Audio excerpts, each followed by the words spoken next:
Good morning, everyone. Thank you for joining us on the second day of the Infusion Nurses Society conference. Yesterday was filled with insightful discussions, and today promises even more knowledge sharing and collaboration. Get ready for another day of learning, networking, and advancing the field of infusion nursing. Let's make the most out of this opportunity together. Advancing global mission through leadership, empowerment, advocacy, and technology. In this dynamic forum, we explored the pivotal role of nursing in shaping the healthcare on the global scale. Through the lenses of leadership, empowerment, engagement, advocacy, and technology, we embark on a journey to enhance the impact of nursing professionals worldwide. Join us as we delve into the innovative approaches that propel the nursing community forward, fostering a world where the healthcare is not just practiced, but also transformed. For engagement track, let me invite none other than Captain Madhukari Ray, Group Nursing Director for the Eastern Region of Apollo Multispecialty Hospital, and also the INS Secretary on the dais. She is a certified patient safety assessor for QAI, founder member of the Association of Nurse Executive in India. I welcome you, ma'am.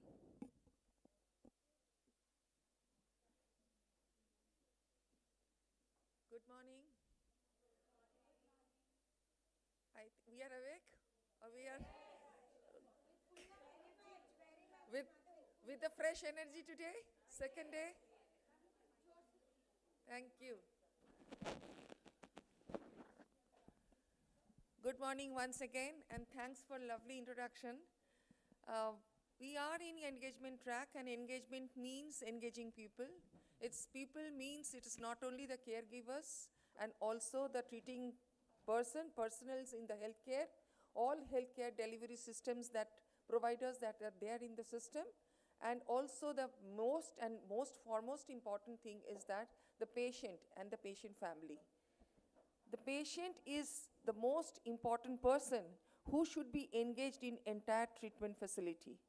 If suppose we are giving medication, in that case, if we are taking a okay from patient while administering medication, engaging patient that's how is maintained to ensure that the administration is correct, because everybody is aware of their diseases, everybody is aware of their treatment, and they take integral part and decisions in making any treatment possible with the clinicians and with the caregivers. So it is important for us, even in case of infusion nursing, how we can make it more and more fruitful.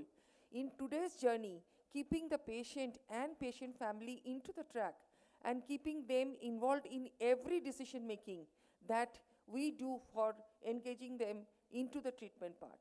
So that is the way we can engage, and we can ensure that patients are having a good experience from us, and patients are totally convinced that they are getting safe care by us. So we nurses have got a major role to play. Earlier we used to think that we are giving treatment to the patient as we are being advised, or the advice is coming from the doctors. But it is not that. Today patients they know their rights, they know their responsibilities. So if they are not being briefed, what are they doing? It is difficult that we actually can really go ahead with any part of treatment or anything that we do. So infusion nursing itself is a specialty, is a super specialization, which talks about that any decision is taken by the nurses. It is very important that we inform patient what are we going to do. I have seen many nurses like going and start checking blood pressure without even telling that what they are going to do. What happens in that? Patient may not be in a right frame of mind to allow us to take temperature or to allow us to take blood pressure. But we are just like a puppet, we are going and doing our work. But that is not the way. We are actually not engaging. So what we have to do is that we have to tell everything, because we are not dealing with the object, we are dealing with a life. So our most and foremost important responsibility is that we always say what we are going to do. And that's how indirectly we are taking a permission from patient that yes, he or she is allowing me to do what I want to do. That's how we can really empower the patients. We nurses also can be empowered by doing that. What we are doing, we are explaining and we are doing. That's the way, if we are keeping that as an indicator, suppose a patient gets admitted and we talk about that orientation of the room. We talk about how explanation of the orientation, explanation of the procedure, of the medicine has been done before administration, explanation of the procedure. These are mandates which have to be done. Many a times we don't remember, but it is important that we remember. So without this is since it is important, my track is going to talk all about engagement and how we are going to empower the nurses and the patients about empowering in terms of engaging nurses, engaging patients. So here, without much delay, I would like to invite Ms. Upama De. You can give her introduction. Yeah.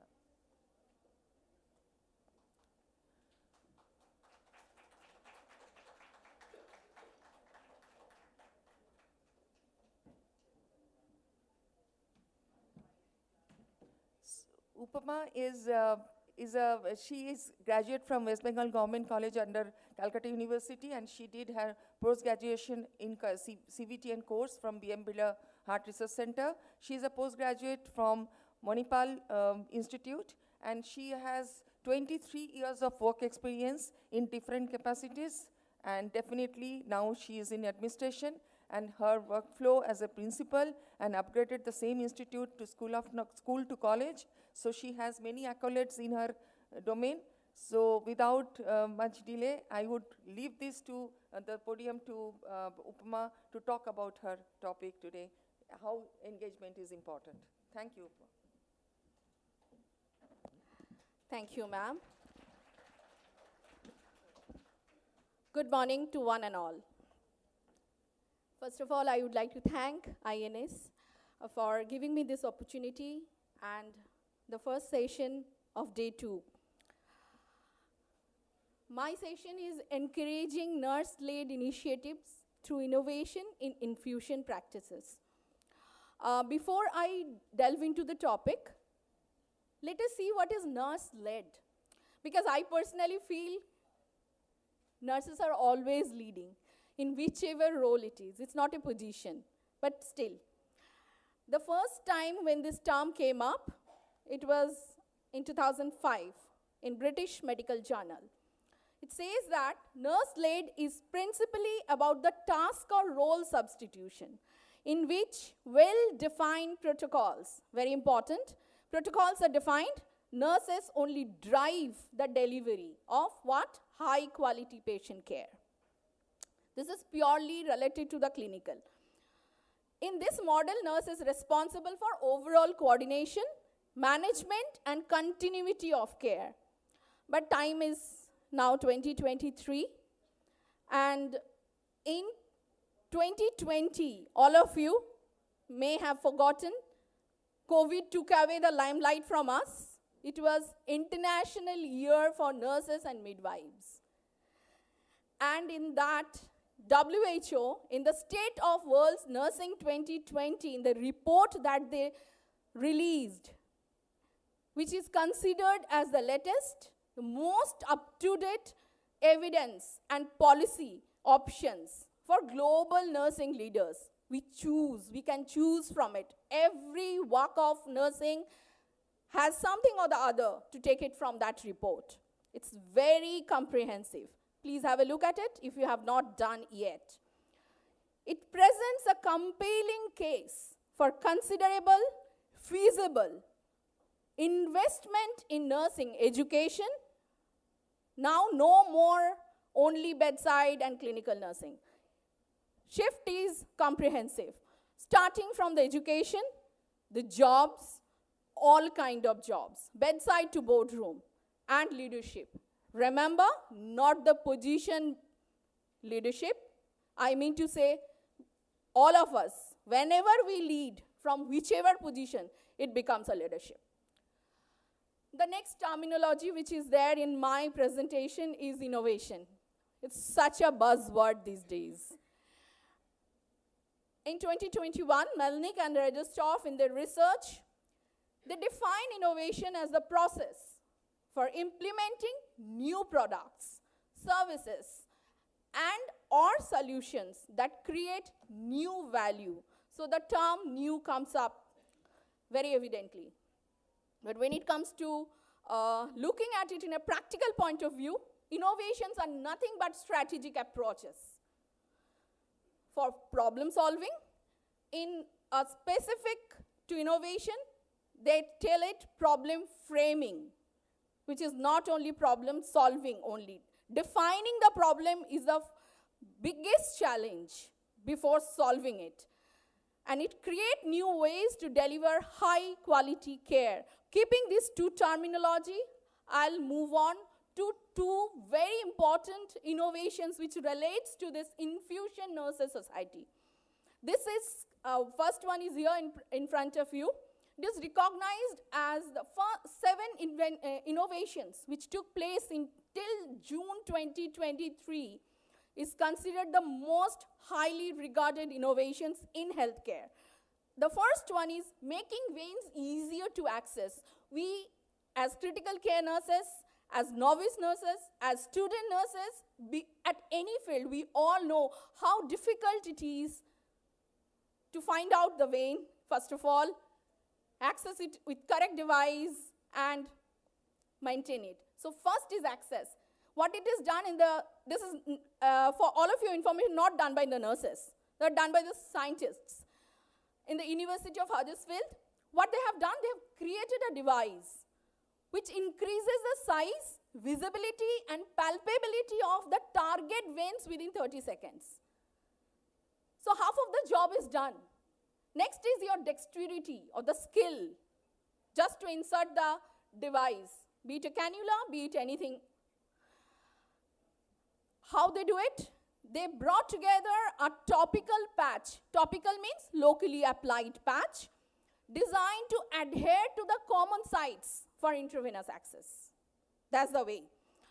This is low cost, practical invention, and it will reduce the cost of unsuccessful attempts. Every time you are making an unsuccessful attempt, it's not only the cannula, it's your time, your concentration, it's a high cost. Not only the cannula cost or the other.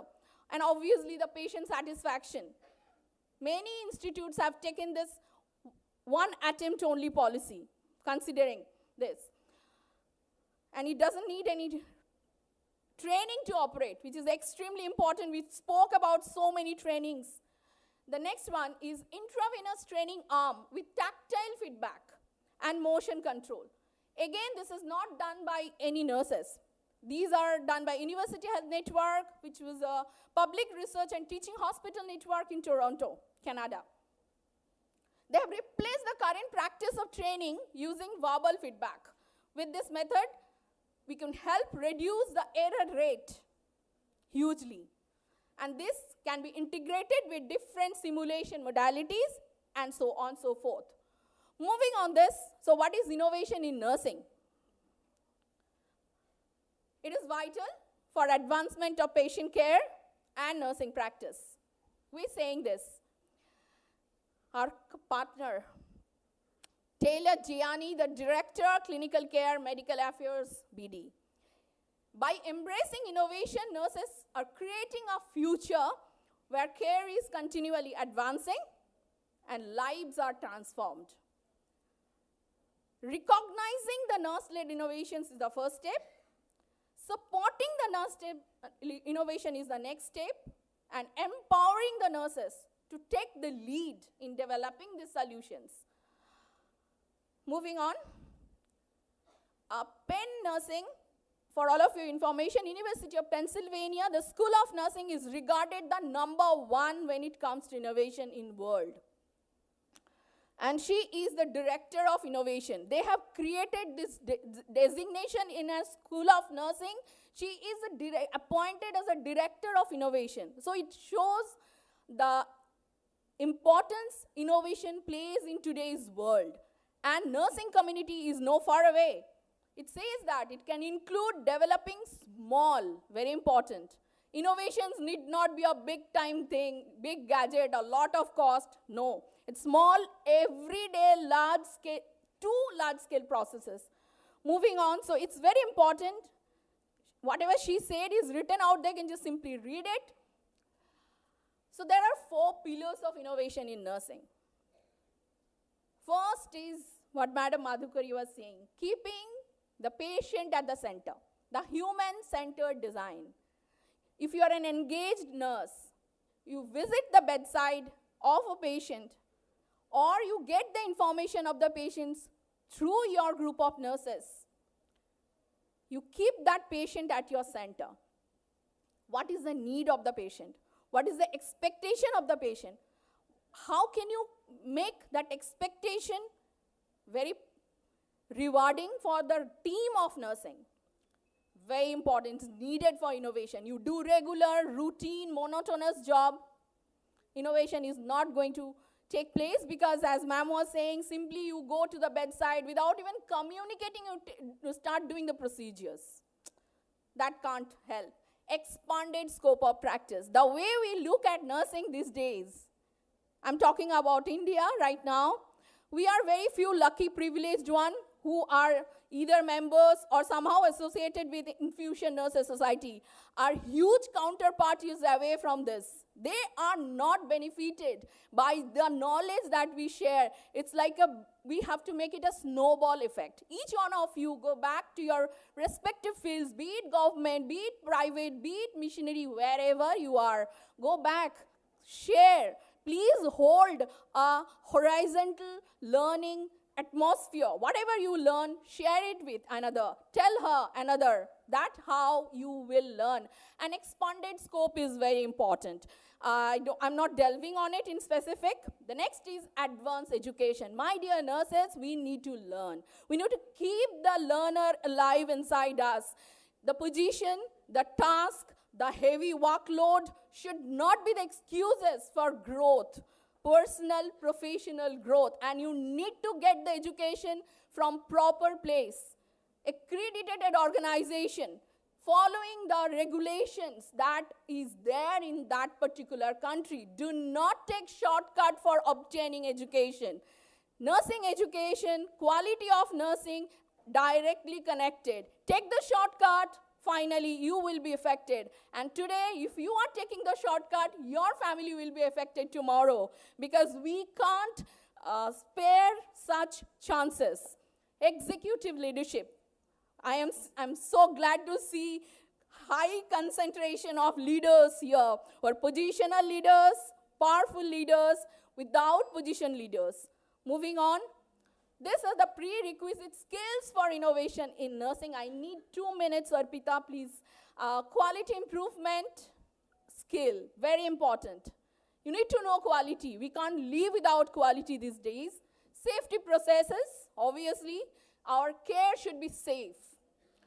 Organizational dynamics, we must know in the organizational dynamics. Here is not your organizational dynamics. It talks about local organization, talks about community organization, it talks about the government organizations, talks about the political interferences, all organizational dynamics. Read the newspaper, know what is happening in your country, see how much health budget is allocated for health of people. Without knowing such, how much ever you cry for higher salaries, nobody is going to give.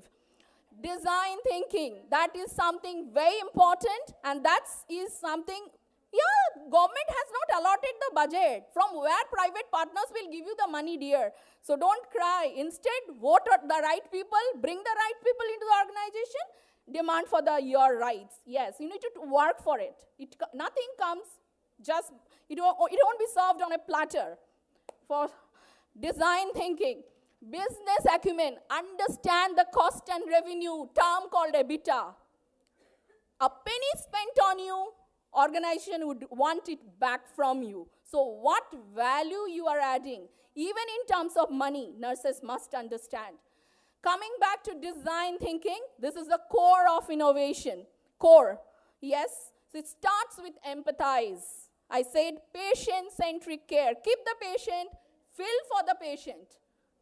starts. You can start innovation right there if you empathize. Come next is defining what is important to the patient, not for you. It's easier for me as a nurse to implement something. No, no, no. Don't take me wrong. It's what the patient needs, what is safe, what is effective. Then you do it. Move on to ideate. From there, it's an infinity cycle. The central cycle is an infinity sign. It starts with empathize, goes to define, then ideate. How do we solve it? It is called triple loop thinking. Earlier, what was there? Next, how is there? That's double loop thinking. Now it's triple loop thinking. Why it's there? Why I'm supposed to do or what? Coming back to build a prototype. If it is service also, do it a pilot for 5 patients, a small unit, running well. Do it for an unit, running well. Do it for the whole hospital, running well. Country, we have many country directors. Please, so do a prototype. All the services, simply don't start it without understanding whether it is important for the patient or not. Just because your boss has told to do it, one fine morning he read some Harvard Business Review from ISB and telling you to do it. No, no, no, please, no. Don't do it. Test it. Does it do well? Please, continue. It's an infinity process. Don't stop with that. Nursing is not a job which will give you a lot of relaxation. Wearing good saris and coming and attending conference, we all know it happens once in a year. Not on daily basis. Yes, come on. You will, next, done. Systemic barriers to innovation that pervade the healthcare today. We all know this. We don't have time. We don't have money. We don't have training and skills. We have limited opportunity for collaboration. Collaboration, nursing leaders, I see fantastic collaboration happening here. Do it out of the... Yes, you know that. Do that jadoo ki jhappi actually in your work. Let's grow together. There's a term in Africa called Ubuntu. Together we are. Yes, practice Ubuntu, my dear nurses. Have the fellow feeling. We will have your back. You will have my back.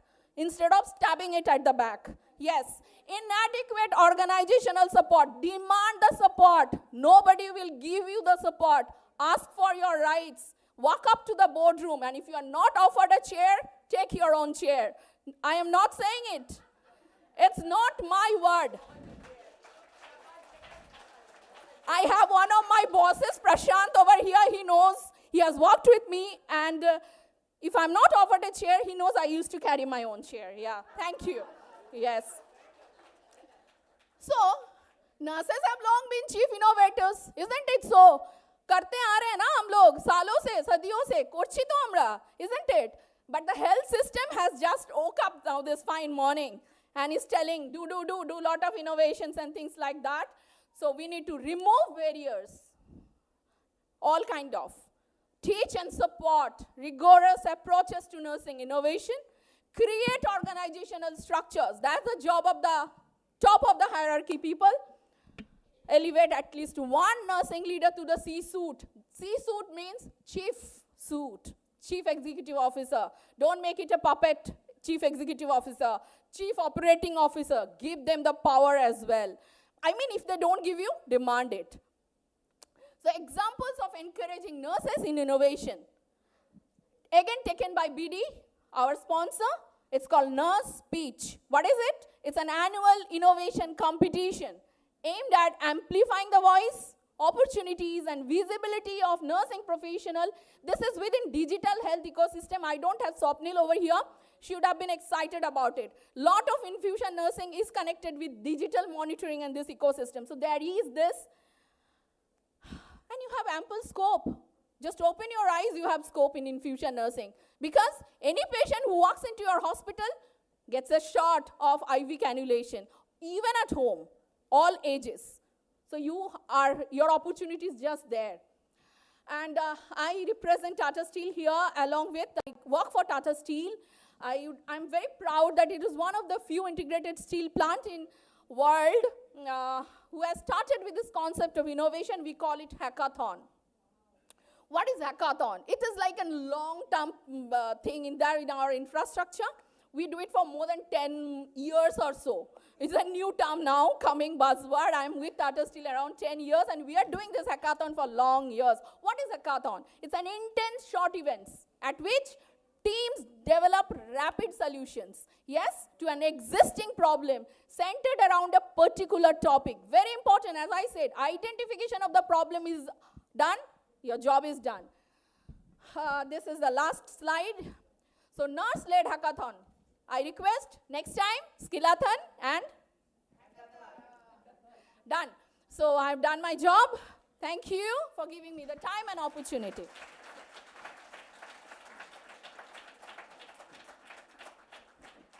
Thank you so much, Madam Upama. Yeah. I will talk about it. That thanks, Upama. Actually, what she has done, she has pushed adrenaline in us. And I think we are enough energized that what we need to do, we are supposed to be doing. What if we are missing it, rather we pick it up. And what she said, hackathon is picking up that only, an easy solution for us so that we can implement it in our day-to-day practices, and we empower our nurses, and we don't push anything on them. It is that today's day, it is important that we we take it from patient what patient wants and what the nurses feel the best for the patient. Then we make our strategies. That is best policy. And of course, wherever the best practices that we come to know, we should pick it up, the hackathon that she spoke about. So it is skillathon and hackathon together. A blend of these two should be our mantra. So good, Upama, you really did it very well. Thank you so much. Thank you so much, Madam Upama, for this electrifying session. I'm sure the whole audience is energized after this. So may I request Captain Madhukari to present a token of appreciation to Madam Upama.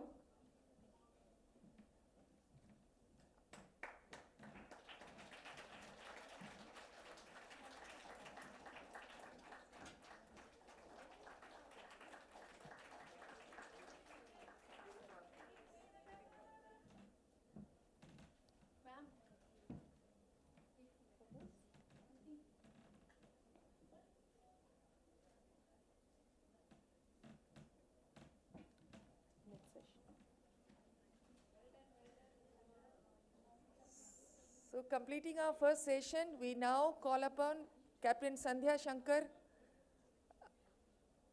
Ma'am ji, you are the moderator for next panel discussion that we are going to have. So, yeah, the stage is for you.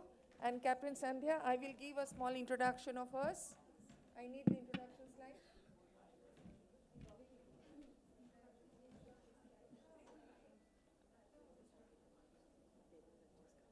I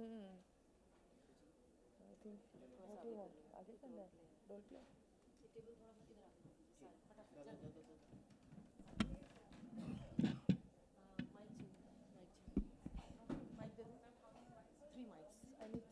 Introduction slide. Let them arrange, then I can finish it. Captain Sandhya Shankar, she is the Corporate Chief of Nursing, Medical Strategy and Operations Group of Fortis Healthcare. She is a PG diploma in HRM and MBA Hospital Management, and she is also a master's degree. And she is achiever of many accolades, awards, and she holds a very good responsibility in the healthcare Ministry of Health and Family Affairs. So I welcome Captain Sandhya to take this session as a panel discussion, and she is going to be the moderator. Thank you. Thank you, Captain Madhukari. Thank you very much. That was indeed humbling. All right. Can I have the mic? All right. Fine. After that power-packed presentation, friends, I'm actually going to take your focus to the place where we belong, our hospitals. And now, in this fleet of nurses, who will relate better what I'm going to present here on the stage? And I invite my team, the young nurses. All right. And I'll request you to please take your positions. it's a scene of a tertiary setup. It's the time, transition between the shifts which is taking place. There's an 12-hour long shift which has just gotten over. So the beginning of the day brings hope. This bright day today has brought all of you here with a hope, with excitement, looking forward to a constructive and a fruitful day. And similarly in the lives of the people, for the patients who wake up with a hope of another day. The attendants who come and visit their ailing ones with a hope that today there might be some progress to go home. And similarly, the healthcare workers with a hope, oh my God, my shift is over, I need to go home. I need to be relieved, isn't it? Yeah? So let's see now what our friends have to show here.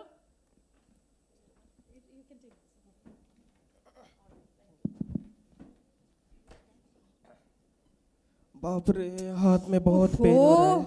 ये morning shift sister ना हमेशा late में आती है, एकदम sense नहीं है, idiot है, एकदम सेंसिटिव नहीं है, ठीक है? 3 घंटा धरे 4 बार हो गया अभी, उसका जब नाइट रहेगी ना मैं इसको बहुत लेट में छोड़ूंगी। आज के सिस्टर आशु सारा रात भूख भी लग रहा है, सारा रात ठीक से बैठा भी नहीं है, ये सिस्टर बॉडी भी इतना इरिटेट कर रहा है। क्या हुआ? देखिए ना, पूरा रात से पेन हो रहा है पेशेंट को। क्या हुआ? किसी का मैंने देखा है 3 घंटा हो गया, मैंने बेल दिया, अभी तो कोई आया ही नहीं। आप बैठिए। अरे बाप रे, बहुत दर्द हमेशा हो रहा लेट है। में आती है, एकदम इरिटेटिंग करके रहती है। ये सिस्टर काम है, ऊपर से पार्टी। मेरा ड्यूटी आवर खत्म हो चुका है। आप ऐसे कैसे बोल सकते हो? मेरा ड्यूटी आवर खत्म हो गया। आप आएंगे तब आपको देखेंगे, ठीक है? आप चुपचाप बैठ जाइए। सिस्टर एक्सक्यूज मी, एकदम इरिटेटिंग पीपल हमेशा। ये नाइट ड्यूटी ना इतना इरिटेटिंग होता है। आने दीजिए, आज कंप्लेन करके जाऊंगी मैं। हमेशा लेट करती रहती है। अरे बाप रे, सॉरी सिस्टर, एक कोई आने का टाइम है।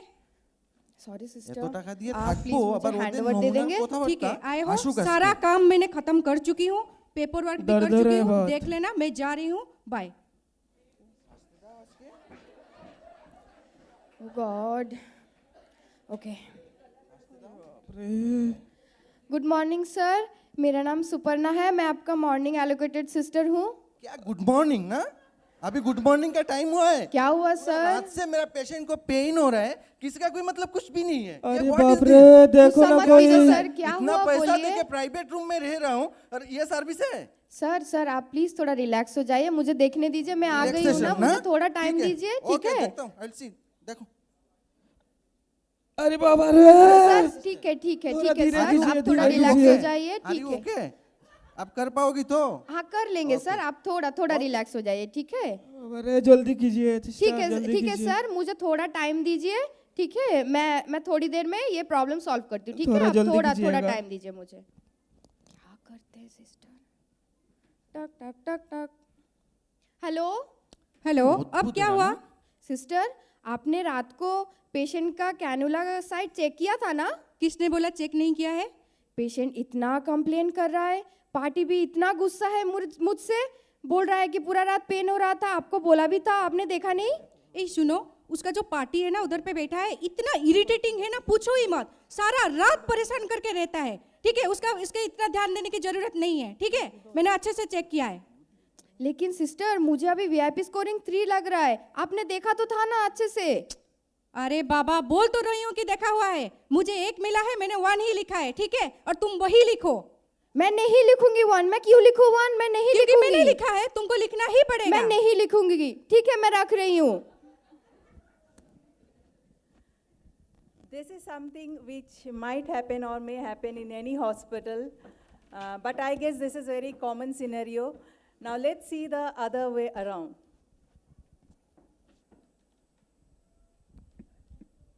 Hello, good morning mister Kaushik, कैसे हैं आप? और क्या मॉर्निंग सिस्टर, रात से ना हाथ पे दर्द हो रहा है इधर में। अच्छा, दिखाइए तो कहाँ पे दर्द हो रहा है? आप लोग जहाँ से दवाई डालते हो ना वहीं पे दर्द हो रहा है। अच्छा, लेट मी चेक। बाबा रे, हाथ मत डालो। बताए क्यों नहीं?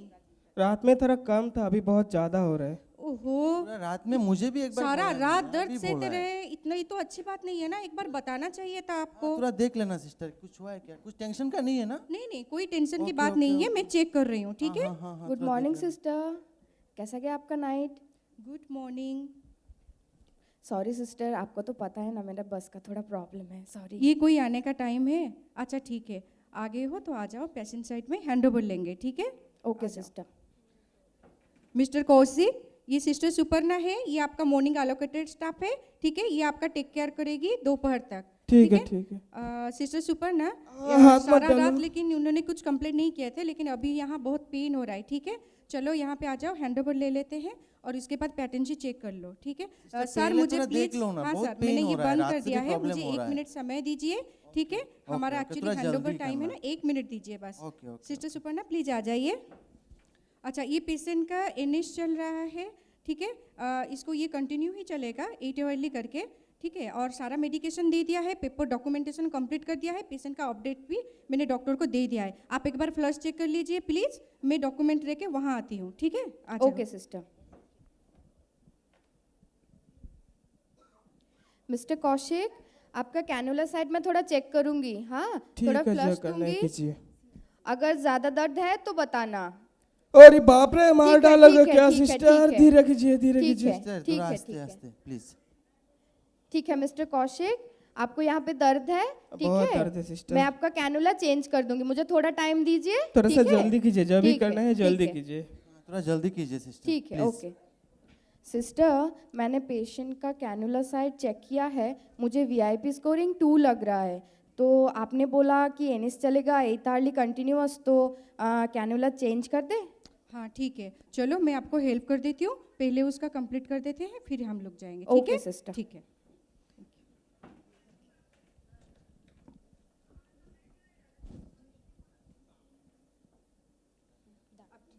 Now done. अभी ठीक लग रहा है sir?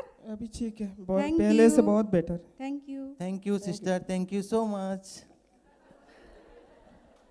Thank you, little heroes. Can we give them a good round of applause? Yes. Wait. Let's have the privilege to know our young actors and heroes. So, they were Mitali, Kaushik, Rajiv, and Suparna, my apologies, Suparna. They all are from Peerless Hospital, and Peerless Hospital, thank you very much for bringing this talent to us. And the big messages, thank you so much. And with this, continuing from this role play, you have given us very big lesson, and now let your seniors take it forward, and let's see how we take it. All right? Thank you. Oh, fine. And I invite Dr. Manasi. She's Dean of Nursing, Downtown University, all the way from Guwahati, Assam. We have Ms. Manusi Bhaskar, who was again co-moderating with me and mediating the role play. She's the Chief Nursing Superintendent of Peerless Hospital, and she's the one who has actually prepared the team to bring it here on the podium. And we have Ms. Usha Malik, Head of Nursing, Alia University. And this is going to be a little different one. Just a quick check with the group here. How many of you have at least once in your nursing career have witnessed the first scenario? How many of you? I would say it's 99%. All right, thank you so much for the response. But how many of you have witnessed the scenario 2, the second scenario? I'm glad to say, standing here, yes, the goodness still prevailed and dominated. Thank you so much for the response. Now here, while you already relate on what happened in the 2 scenes which happens on our floors day in and day out, let's now put it little more structurally so that there are clear take-home messages with our friends and with all of us. So, Dr. Malik, Madam Usha, what do you suggest? What was actually wrong, and will you be able to just bullet them and crisply put it across for the friends' awareness? Yeah. Or you can take the mic.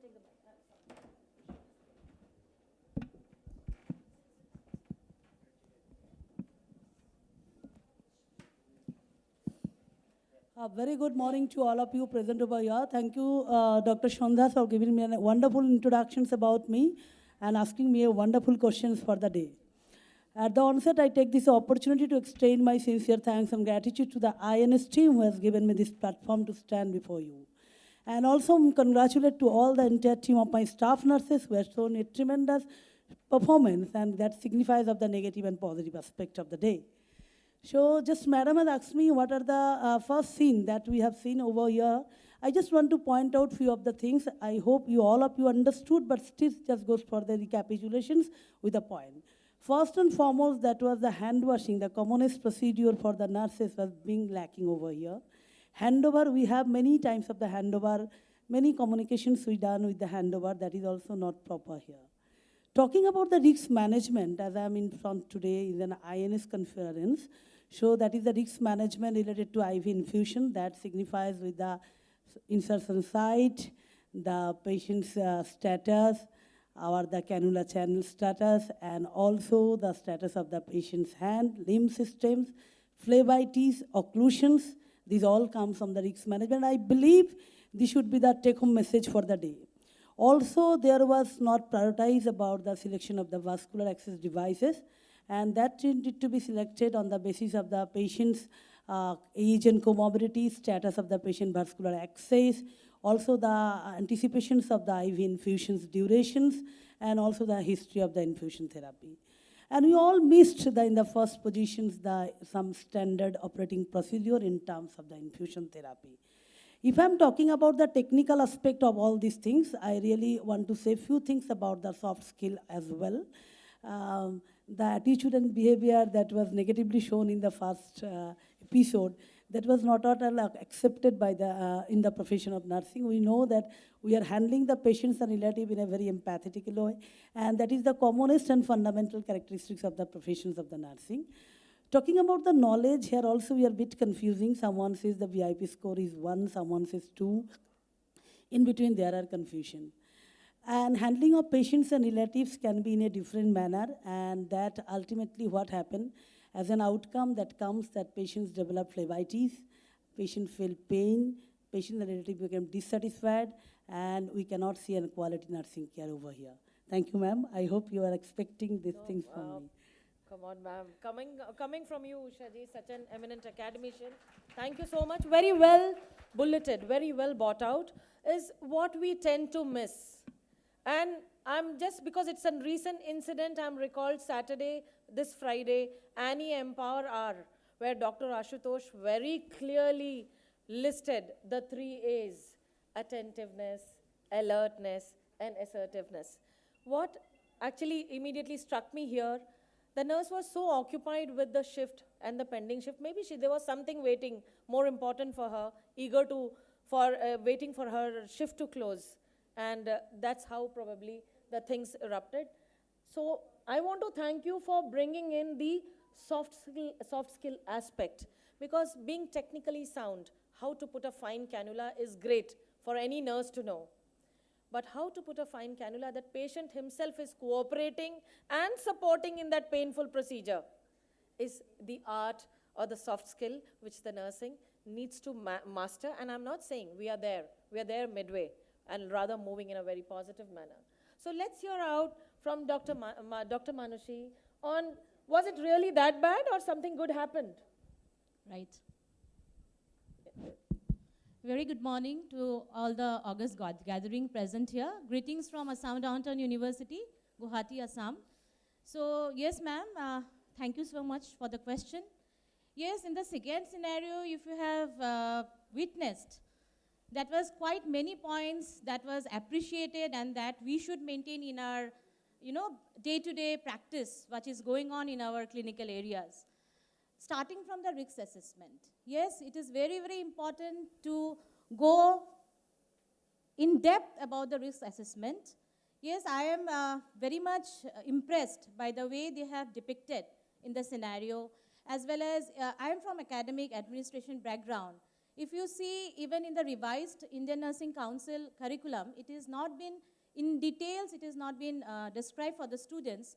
Yes, but as a teacher, as a role model for the students, from the very first day of their clinical practice, we can implement this type of, day-to-day practice so that the students, when they start their clinical area practice, risk assessment, they should be everyday procedure for them, related to the infusion therapies.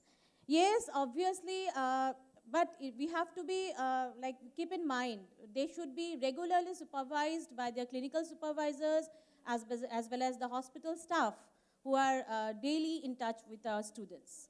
Secondly, ma'am, if you can see in the SIGAN scenario, which was been depicted very rightly by our, the actors, that first thing, they have, the risk assessment was completely done. Second thing, if you see that the IV lines were checked in the shifting handing over time, the record keeping was maintained, and they were totally getting cooperation from this patient. That is what is sometimes we feel it is missed.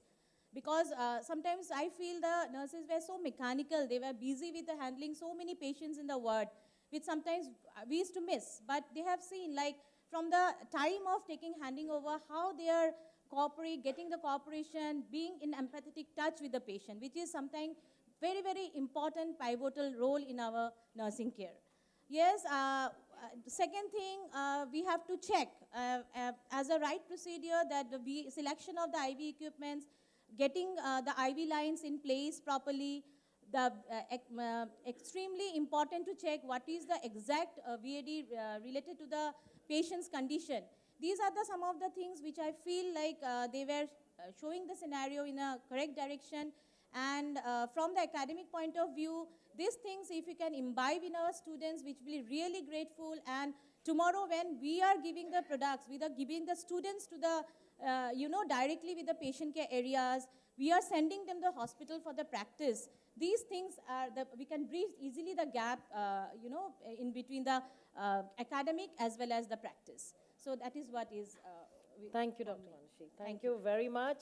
And before I, recap everything and conclude the session, Manushi, I would like to know from you, how difficult or easy was it for you to bring in the actors here on the stage and give the directions? Namaskar everyone and good morning. I'm really blessed here to be able to be on the stage with Sandhya ma'am. Ma'am, thank you so very much. Thank you INS for the opportunity. Ma'am, talking about the bringing them into the stage, it was a really prompt decision because the staffs who are here, they are the gem of the staffs from my side. And it was the point that I have told them that we will be doing this role play and Madam Sandhya will be guiding this and Sister Usha and Madam Manushi will be there. So they were instantly ready and they did the role play. And Madam was very wise to say that Manushi has done the role play or guided. Actually, Madam has been guided whole role play. And thank you so very much, ma'am. But I have one say regarding the first part of the role play. We have all documentations, SOPs or policies in the hospitals, like ACE bar we have to maintain during the procedures or as Madam was telling. But 60% of staff, are we able to maintain that ACE bar or are we able to comply with the documentation? We only comply with the documentation during our accreditation time. Otherwise, afterwards, it becomes delay, we deviate. Especially we deviate during evening hours, during night hours. So is it that my staff nurses who are 1.5 years old or 2 years old, are they able to comply with the documentations, or what we will be doing or we are doing that they are also maintaining the documentations? So from my side, this was. Thank you. Thank you very much. Friends, I would like to, thank you. So this is for everybody's awareness. We are in the 4th track of this conference, and this track is the engagement track, right? It's about the engagement of the healthcare workers, the care providers, and most importantly, the engagement and involvement of the patients and families. The focus all the time had been on how to engage with the patients and families. Through this track, we also reinforce and help recall the power of communication. Communication, direct, indirect, verbal and non-verbal, while we portray, we display and we practice during our clinical routines every day and every now and then on the floors. So with the role play, we wanted to show all the aspects which takes place in all the shades and colors in our clinical areas with our patients and nurses. The experts here tried bringing in what are the softer aspects, focusing more on those skills rather than the art of how to put in cannula, because we learn it from the day one, from the cadet life or the student life.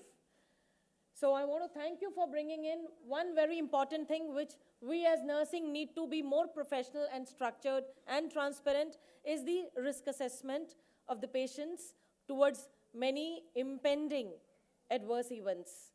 Just early identification of phlebitis is one of them, be it extravasation or infiltration.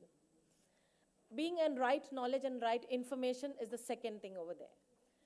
But on the softer aspect, empathy, but more importantly, alignment and engagement and support, cooperation of the patient in his or her treatment is of utmost importance, and nurses play a crucial role there.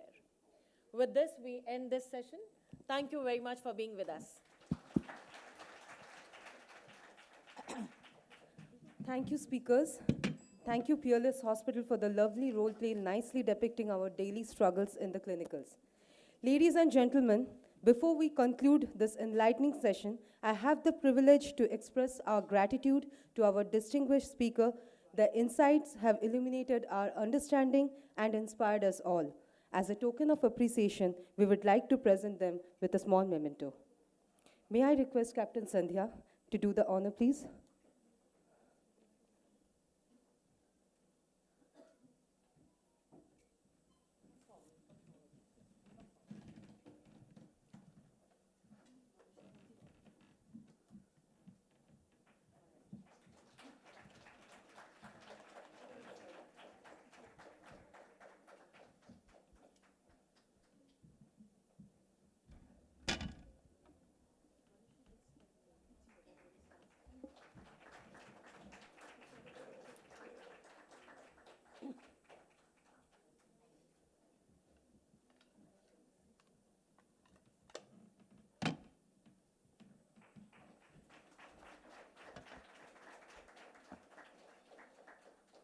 Thank you, ma'am.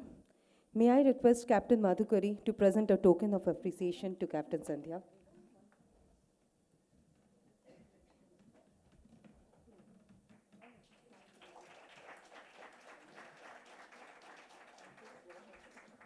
Thank you, ma'am. Thank you, everyone.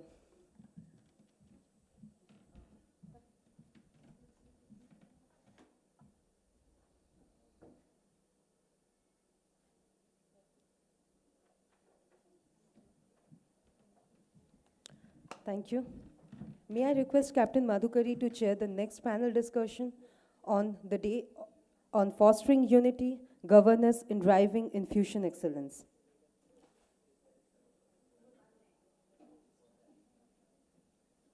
So coming to the engagement track once again, we have heard the young nurses, the bedside nurses, how they are supposed to be behaving with the patient and how they have to enact the problems, the issues. Also, we have seen the leaders, how they play a major role in guiding our bedside nurses to the fullest to ensure that our patients are safe and they get the best care in terms of giving the best care that they need. But that is not the end of engagement. Engagement is all about all healthcare providers, those who are involved in the patient care. They are even the managers, the administrators, the management, the decision makers of the organization. So now our next panel is going to be given to Dr. Prabhu, who is coming from that background. Dr. Prabhu, you are most welcome to come and please take on the stage and talk about fostering unity, governance in driving infusion excellence, where we will have a clinician background and now into administration, how they look at it, why infusion nursing is so important, how nurses should be governed, and how the organization looks after the governance towards it. So I give this stage to Dr. Prabhu to lead now. Thank you. Yeah, and you will call them also. Yeah. Okay, fine.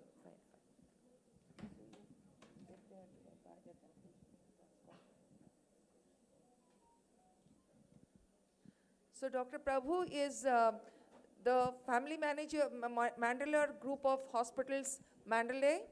He is the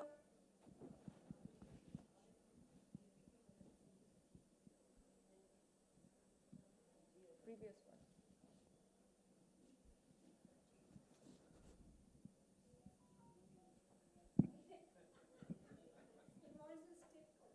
He is the group CEO and he is based out of Myanmar and JCI advisor as well. We all know him from Yashoda Group of Hospitals, Hyderabad. He is the achiever of, he is a managing director of Joint Commission International Asia Pacific and group office to Singapore, and he is a founding president of INS India. I remember in 2010, he is the first one who comes to BM Birla and tells me, ma'am, we want the like-minded people to be together. Can you be one of them? I said yes. So all credit goes to him. Where we stand today is all I think conceived by him and the group and BD and 3M who all are platinum partners. Thank you, Dr. Prabhu, for bringing it and making it such a big Infusion Nurses Society, India, and you are the pioneer of it. Thank you so much. Coming to our, so please take your position. I would welcome Dr. Vijay Agarwal. Next slide.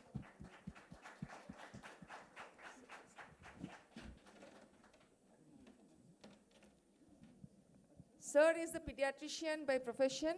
He is the president of CAHO, and he is also graduated and obtained post-graduation in 1973 in pediatrics from prestigious Maulana Azad Medical College, New Delhi.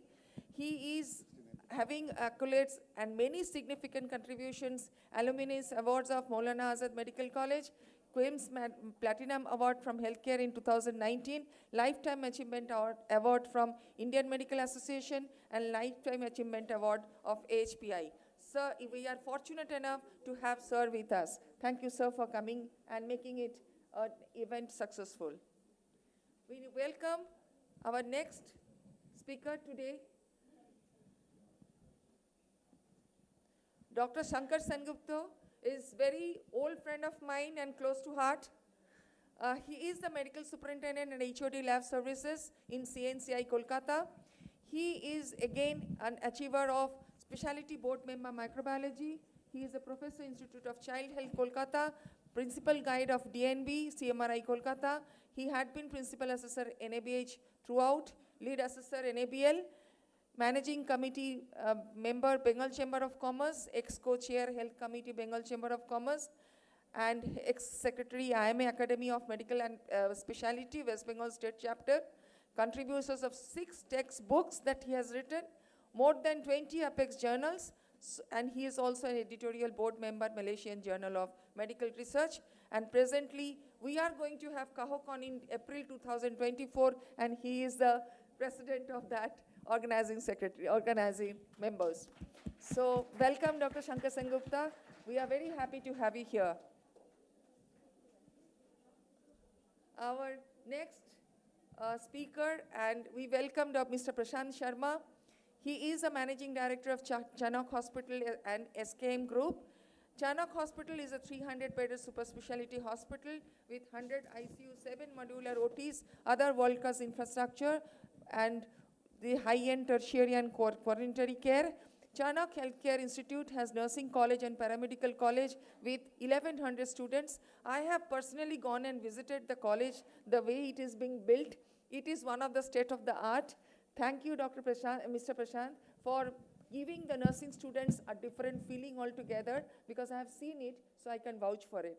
So thank you for that.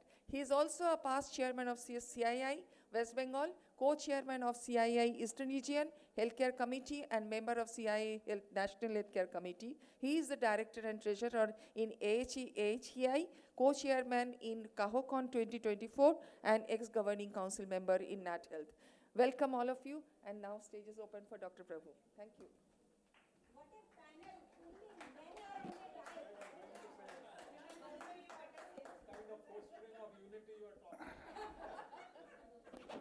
Well, good morning all of you, and thank you very much for getting us on this panel discussion. Yeah, it's all men In fact, we were wondering, should we be coming in saris, as we got some saris yesterday. So we should have. Right, so thank you very much. Thank you, Madhukari, for a humbling introduction of mine. Thank you very much. But this community would not have happened thanks to the founding members of the Infusion Nurses Society, which started with Colonel Binu Sharma, her dedicated hard work throughout the years till date. We have come to this situation, and I'm glad to see that this whole conference hall is full. And all the other, I cannot take the name of all of them right now, but all the others who were the founding members of INS made it successful till date. And it's continuing on a grand success, and I hope it continues till as long as it is possible. For the esteemed panelists, thank you for joining me today. I'm going to talk about governance in nursing. So I'll give you a minute each to each of you as to what do you think governance in driving nursing excellence means. And we'll start from there.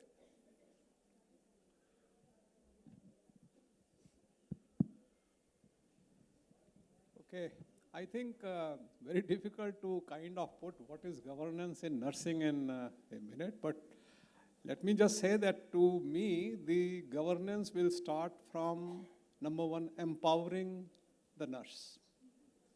First of all, as an individual, we have seen nursing being groomed more like, a very subsidiary to the clinician or to the entire ecosystem. That needs to change. She has to stand, and I'm saying being empowered. A lot of leadership qualities need to be infused in the nursing to become a part of the governance. The governance does not mean that you just follow what is being told you, talked to you. Governance is an issue of partnership. And for that, naturally, one has to evolve oneself to a level where we can become a partner. So nurses need to be empowered. Nurses need to be given, I would say, imbibe a lot of leadership qualities. And of course, you have to work much more on your own domain knowledge. Just like in the clinical areas, there are now various specialties. And that's why I'm so glad that, for example, the infusion, which is the heart of the nursing activity, has been singled out as an activity around which you have built this beautiful organization. And therefore, these kind of subspecialties in nursing will help in the entire thing of governance. Your interpretation, Mr. Singh. Actually, this is a very new concept. And this is a concept which is a revolutionary concept from centralized to decentralized model. It is the concept where actually based on 4 principles. That is, first of all is the accountability, equity, relationship and partnership. I mean the ownership and partnership. That means it is not somebody, the hierarchical, that is the nursing head will only look after everything. It is that something which will percolate down to even the base level nurses. So that is the kind of a mixture of empowerment at the same time giving the privilege, giving the feeling of equal stake. And that becomes a new domain.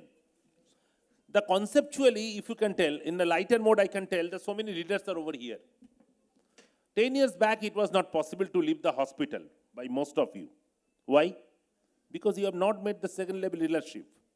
How will you leave the hospital, corporate hospitals? Today, gladly you are over here because you know your second generation is ready to take over, to take care. And that is what is different. That is what even NABH wanted. When we talked about the committee, what the committees are to make the governance ready, make it a structured platform by which we know our every new generations are ready. The middle level leaders are no more the middle level leaders. The middle level leaders can take over the senior leadership's activity if they are absent. So that is why so gladly they are over here. Thank you. Mr. Sharma, since they have already expressed their views on that, I'll go to the next question to you specifically. Now, governance means there is a structured leadership in the hospital environment. In your experience, as a leadership in the hospital environment, how do you ensure empowering nurses to take the day-to-day activities? Thanks for the question. Thanks, INS, for having me. And a special thanks to previous speaker, Upama, for making a joke, which I will stretch it upon. So when she mentioned about the ISB and the Harvard, that joke was actually on me. So that was my, but that was also pointing to a point in that, which is also relating to your question, sir.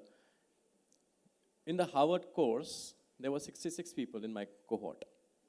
1/3 were doctors, 1/3 were other managerial people, MBAs and finance people, and 1/3 were nurses. Globally, we have seen nurses being in the boardroom, nurses being in the leadership positions, because they possess certain skills. They possess a skill which I will delve upon by giving another example.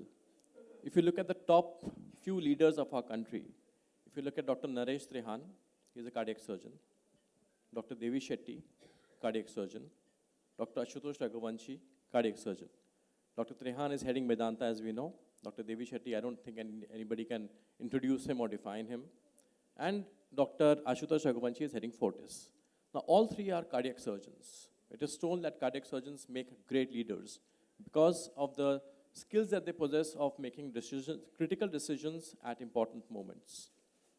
In my opinion, I feel that nurses also somewhere have the same skill set. How so? You're always dealing with material shortage, you're always dealing with manpower shortage, you're always dealing with time shortage, and 100 other critical issues which are going on, which you are dealing with on a day-to-day basis. So you have already honed those skills of being a leader. What needs to be done is to empower that and to enhance that skill set into a more leadership-oriented activity. Thank you. Well, now that we have talked about the good things about empowering leadership, and as you all know me, that I jump straight into the difficult questions now. So from a leadership perspective, when we keep talking about empowering nurses, at a leadership level, maybe, but I find empowering nurses means that in the operating room, if the nurse is able to tell the consulting surgeon that I'm not going to take the surgery further until a timeout is being done. Have we reached that empowerment?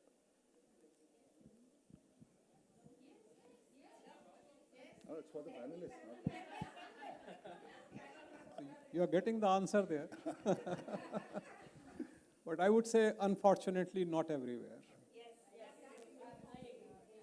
But I am so glad that it has reached somewhere, and at least in some places. So they are the beacon of light for the others, and definitely we need to reach there more consistently than in an anecdotal fashion.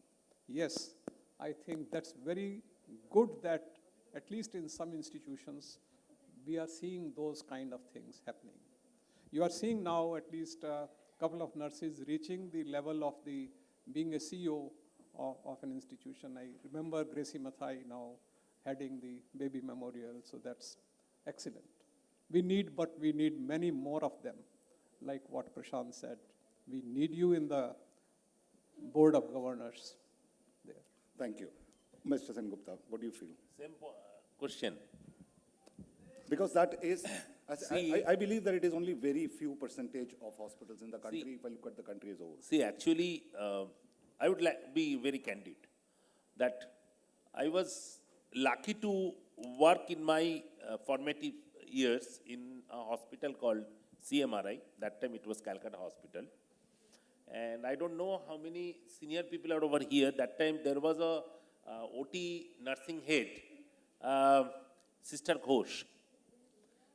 And she had so much power that she used to refuse any case, any time, if that doesn't qualify with the compliance. And I am talking of the year of 1992-93, before I went to Bombay to do my MD. So in my formative stage, my mother's own sister is a nursing staff. She was in BNR hospital in Calcutta. And I used to come to Mashi and tell her that I've seen this lady, she's like an iron lady, and everybody is too scared. I mean, the CMRI people will know. Everybody used to be scared about her.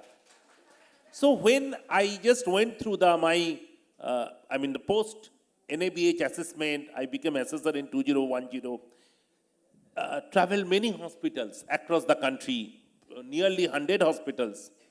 I have found out it depends on the nursing leadership, depend on the person to person. A strong personality is something which is inherent, which cannot be given by somebody. Even in a very, very hostile environment, a nursing leader, if she is strong enough to combat, she can be a pivotal to change the institution. So that is where it ought to be. So, Mr. Sharma, a different question to you because you are running a hospital and you're owning a hospital. So from your perspective, while nurses as independent leaders who are strong enough grow their career ladder by itself, how as an hospital leadership do you think can we make sure that a lot more nursing leaders are created, not necessarily by personality types, but more by giving or empowering them? See, I'm a non-clinical person, not a doctor. So I have a very non-clinical take on this sector, healthcare. If you look at any business or any commercial activity, any non-commercial activity as well, the best mix has been, say, for example, in a company which manufactures something, is an engineer MBA combination, IIT, IIM, or any kind of engineer MBA combination. You see, there is the same dynamic which is present here. There is a doctor MBA combination and a nurse MBA combination. You already understand, if you have read and studied nursing, you already understand everything there is to understand about the human body and the treatments that are required. So you already understand the sector. What you need to understand is the second part of it, which means the business part of it, the commercial part of it. So if you empower yourself with that knowledge, and we have seen it like globally everywhere, so many places we have seen, that can be one thing which, if done well, can really boost the career, I believe. So continuing on the same, how do you think we should start involving our nurses within that board of directors discussion on profits within the hospital? It's an adage, and I think it's been repeated many times, that in our geography, we don't give as much credence to this cadre of health workforce. First of all, recognition, and secondly, inclusion in alignment, strategy, execution. Also, I feel that there is a lot which the nurses can add to the boardroom, which normally we don't harness. Only some hospitals do, and when they do that, the results are outstanding by itself. So you agree that more and more nursing leadership should be part of the board of directors where they discuss not only about nursing, but the business part of the work as well? For me, an ideal CEO is a nurse MBA combination. If I have 20 hospitals, if I want 20 CEOs, that is the best combination. Great. Now coming to the education part, the nursing curriculum and the nursing education for a long time has been very static. There has not been leadership skills involved in the education criteria, and there has not been even soft skills coming into a picture.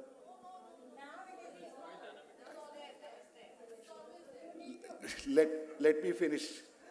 So how do you think more and more curriculum can be added into the nursing area where you talk about much more about empowering leadership into the skill sets?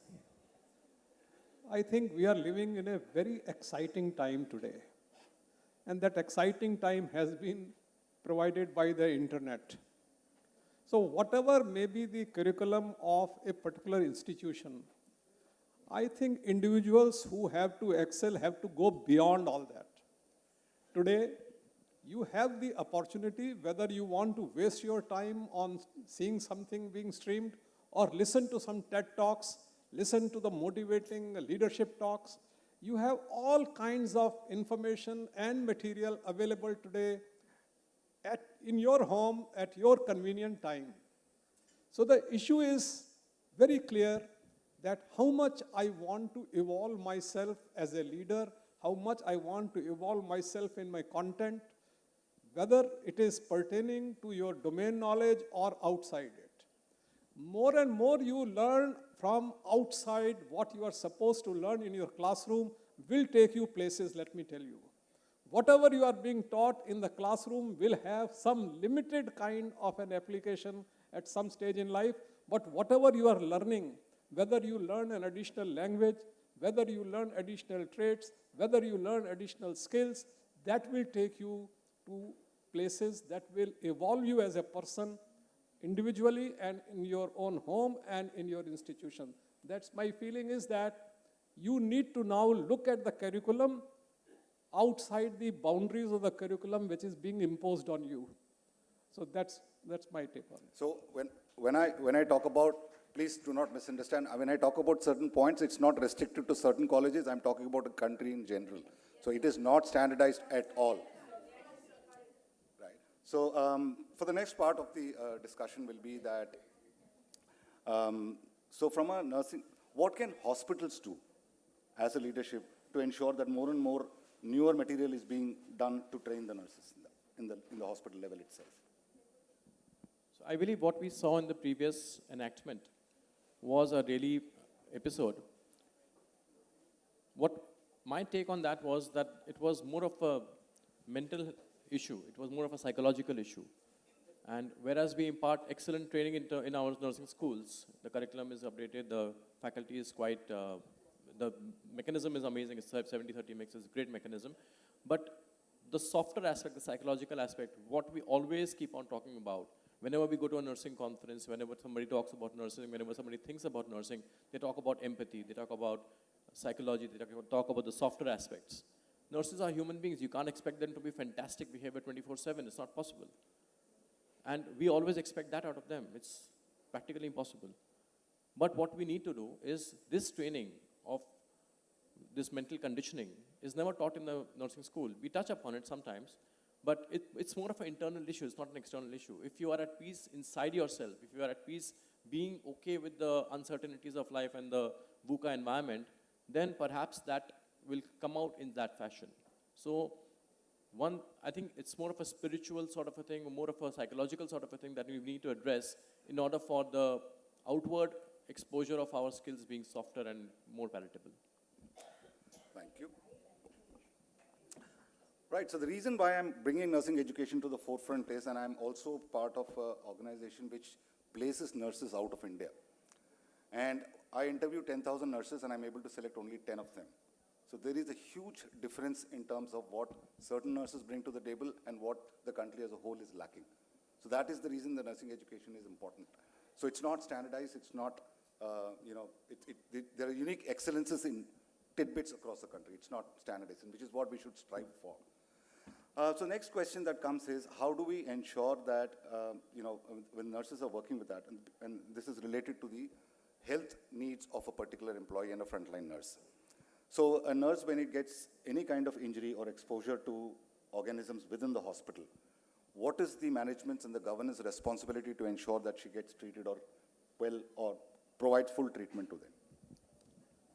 I think that responsibility should be very comprehensive and is not only whether it is a nurse or a doctor or a technician or a housekeeping staff. I think it will depend upon the definitely the values that the institution upholds, and that is to provide a complete and comprehensive treatment and support to every employee in the organization.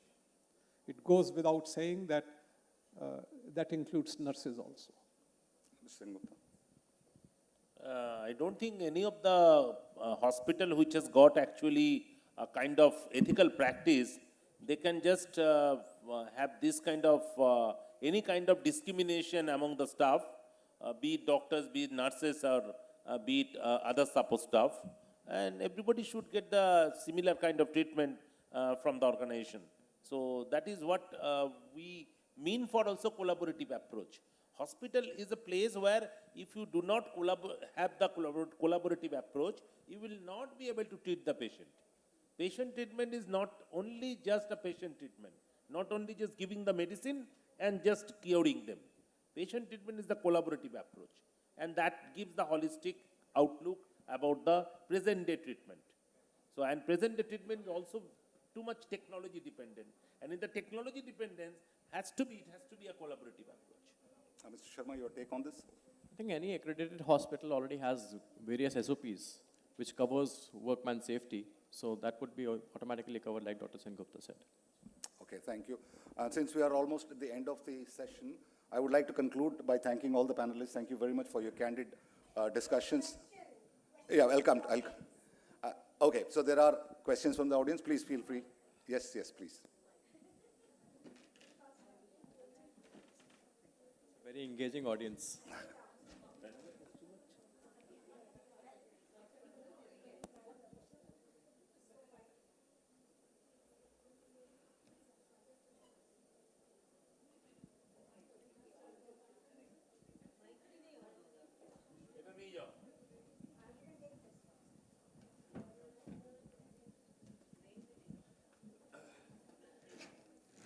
So thank you for the conversations from the panel. My question is, there are two doctors on the dais. When majority of doctors in our country will start treating nurses as partner in care rather than followers, when will they stop the dictatorship attitude? Majority, there are exclusions. You know, the question must be a burning one there. That's why they clap. But I have been part of healthcare for, say, 46 years now. And we see more people who do not consider nurses, practicing nurses, bedside nurses as partners. They don't even like to involve them in the bedside discussion. For them, nurse is only a person standing with a book. When in our country do you think we'll be able to change that? And what does it need to change this attitude? Do we need doctors like you guys sitting here? Dr. Vijay Agarwal is one I have known for 20, 25 years. Also, you from your thoughts, I can hear, sir, that you've got a great respect for nurses. But when the overall attitude in our country is going to change, because that attitude is different in outside countries. Why only India is living with that? The same doctors behave differently when they're outside the country. That's my question. So,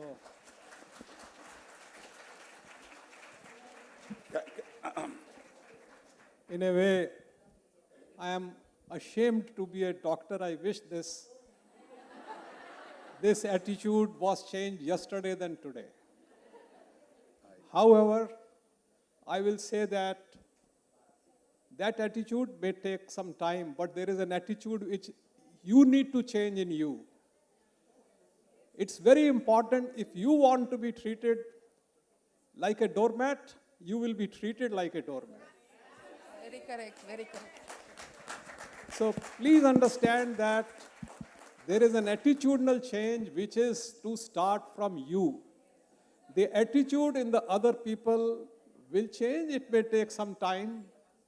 But that's where I said, please evolve yourself. And I'm not wanting to say that by changing this attitude that you become arrogant.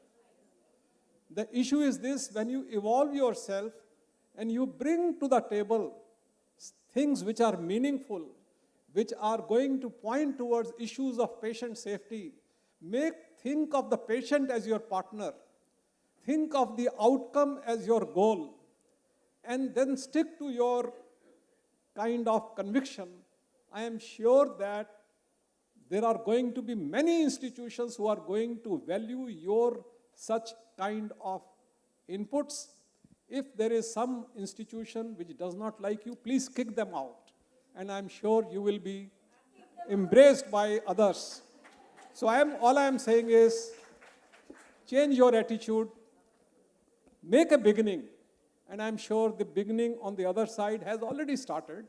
It is not as like what it was in my old days. It's very different now. And to add on to what Dr. Agarwal is saying, and that's where governance comes in. If, as a leadership of a particular institution, govern the decisions, whether it is a doctor or a nurse or even a class 4 employee, that's where leadership and governance comes. I just would like to add one point. It is the educational institution for the nurses. They should play a major role in this. There is something called catch them young. So you catch them young. When their brain is in formative stage, tell them that there is no question of discrimination. It is the collaborative approach for the treatment. See, the educational institution of the European countries, they impart the same education curriculum to the nursing people, that they are girls. But they are girls, they feel equal to the doctors when they come to the ward and other working activities. Here, the problem is that you don't teach them at a young level about those values. And please teach them those values. You will see the new generation will just be different. May I?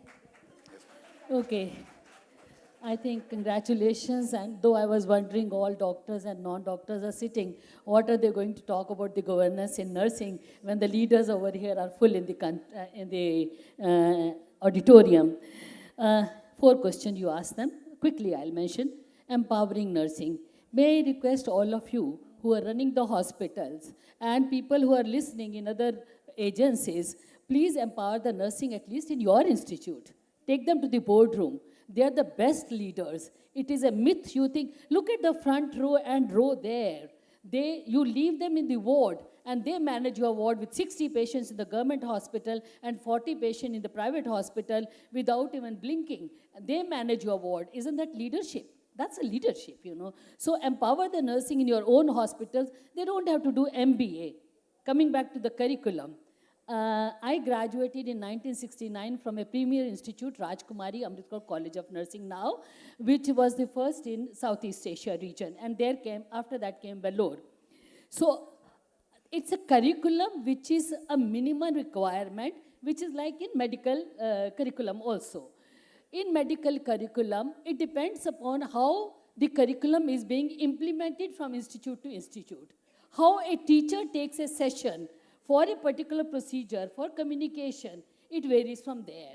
You will find the girls and boys coming from a particular medical college or a particular nursing college are different than the other colleges. So the curriculum is made for the whole country. It is not made institution-wise. So the curriculum implementation is important, and where we close our eyes and appoint the principal with 7 years of experience. We close our ears and we appoint because we have to show the principal of College of Nursing, and in the private sector with 6 months experience, you make the nurse to become a teacher. So why do you permit these kind of things? The institutions, just to fulfill their requirement and earn money, sorry for using this word, the private sector, we know what is happening in the private sector. And I have also written to Honorable Prime Minister, who has recommended 157 colleges of nursing. Where is the faculty? The faculty is there, but the promotions are not there. At the moment, in the central government, the Prime Minister, everybody knows that Lady Harding, RML, RAK College of Nursing, all these colleges, they are going to lose all their senior teachers within 3 months, 3 years. But no steps are being taken to recruit because of the government protocol. Well, the other important thing you talked about, the MBA, the curriculum. The curriculum, when I graduated way back in 1969, I know none of you were born. In 1969, even I wasn't. You weren't born. Okay. हम लोग थे. हम लोग शायद छोटे-मोटे होंगे. I had graduated from Maulana Azad Medical College. At that time, so we are colleagues. So that was a time, in 4th year, we were taught ward administration and public health. These were the 2 courses, ward administration and public health. So as teachers, they taught us ward administration. We were posted with the administrators. We did the administration. I'm talking of way back in 1969. So I don't think the curriculum is to be challenged. It is a way the curriculum is to be implemented that is to be challenged. Another thing you came up with, doing MBA. Now, MBA is teaching all the administrative strategies, all the models, all the theories, which we teach to our students in 4th year, BSc Nursing. Leave aside master's program. We teach them in baccalaureate program. So it's again the implementation part of it. Yes, I'll just conclude. I know you're running short of time. Communication skills. I'll tell you, when Dr. Khatri took over the Delhi Medical Council, and I was the president of Delhi Nursing Council, you did not have a curriculum in the medical course of communication skills. It is only when Dr. Khatri took up, and then we started discussing about it, the communication skills were added for the medical college, that also for 30 hours. But for nursing, the communication skills are added from day 1, the student center. how to communicate with the patient, how to communicate with the team members, how to communicate with the doctors, how to take the messages clearly. You know, there are wonderful examples of that which continues till 4th year and for GNM till 3rd year. Just one more, we talk about the collaborative approach, but how do we implement it? I quite agree with Dr. Vijay. We are taking his name because he has been with us throughout. We have had the journey together at various forums. We talked about it. There was no difference between doctor and nurse in 1969 when I took my students to the clinical area. We always had mentor in the clinical area from College of Nursing, Rajkumari. And the doctors many a times could not answer the question, and they will come and say, please tell your students not to answer. I study and come.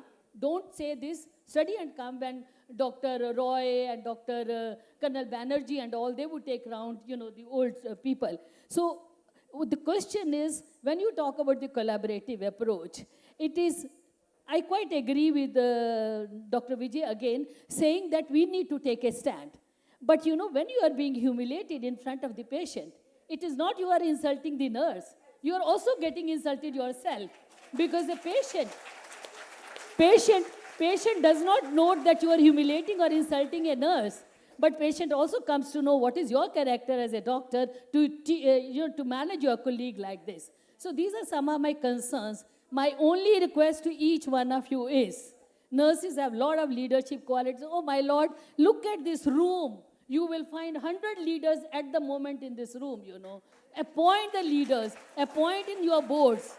Don't wait till the time they do MBA. Pick up the qualities, take up that, and appoint them. Please take the action. I always say, I'm tired of the lip sympathy. Please take the action. Thank you, thank you. Very well said.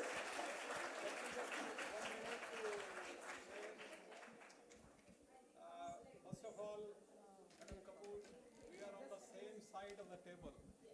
We are not, there is nothing like that you appoint or we appoint. As I said, we are on the same side of the table, okay? When you talk about, for example, you say communication is being taught from the first year. The issue is you look at what is the communication levels present in your nurses or our nurses. The issue is that you look at the pudding, not look at the recipe. In the cookbook, everything is well described how to make this beautiful dish. But the dish that you are producing, let us look at what is the gap, how do I fulfill, how do I make a nurse who can communicate exactly on the points that you are talking. As a person who is a leader who has provided a beautiful kind of a curriculum does not make them effective communicator.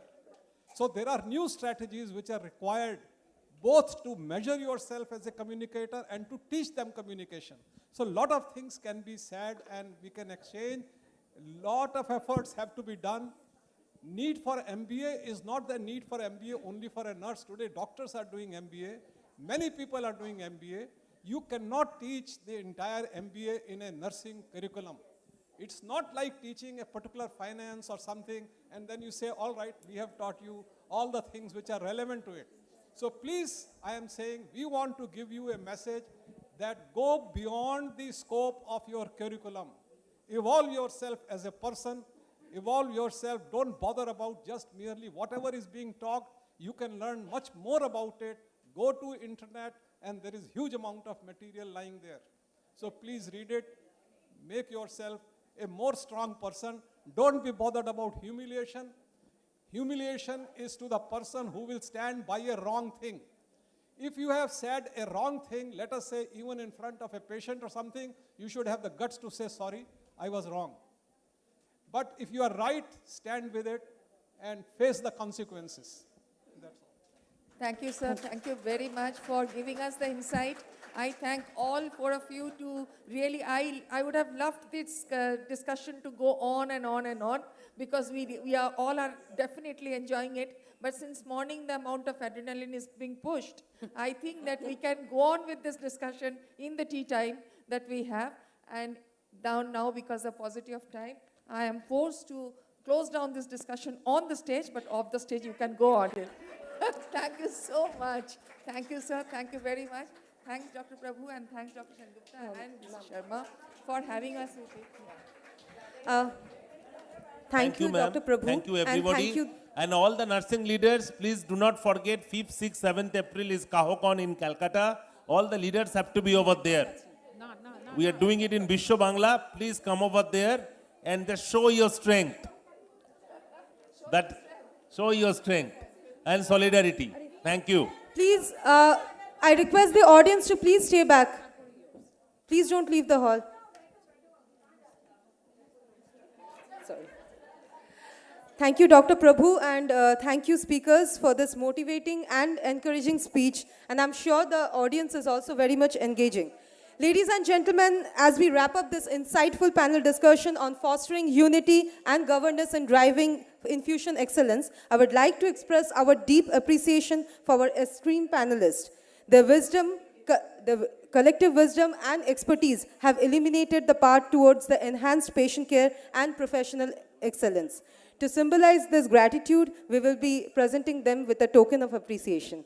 I would like to request Dr. Prabhu to do the honor to the speakers.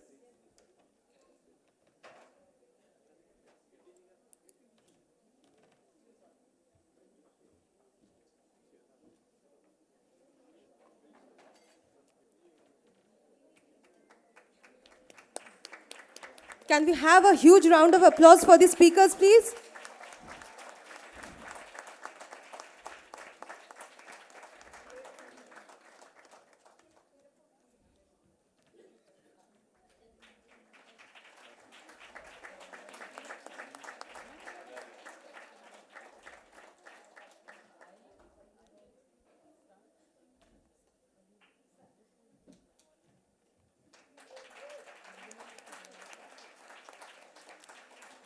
I would like to request Captain Madhukari to present our token of appreciation to Dr. Prabhu.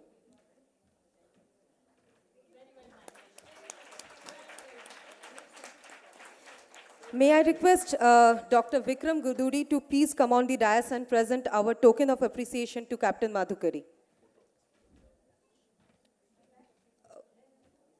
I think he's not here. Okay.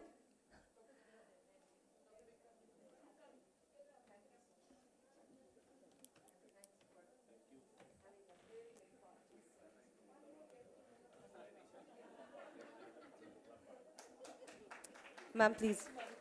Good. While we are changing, can I just share advice or a suggestion? So there was a talk about how to increase income. I have an idea. I don't know if it's okay to share. So you see, if you look at the HR spend of a hospital, the tiers are consultant, junior consultant, resident, RMO, nurse, technician, and down the level. If you can remove that one level above you, if you can remove the RMO level or a junior level, then that money can automatically come into nursing budget. So.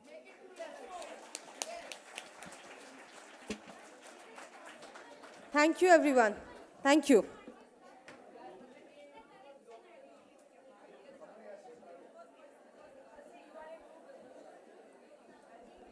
Please do not leave that hall. It is not your tea break time yet. Sorry to disappoint you, actually.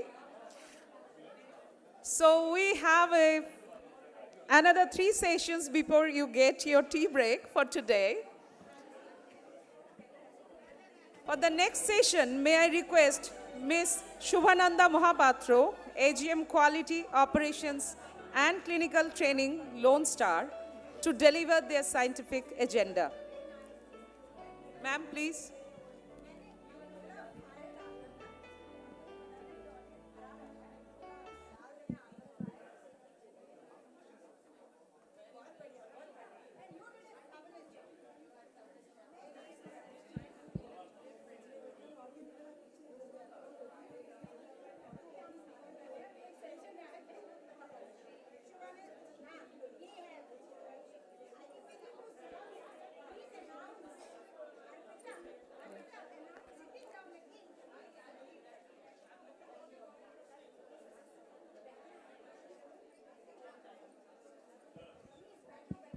Can I ask everybody to settle down, please?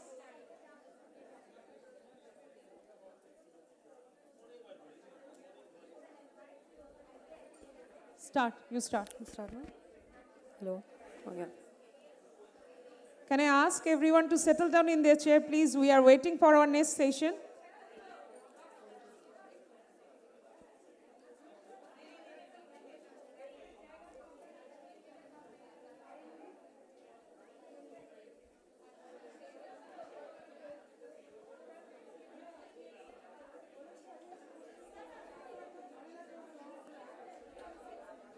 Kind attention, please. Can you please be seated?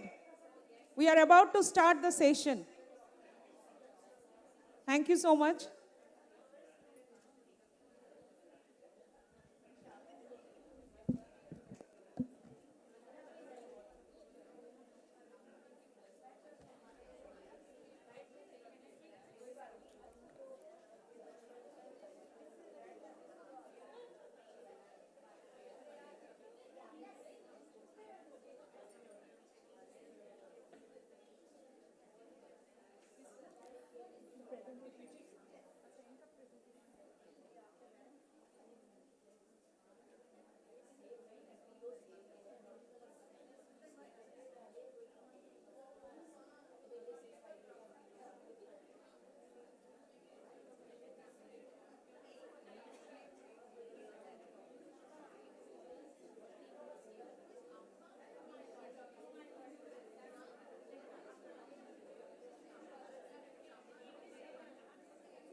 There are some technical glitches. I want you guys to be patient.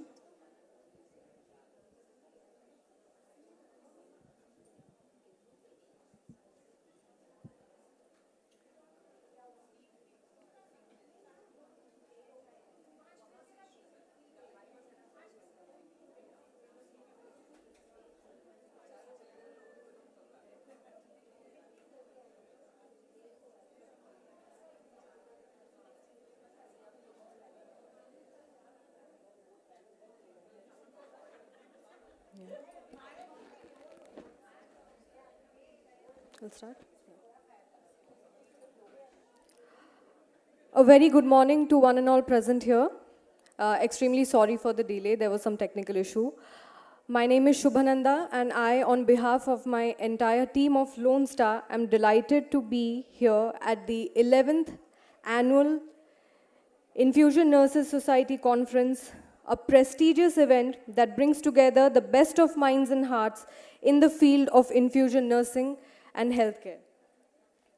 Honored to partner with the Infusion Nurses Society, we welcome Colonel Beenu Sharma, President, INS India, Captain Madhukari Ray, Secretary, INS India, Organizing Chairperson, Ms. Dolly Biswas, Scientific Committee, INS India, Organizing Secretary, all the delegates, the Governing Council members, my dear nurses, to the City of Joy, Kolkata. We believe that Lone Star is a connecting link in healthcare delivery, bridging the gap between the caregivers, the patient, and the equipment. We understand that caregivers make a difference in the field, in the everyday care of patients and we are proud to play a helping role in delivering care to patients by supporting them. We are passionate about creating value and innovative solutions for healthcare delivery in India. Our journey encompasses of 10 years in which we have been fortunate to work with over 250 hospitals and are constant contact with over 20,000 nurses. Our equipment portfolio, as you can see, consists of over 50 medical equipments and covers imaging, surgical, respiratory, and critical care. Many of these equipments that our infusion nurses use on day-to-day basis, such as infusion pumps, CPAP, BiPAP machines, ventilators, DVT pumps, air mattresses, oxygen concentrators, and more. We have a vision to make healthcare more accessible and affordable to all. This is one of our variants of our air mattresses that we use currently in various hospitals all across India. It is flame retardant. It has got a digital pump where the nurses do not have to do anything at all. Once the mattress is installed, the nurses have to be absolutely carefree. They have to just keep on checking with the patients. It has a 4-way stretch cover. It is PU stretch covered, anti-MRSA certification, heel relief, and waterproof stopper. This is one of the DVT pumps that we use all across India. It is CE, FDA, TFDA certified, compact and very lightweight, very user-friendly. It has got an inbuilt air filter, digital preset cycles, so that nurses do not have to worry when either of the calf garments is getting inflated or not. It has got a tubing set and automatic cuff detection. Both of these equipments are currently installed at our stall and booth, so any of you nurses and my dear delegates and governing council members are most welcome to please come and interact with us and check these products out for themselves. Can we move on to the next slide? Our visions are aligned with the theme of the conference, Invest in Infusion Nursing, Advancing Global Mission through Leadership, Empowerment, Engagement, and Advocacy and Technology. We stand for recognizing, enhancing, mentoring, and leading the nursing professionals who are the backbone of healthcare. Our flagship scholarship program, Lone Star Prerna Scholarship for Nursing Professionals 2023, which was held in Delhi, is a testament of our vision coming to life. Our learning partners, CAHO, Consortium of Accredited Healthcare Organizations, and Bodhi Learning Labs have enabled us to enhance the skills and competencies of nursing professionals. Our distinguished jury members, who guided us with their valuable expertise to evaluate the applications and support the auspicious initiative. These are some of the snapshots. We are proud to partner with INS, the organization that has been promoting education in infusion nursing. We appreciate the valuable work that you do. I would like to invite you all to kindly visit our stall and interact with our enthusiastic team. We have some exciting product demos for all of you to see. Thank you for your kind attention and time. I hope you enjoy the rest of the conference and have a wonderful stay in the city of joy, Kolkata. Wishing you all the very best. Thank you.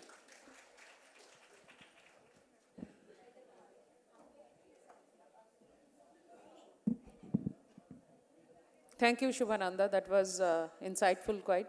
May I request Dr. Rita Lakhani to come on stage to do the honor to give her a token of appreciation, please. Come.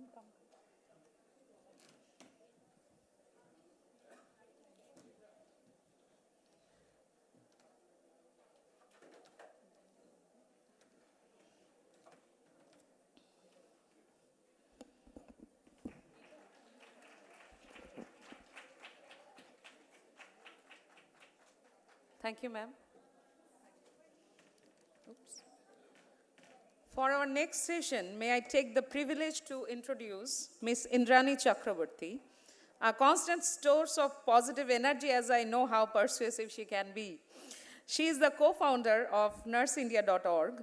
Today, as the co-founder of Nurse India, she is dedicated to building India's largest online nursing community that connects all nursing stakeholders on a tech-enabled platform: nurses, hospitals, recruiters, training providers, nurse coach, and mentors. Deep reflections during the pandemic made her realize that her calling lay in impacting a large population through technology and HR. That's how Nurse India.org was born. We welcome you, Ms. Indrani.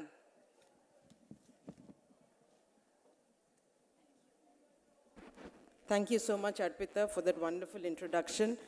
And thank you, everybody, for having us over here. A big thanks to INS, big thanks to Colonel Binu especially, Captain Madhukari, Sister Dolly, and the entire leadership team and organizing team. It's been a wonderful, wonderful conference. And I hope a lot of you who've traveled from outside have had a good day in Calcutta yesterday. Have you all? Did the City of Joy provide joy? Great. Thank you so much. I think we do deserve a thunderous round of applause for this audience. It's been a fantastic audience for 2 days. I was shocked yesterday at 8:45 a.m.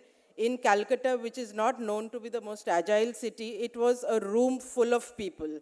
So a big round of applause, I think, to the audience. Great. Without further ado, this is the topic. 1 minute. Can we have it in the master view format? It's okay? Okay. Cool.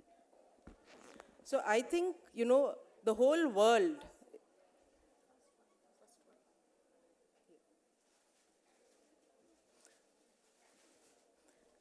world, is changing on 2-letter acronyms.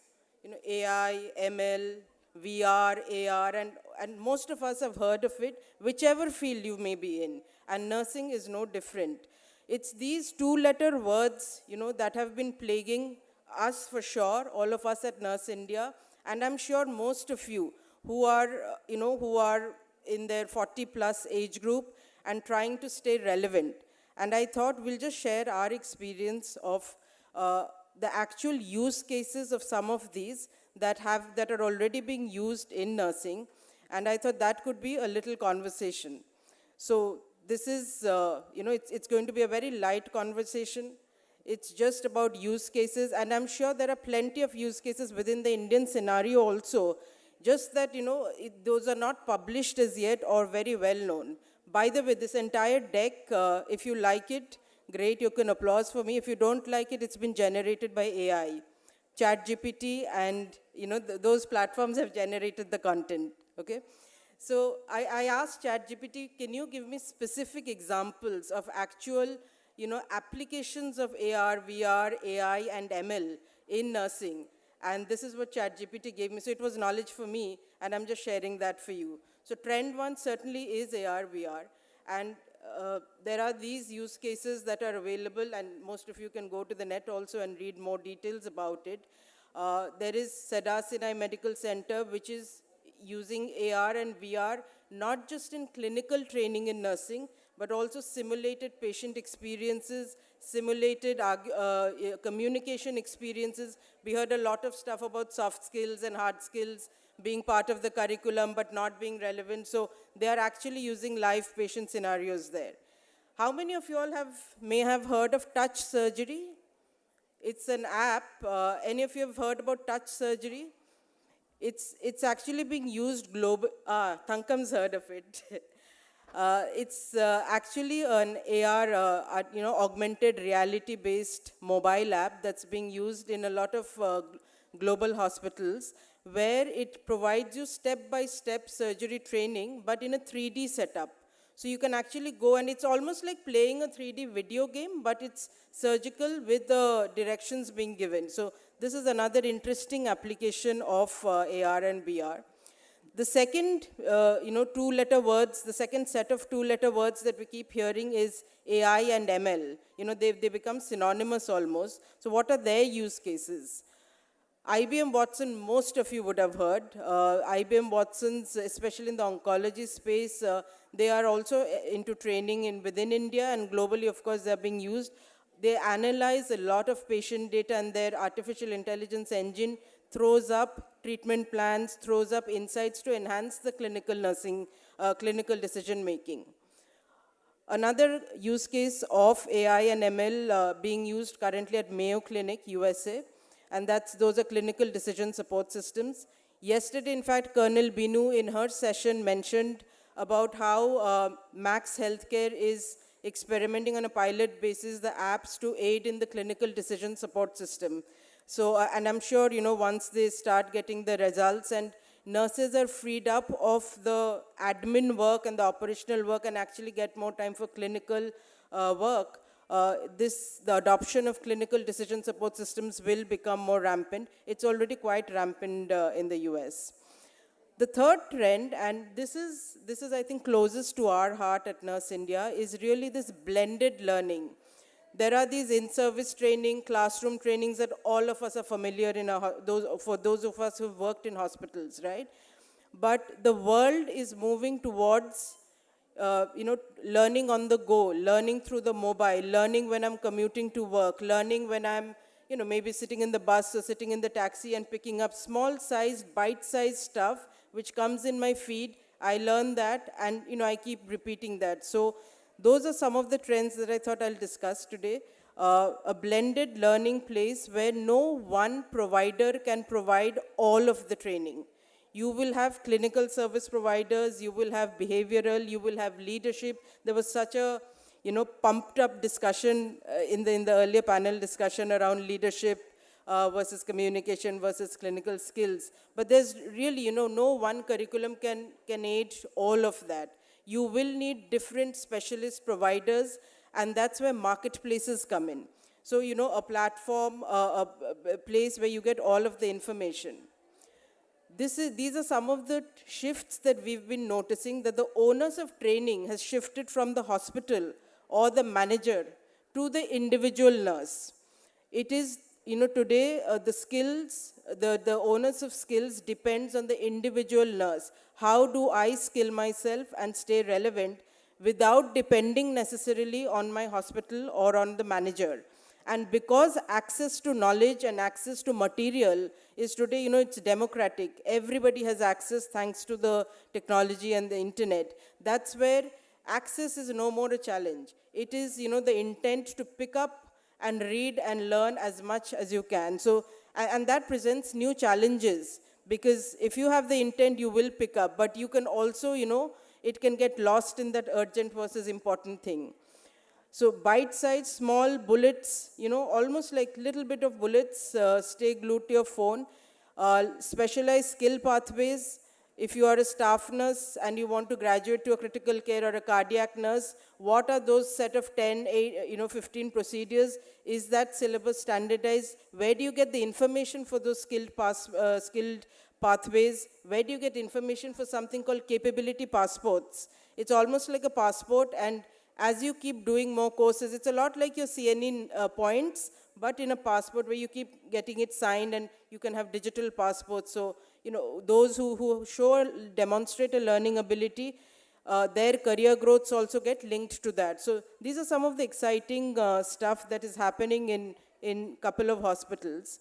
But what's required is really a credible nursing marketplace where you have all of the stakeholders, learning providers, career people, device people, all of the companies on one platform. These are again some of the questions we've kept hearing, and these are not just from the more experienced folks. It's from also the younger folks, that there's just so much of information out there. The patient almost knows as much as I know, right? How do I still keep myself relevant, updated? And that's where I think every young nurse especially, and even some older nurses, I think, you may have heard of reverse mentoring.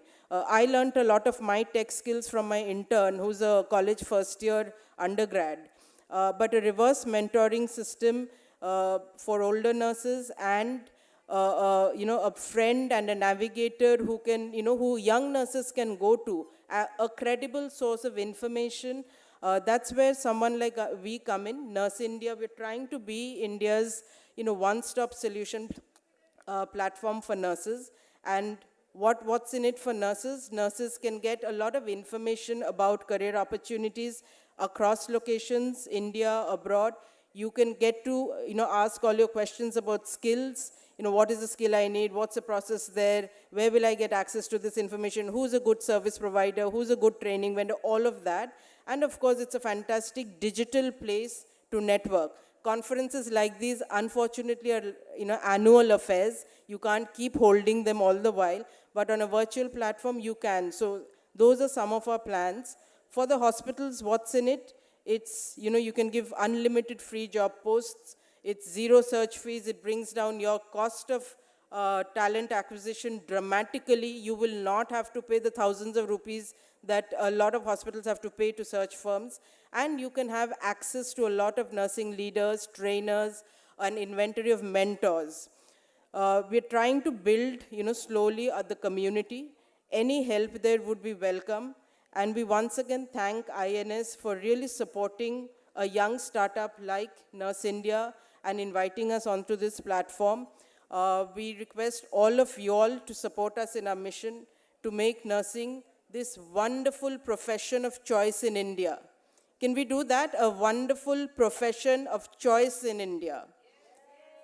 Thank you so much. Gratitude. Thanks. Okay. Thank you, Indrani. How can I ever forget our journey at CK Birla, right? Towards the capability building. Glad to see the same passion in you. So may I request Madam Sritikona Mani to present a token of appreciation to Ms. Indrani Chakravarti. I believe our extinguished guests and participants has benefited from this wonderful information.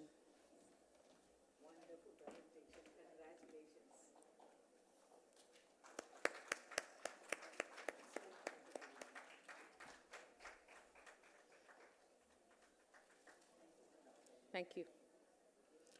So I can see half of the hall is already, empty. So let's have the hall purai empty. So let's go for a tea break, and we'll be back in, say about in 10 minutes. Because we have a lot more exciting events just after this.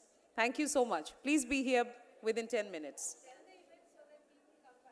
So there will be lit awards, and after that there will be a mastermind quiz as well. So you all need to participate in that. So please come back within 10 minutes.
Hello, hello, hello.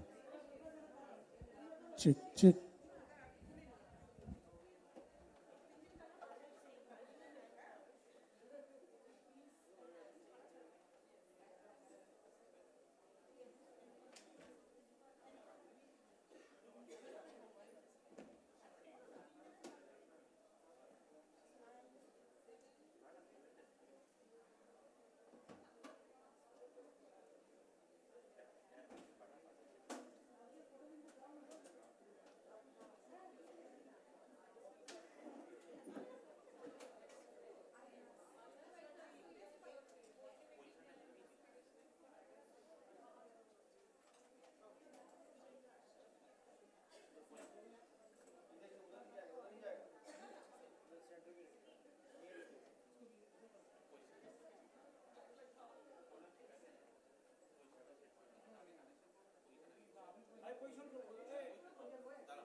পরে দিচ্ছি না এখন কি হবে না honestly তো হবে এখান থেকে set up our signals, go ahead and set up because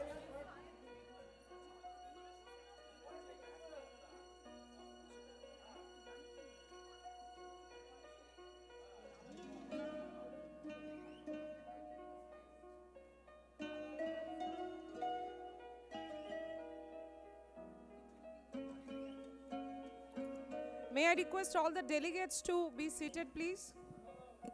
Hello. I request all the delegates to please settle down. We will be resuming our sessions post tea break.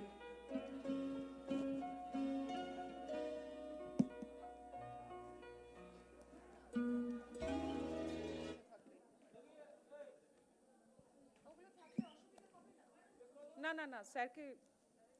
I request all the delegates to please come inside the hall and settle down.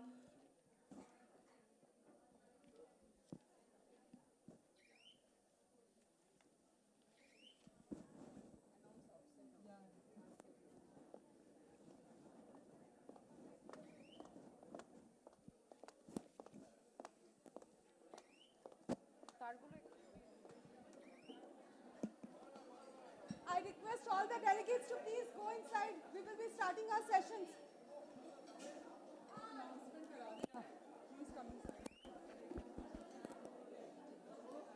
Excuse me, delegates, please come inside the hall. We have our chief guest.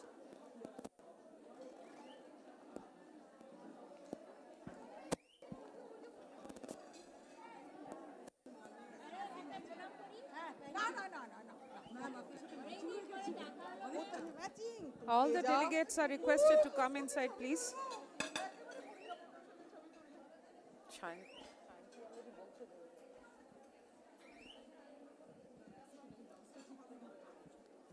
May I request all the delegates to come inside and settle down?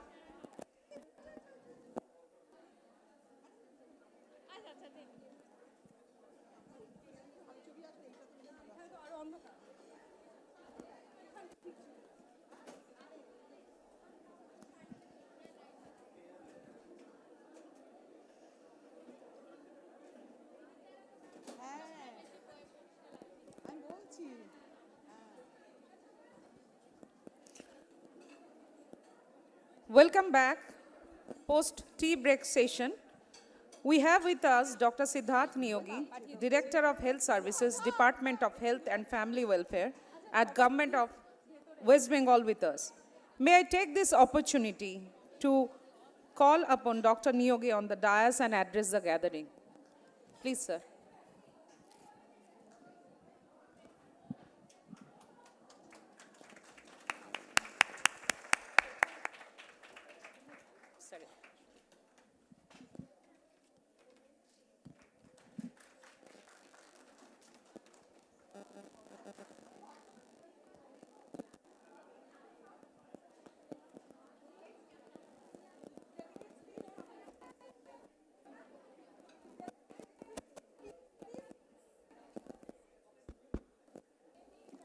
Good morning to you all. It's my privilege to speak in front of a huge gathering and a national gathering. I was supposed to come yesterday, but so many programs were there, I could not make the time. Actually, my alma mater was observing the Foundation Day, and I had to go there as DHS.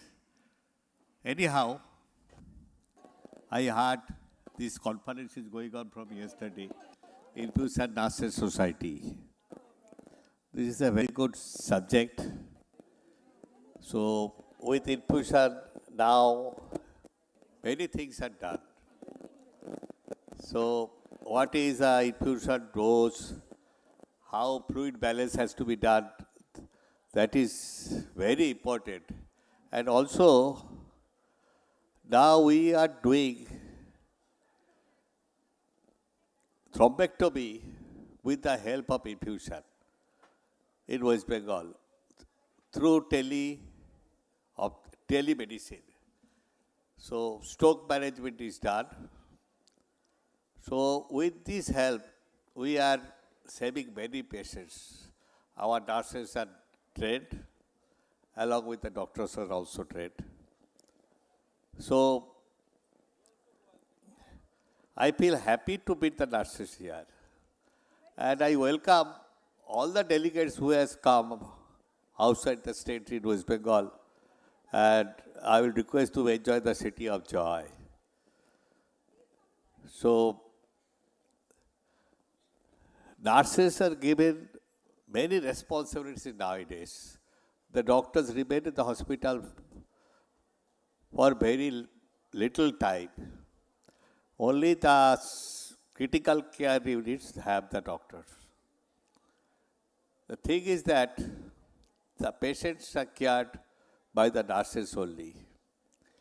And I congratulate the nurses who worked hard during the COVID period and helped to cure many patients. And this is my sincere homage to the nurses who have lost their life during the COVID period. So that was a great loss for us. I think it was in the government sector, private sector, both.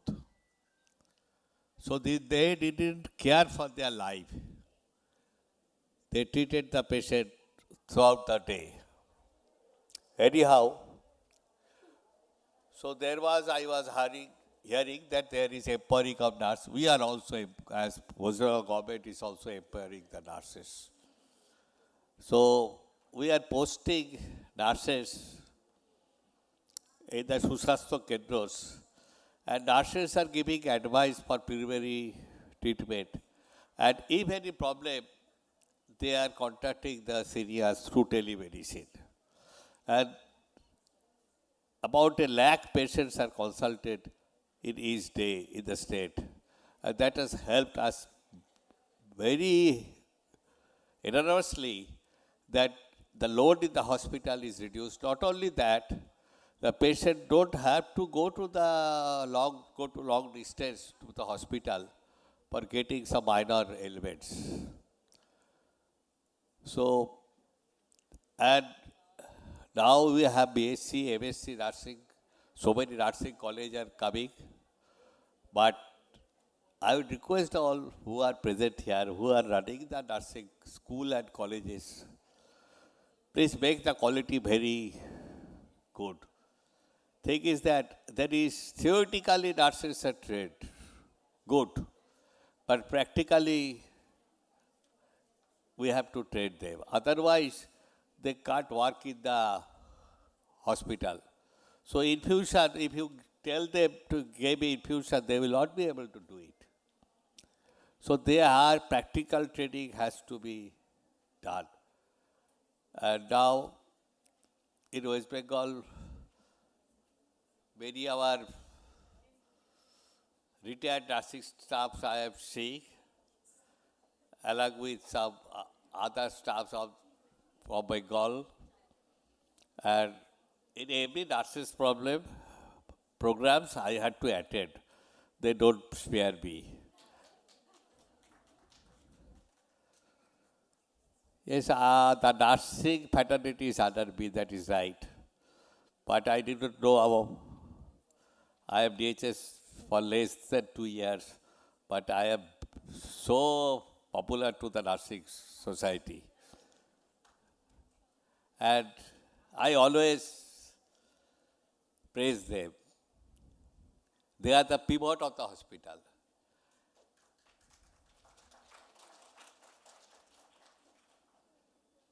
A patient is any problem, he or she will say, sister or didi, I am having this problem. They will not frankly tell to the doctor what is his or her problem. Sister is their friend. Just a minute.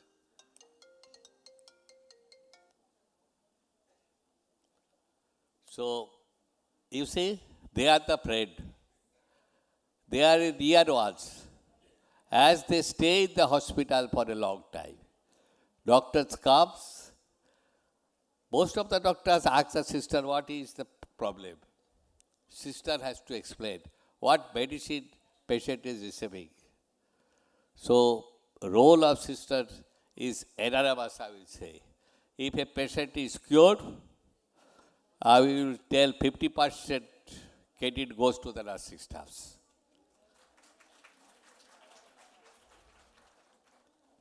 Another thing I should say, nursing fraternity is the most disciplined fraternity in the health services. That also I have noticed. But sometimes they are very much strict. So I will tell them to be less strict. Be sympathetic to the students. Anyhow, I would be happy if I could spend more time with you. But I enjoyed this short period. I have to go to another program. Anyhow, I wish success for the program. And I again thank the other delegates who has come from outside the states. What I have told to the nurses only. The organizations are there, the nursing college proprietors and directors are there, but it is the nurses who are there to be. That I always say. So, please carry on your duties, and I wish success to your program. Thank you.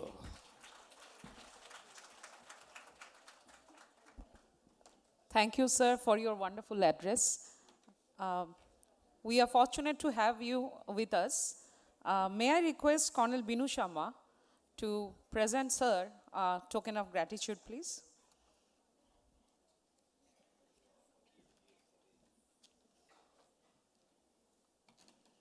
Sir, we missed you yesterday, but we don't want to lose our opportunity to have you here. Thank you so much for coming, sir.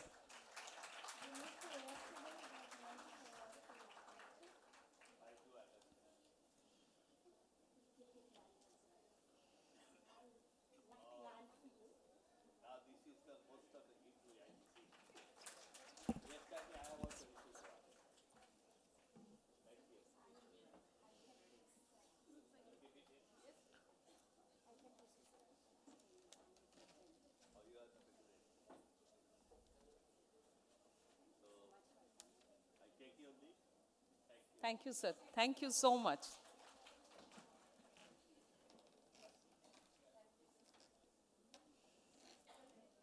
So we are moving on to our next exciting agenda. In this room, we are surrounded by individuals whose passion, dedication, and innovative spirit have left an indelible mark on nursing profession. As we embark on INS Lit Award, let us reflect on the collective accomplishments that have brought us here and anticipate the transformative impact the exceptional individuals will continue to have it. It gives me immense pleasure to call upon Dr. Bala Murali, 3M, to carry out INS Lit Award.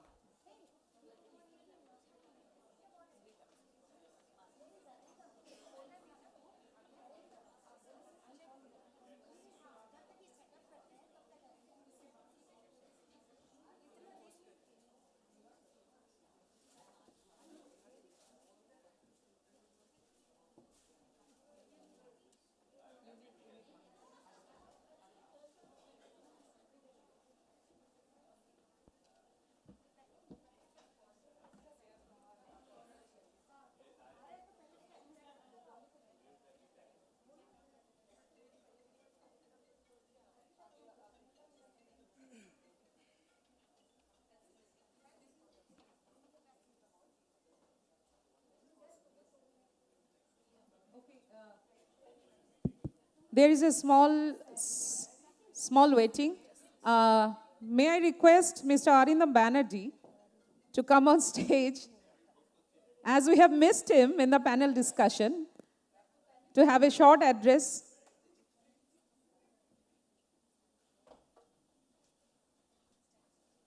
We should have music when Arindam is walking on the aisle, you know. So we welcome you, Arindam, on the stage.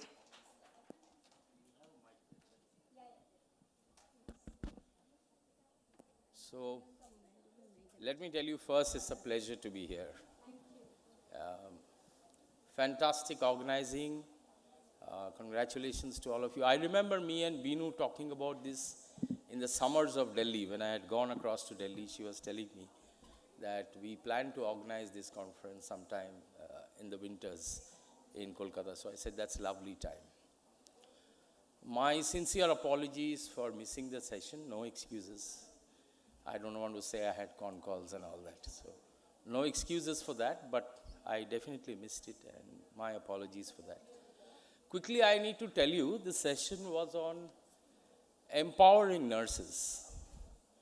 We who are in the business of healthcare or in the ambit of healthcare, honestly speaking, do we have an option?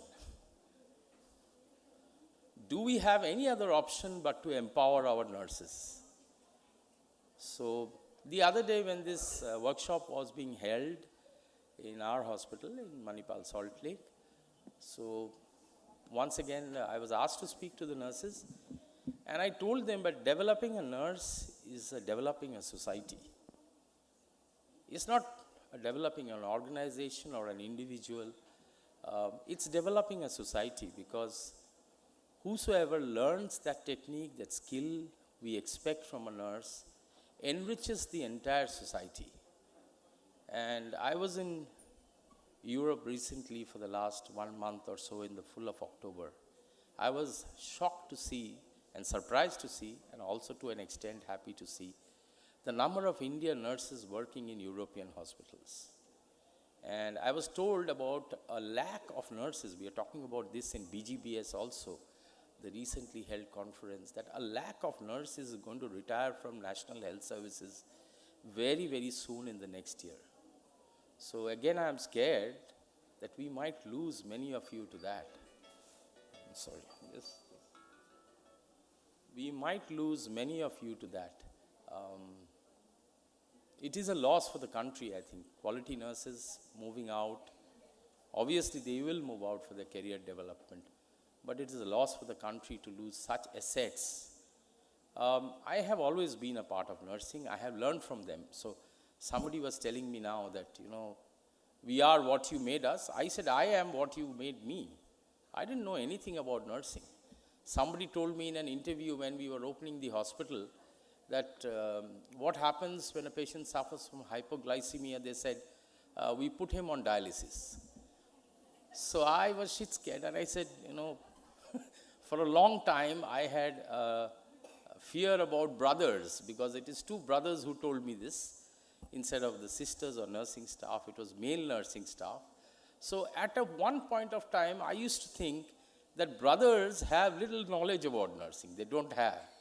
But in the long run, I have again educated myself and seen that brothers also have equal or even more knowledge than many of the nursing staff who are not males but ladies also. So congratulations to all of you. I think this session, this organization which everybody has organized under the leadership of different leaders, you are enriching the society. My heartfelt thanks to you from the people of the society, that your skill is going to help us in return. Because undoubtedly one day I will end up in the hands of you.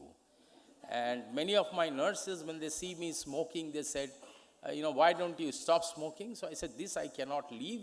Even if you put me on ventilator, ensure there's a smoke at the end of the ventilator. So I will definitely land up in the hands of yours. And it is my responsibility to see that I land up in the hands of skilled people and not unskilled people.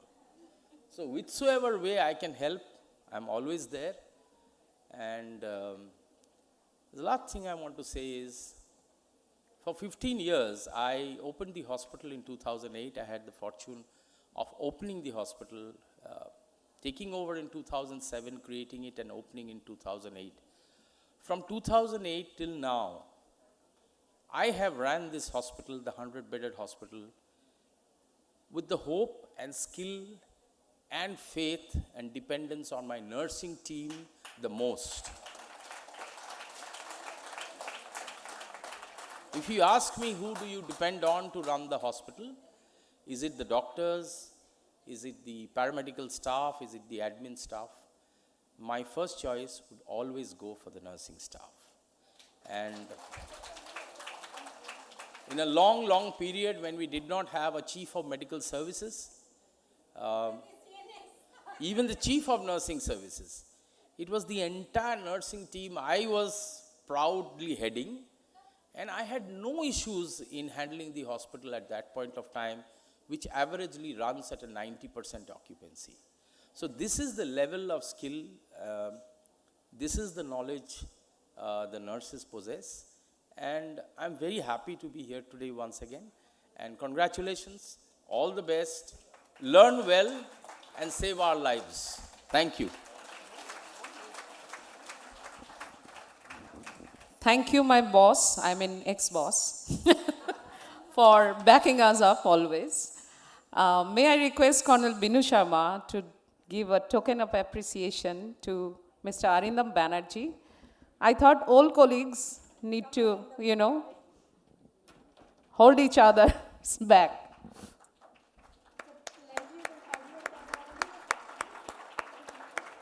It's wonderful to have you, Arindam, although you are late.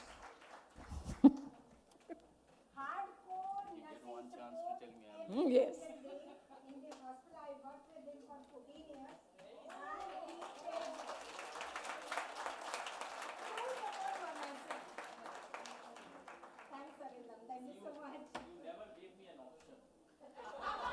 So there is a kahabat. If you are a Colombian, you will always be a Colombian. So, now Monipal. All right, we are going to move to our next award session, that is Lit Award by 3M.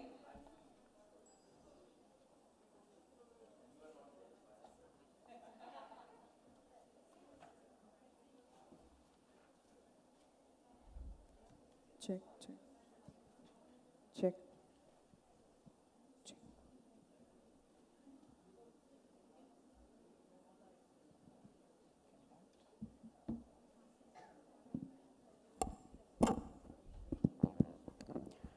A very good afternoon, everyone, and a warm welcome to the second day of the INS Conference, Kolkata.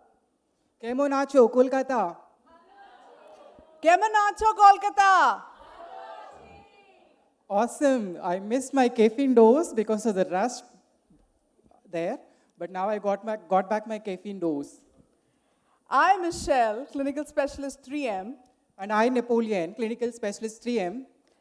Would like to host and are hosting the Infusion Nurses Society Lit Awards 2023, powered by 3M. How are you, Napoleon?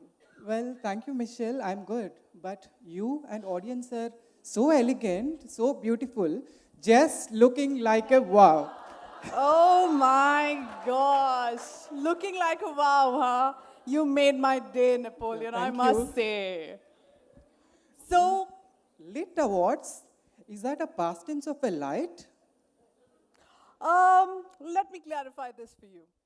So lit actually definitely is a past tense for light, but it actually stands for Leaders in Infusion Therapy.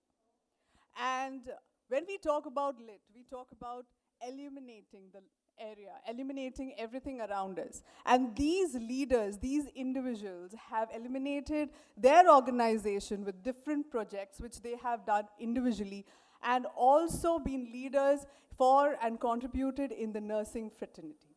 So I hope I clarified it for you. Wow, Michelle, thank you for that clarity. So on this note, I would like to bring in front of you a quote that says, the true value of awards not lies in the medal or a plaque, but it lies in the achievement earned and also the lessons learned. So now I hand over to Michelle to present the first category of Lit Awards. Thank you very much, Napoleon. So the first award category for this afternoon is Patient Safety. This category recognizes who went above and beyond expectations to champion the cause of patient safety in infusion therapy by reducing risk of complications through training, protocol, setting surveillances, or any other means. And the award in this category goes to Mr. Johnson Varghese, Infection Control Nurse and Quality Nurse Specialist at Sayadri Super Speciality Hospital. I think we can do better than this. Yes, and this award is being given to him for leading an impactful prospective observational study that helped to reduce chemical phlebitis at the hospital. To talk about Mr. Johnson Varghese, he has completed his post-BSc and also done his PGDM in healthcare management. He has been working for 14 years in the nursing profession. He has many accolades and also has his proficiency in infusion therapy. His cores are in infection control practices, and definitely he's been working very well and contributing towards the nursing fraternity. To hand over this award, I would like to call upon the dignitaries. Radhika Ane, Division Head, MSD, 3M, Dr. Vikram Gaduri, Scientific Affairs and Education Manager, 3M Asia, and of course the GC members, Madam Bindu George, Madam Claire de Mello, Captain Neelam Deswal, and Madam Tangam Gomez to hand over the award to Johnson Varghese.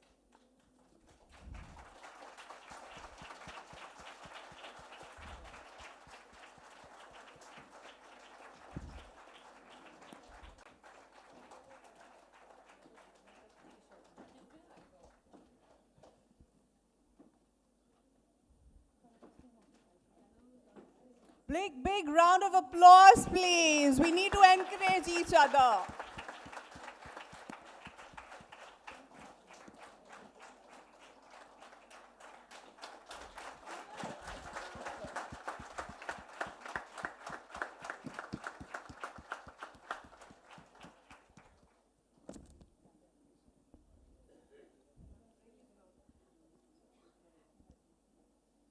Thank you.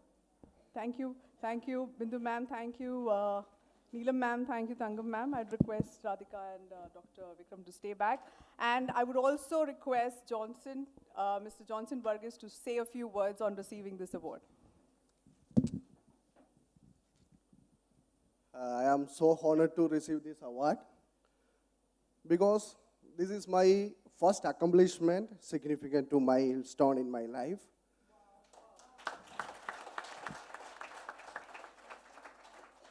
And this is my second attempt. Last year, I am given my project that is impacting patient satisfaction and IV cannula complications. That time, I observed the most of the complications related to infusion phlebitis. But all the management and leaders is assuming the mechanical phlebitis is the reasons. And the nurses are not well to perform IV cannulations. So I am taking the data-driven decisions. So 286 above cases I am studied related to chemical phlebitis in last 6 months with the help of clinical pharmacology team, because the drug efficacy and precipitations need expert opinions. So I am included in my fellow team is a clinical pharmacology team. I am done the study of 286 above cases, and the most of the findings, that is, so we are not thinking about that. The example is amphotericin B. Everybody know the dilution with dextrose. But after immediate medications, they are flushing with the normal saline. That is the precipitation factors we observe. So we improving our practices, especially incompatibility chart we made, and this is available in our injection preparation area in all the hospitals for the quick review of our nurses. And the standard dilution practices, that was lacking, because in our hospital, the most of the patients receiving pantoprazole and ondansetron, and simultaneously they're giving Y connector are using it, that is a precipitant factors, and the pantoprazole they are pushing within 30 seconds. The minimum dilution minute is 7 ml per minute, and the ondansetron is also, they are giving in a without the less than 15 seconds. That is also one of the reasons. So we trained them, awareness given them, and reduce our chemical phlebitis cases in very good complaints of 98% complaints, means very less non-compliances related to chemical phlebitis. Thank you so much. Thank you very much, Johnson, for giving us this insight. And humble thank you to INS, office bearers and the jury team, and especially 3M team. And my organization, they support me, privilege me, Sahyadri Hospitals always support me for the all study and project. I am so thankful to with all of you, and thank you so much. Thank you very much.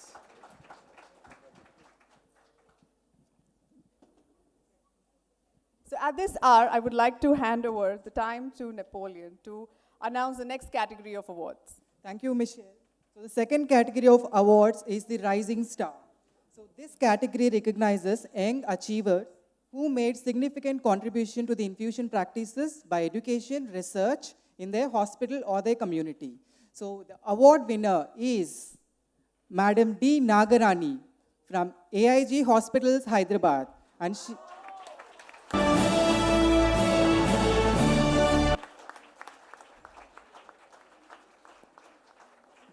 A round of applause, round, a loud applause, please.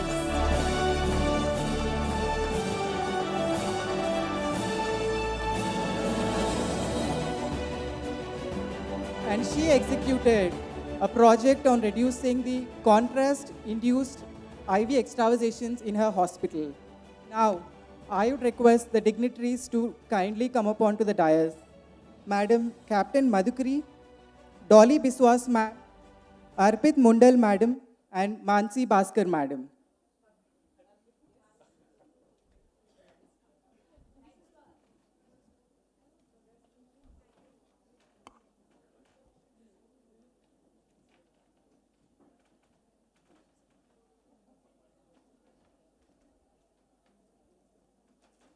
The clap shouldn't stop. The clap shouldn't stop.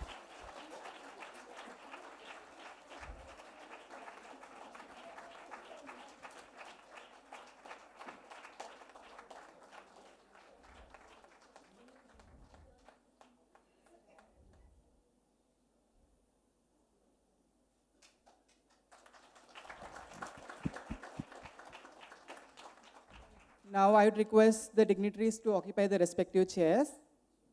I'd request Radhika and Dr. Vikram to stay back. Dr. Vikram to stay back. Now, may I request Nagarani ma'am to speak a few words on her achievement. Good morning, all. Good morning. Thank you very much to the INS and 3M team and jury team for selecting the presentation on extravasation related to contrast. So I'm very sincere gratitude to my Bindu ma'am. She is our CNO, and my colleagues to implement on the process and who helped us select the topic. I'm very thankful to Veshita. So we have worked on the extravasation. We observed the increasing the rate of extravasation related to contrast in the radiology department. We have worked out on the RCA. We have done on 3Ws and H. The 3Ws are what, where, why, and how. So we find the reasons why it is happening. So we set the reset the process. So we have observed that the small gauge cannulas, they used to put the cannulas, that sufficient gauge cannulas are not putting. Then the hand movements, when they are doing the contrast, while giving the contrast and while doing the procedure, patient used to move the hands. And the technicians used to check the BPs while monitoring for the patients while doing procedure on the same hand. So the pressure, because of that, used to not going the contrast. So we find the reasons. So then we set the process, we have done the reprocess. So we have started the process on the cannulas, the correct gauge cannula, which are the procedure required, the 18 gauge or 20 gauge cannulas we used to put. And we used to see the flush, used to give the flush, the patency of the cannulas before procedure starting. So before giving the contrast, we used to give the fluids. If the IP patients, the IV fluids used to continuously, the IV fluids. So the OP patients, we used to check. Then these two processes we have checked. And one more, the BP used to check the opposite hand, not for the same hand.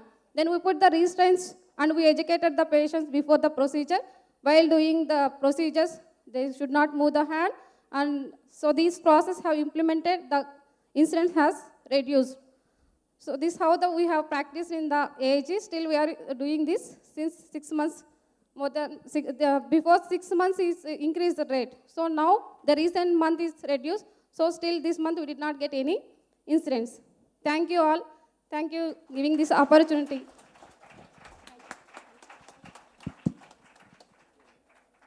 Congratulations, ma'am, once again, and thank you for traveling from a city of pearls to city of joy.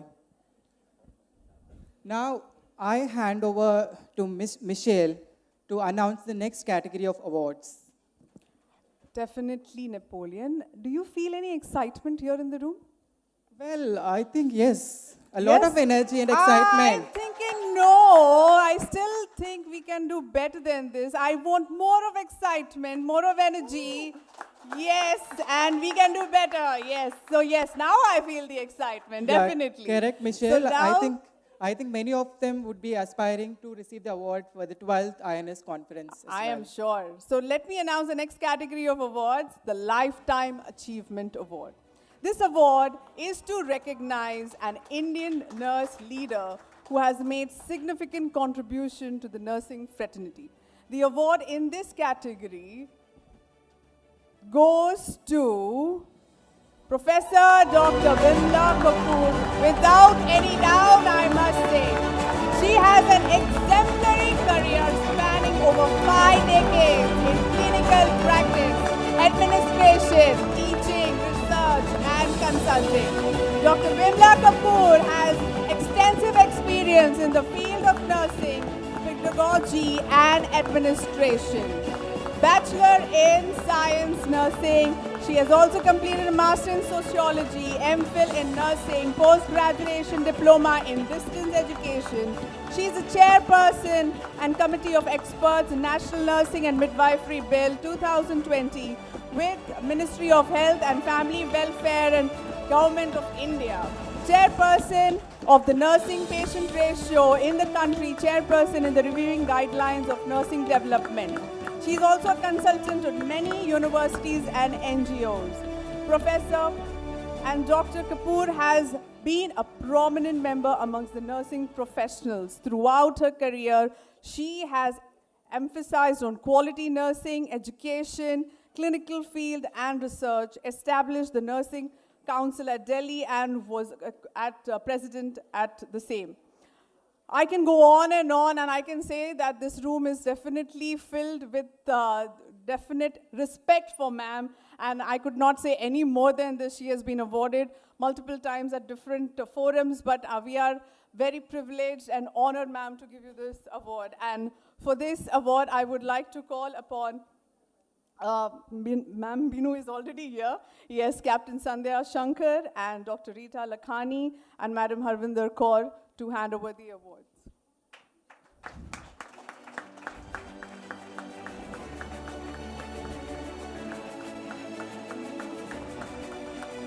Louder, louder, please.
Ma'am to say a few words to grace this occasion. Thank you so much. I didn't know you are two young nurses.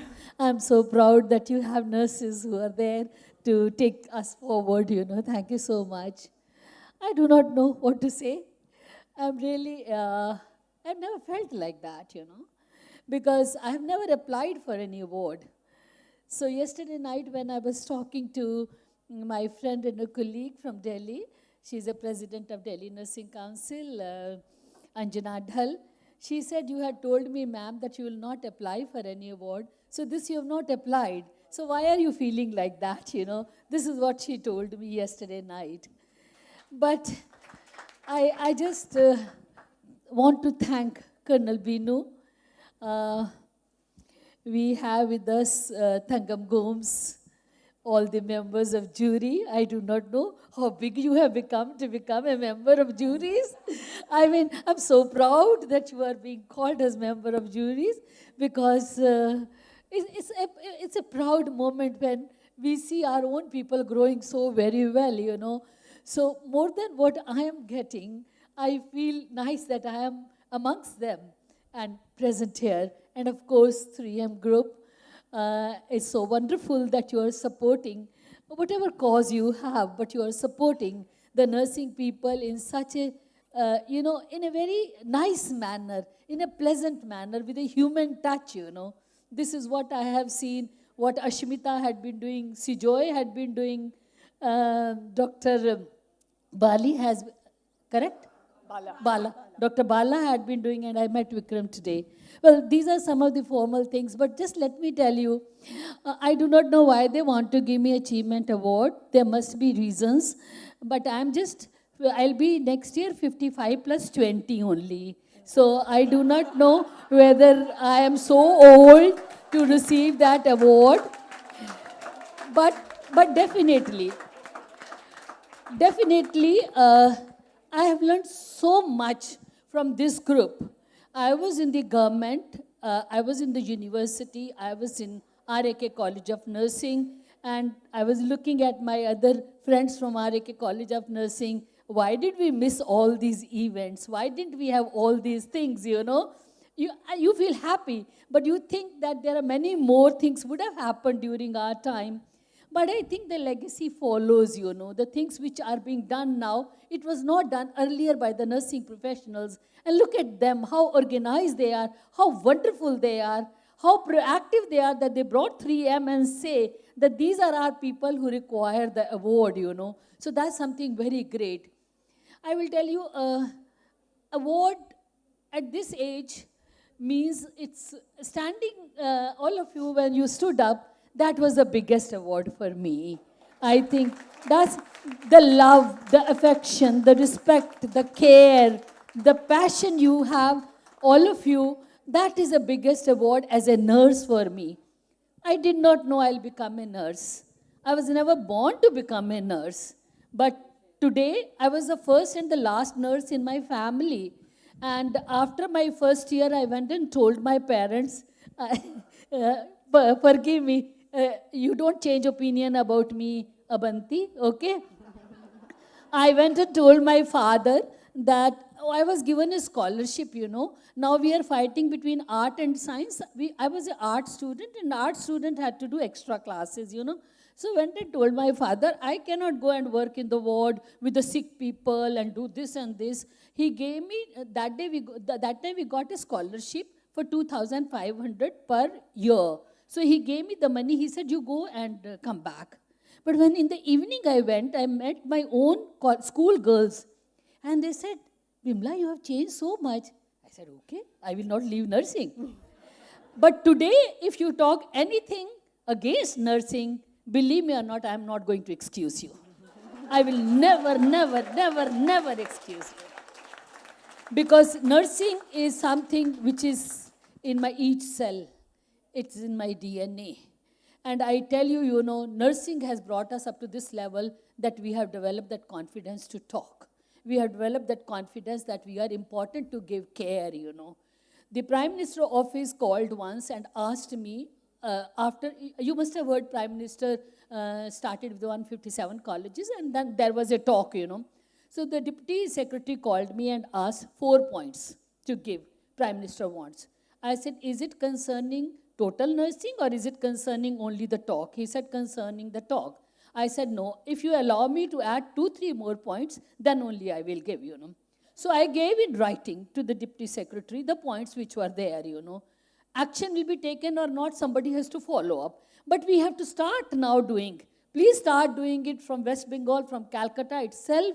So many leaders are there. I mean, I do not know why we are thinking there is no leadership. Please give the opportunity or take the opportunities and become leader. You're not going to lose anything if you are going to have a focused discussion and take 5 points with the DHS and say, this is what to be done. Don't take the stories. And with the focus point, please take the solutions. Because they want to know, how do we solve this problem? Go with the solutions, and then you see the action is to be, taken immediately. Follow-up is required. Believe me or not, my work was over as a chairperson of NNMC bill once I had reviewed as a chairperson a team. But what happened, nobody was there to follow up. And I thought, okay, let me talk to secretary, let me talk to health secretary. So I started visiting on my own. And many a times, Tangam and all, when I talk to them, they didn't even pay us penny for the work what we had done. Even for typing, nothing was done, But we did this just because we thought, if we leave it, it may go to somebody else. And they may not do justice to the National Nursing and Midwifery Commission bill, which became act. Thanks to the present health minister, within 24 days, it was announced in the Gazette notification. So follow-up is required, but follow-up not getting out of your duties and doing the follow-up. Do your duties and also take up some extra time. You have to have a corridor talks with these people, otherwise nothing comes out. Anyway, the mic in the hands of teacher is always a wrong thing, because teachers never leave the dais. Thank you so much. Thank you so much. And thank you, Vikram. Thank you, all of you. Thank you all. Thank you very much. And I request all the dignitaries to kindly take their seats. And do we have any more? Well, I wish they were, but not for this year, probably. Oh no, we have a surprise in store. We have more awards, not awards, rather winners of the 3M quiz. And I'm going to just announce the name. If you had visited the 3M stall and you have attempted that quiz, so we have winners, and we have 10 winners whose names I would like to call upon, and request you all to collect your certificates from the 3M stall. So the winners for the 3M quiz are Ishita Chand from AIG Hospital, Rajesh Rajappan from Akash Hospital, Kritika Swaroop from Attract Hospital, Priyanka Niranjan from Fortis Hospital, Mridula from Desan Hospital, Shilpa from SL Raheja Hospital, Blessy Sebastian from Medica Hospital, Rushali Anandkumar from SL Raheja Hospital, Lovely from Medica Super Speciality Hospital, and Nagarani again from AIG Hospital. So congratulations to all the winners of the 3M quiz. Please collect your certificates from the 3M stall. Michelle, what an exciting segment. Absolutely. I'm definitely sure everybody is excited to win these awards, definitely in the upcoming 12th INS conference. Looking forward to it? Yes. Looking forward to it? Oh, thank you very much. I think that's a big yes. Yes, absolutely. Yeah. So now, signing off, I am Napoleon and my co-host. And I'm Michelle, signing off today with a quote. What we are tomorrow is what we depends on what we are today. So I think with this thought, I would leave everyone over here with this thought to work on the exciting next round of awards of Powered by 3M. Thank you very much. Thank you very much. Aber dekho hobe. Dekha hobe. Please excuse our friend. Excuse our friend.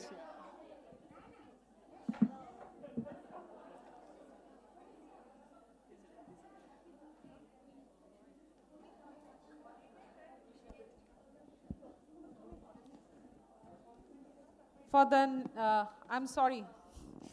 We had an exciting prize distribution, and I hope you all have enjoyed it. For the next session, may I request Dr. Atul Sharma, Head Medical Affairs of Polymed, to deliver their scientific agenda.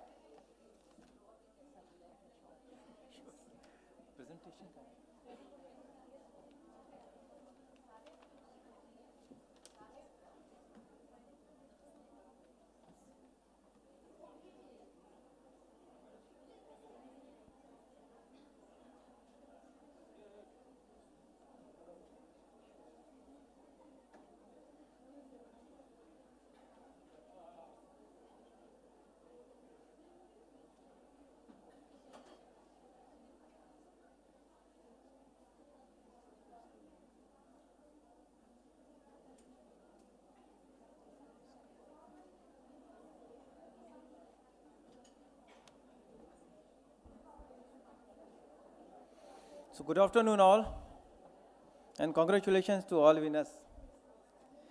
I am Dr. Atul Sharma. As we gather to celebrate 11th National Conference of Infusion Nurses Society India, we at Polymed would like to extend our warmest greetings to each one of you. Friends, I would like to mention few words about Polymed. Polymed is an Indian multinational with the presence of 125 plus countries across the globe, with 160 plus products and 370 patents. Friends, we have reached 8,000 plus hospitals and healthcare organizations across India, with 12 manufacturing firms in India, Italy, China, and Egypt. We strongly believe that Polymed as an organization always striving for the adoption of best practices by our customers and partners, and to achieve the best outcomes, we believe in learning and development through various academic activities. Our peer group meetings are designed to engage leaders across the healthcare fraternity through scientific discussions and latest practices and technological development in medical technology field. Friends, when we talk about adoption of best practices, we believe in learning by doing and achieve this objective. We provide fundamentals, confident to cannulate, clepsy prevention, and workshops on flushing practices. CNEs. Friends, our academic activities are uniquely customer-friendly when it comes to academic engagement with nursing fraternity, especially with budding nurses, because the clinical team of Polymed entirely comprises of trained nursing experts from infection control on education background, and currently we are having 30 plus nursing experts across India, which we are intend to go by 50 by next year. Here we say that we can, a year Polymed clean team conducts almost 2,000 plus CNEs across India. Friends, we are agile and adaptable in our approach, and we provide need-based solutions to our partners and customers through various tools to meet challenges, and in this regard, we have developed the tools and the program called Ascent. So this is Association for Clinical Engagement and Technical Skills Upgradation, a long-term initiative with our partner hospitals to meet end-to-end education and service gap with customized approach for nursing. Last but not the least, we always feel proud to be partnered with INS India in our common goal to achieve best patient care. And we as an organization always believe in continuation of learning and innovative approach. With this, I would like to conclude my session and wish you all the best and happy learning. Thank you very much.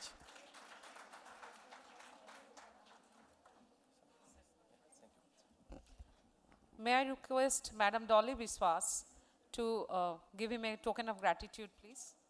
Thank you, sir. Thank you for your insightful talk.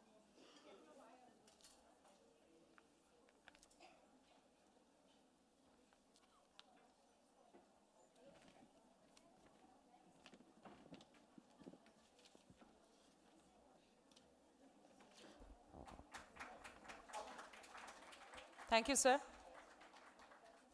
Thank you, Madam Dolly. For the next session, may I request Mr. Arijit Bala, AGM of Datta Medic Products Private Limited, to deliver their scientific agenda.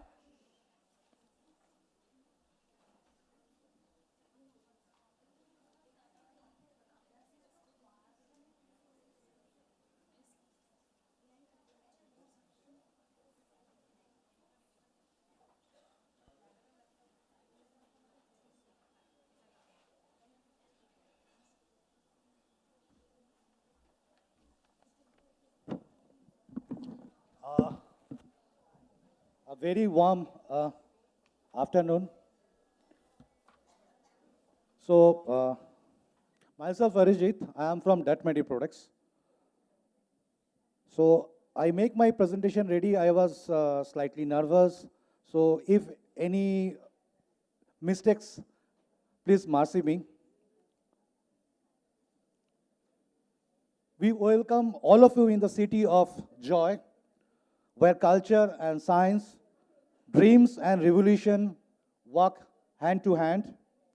It is also the home place for great persons like Mother Teresa, Rabindranath Tagore, Netaji Subhash Chandra Bose, and Satyajit Ray.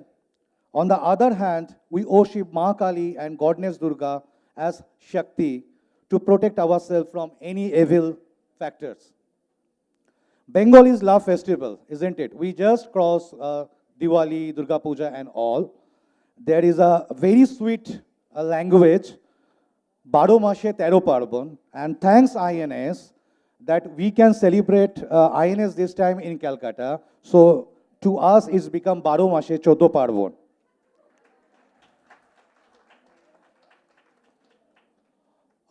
Basically, my team is also there. I am 49, I am in the industry for last 20 years, 28 years. In my 49 years of age, the words I utter is Ma, and the next words is Didi. Every time in this my 28 years, I went to any hospitals, my priority to meet nursing, and in Bengal, we used to call Didi. Even the patients admitted in a hospitals, even they felt sick, they call the nearby sister, Didi, please help me. So,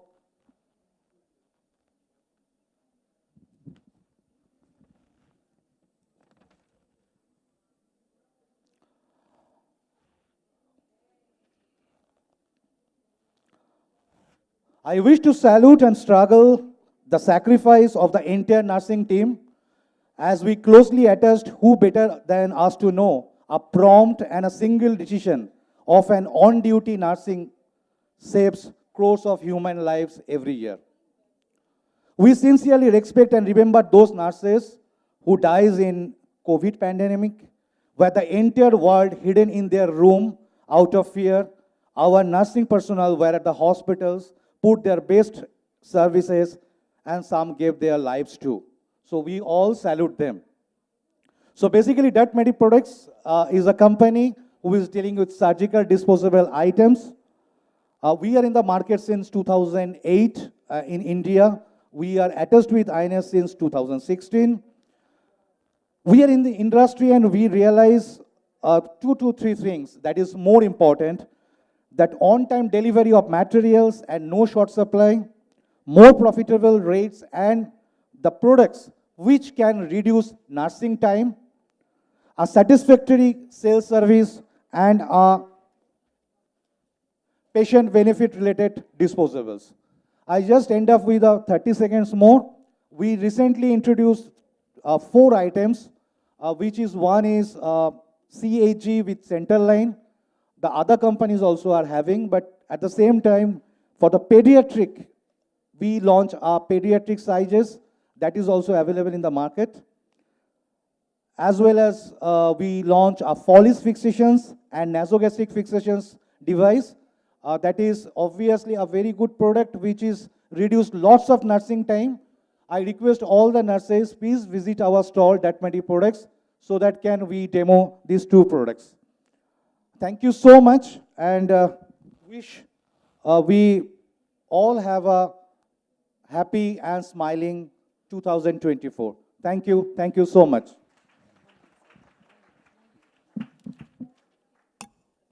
Thank you, sir, for your wonderful speech. May I request Madam Claire de Mello to do the honor to give him a token of appreciation on behalf of INS.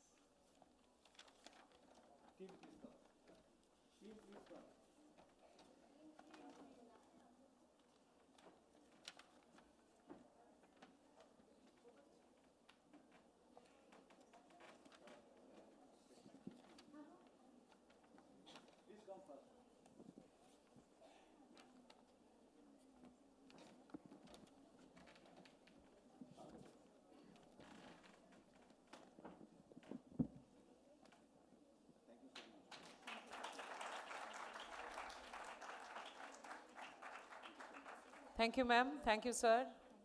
Thank you, DMP team.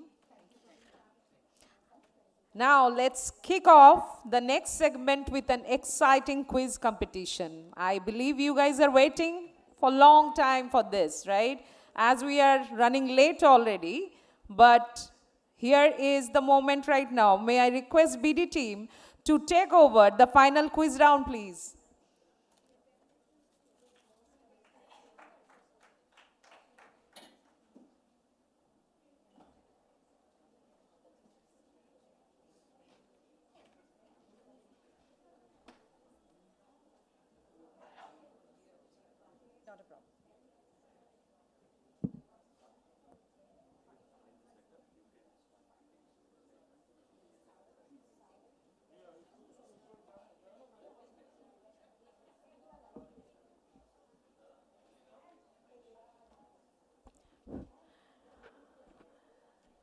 Good morning, ladies and gentlemen. I'm sure you all are doing absolutely fantastic. This is Sireen Sarkar, going to be your moderator for the BD Mastermind Quiz 2023, and I'm sure you all are absolutely excited. Me too, for sure. But you know, one thing I understood after going to this 24-hour session of preparation of this particular quiz contest, all I want to say, you know, being a nurse is not only about caregiving and seva, it is also loads of knowledge. My God. I mean, the jargons, I almost thought in the morning today I will not have left with anything to brush with, but somehow in 24 hours saved all my teeth. You know, osmolarity, decubites, intra-osseous, so many jargons to keep in the mind. Thank you so much. I'm definitely not professionals like you are. And of course, nursing is not only a profession. It is definitely a lot more. The dedication, patience, consistency, everything that you take every single day. And of course, making every patient's life better. Thank you very much, my brothers and sisters. That is what we call you, right? So thank you very much. Can we have a big round of applause, please, for yourself? And of course, I can build a very brilliant collection, the people who are sitting in front. Of course, all the brothers and sisters sitting at the back also. I'm sure you all can hear me. All right.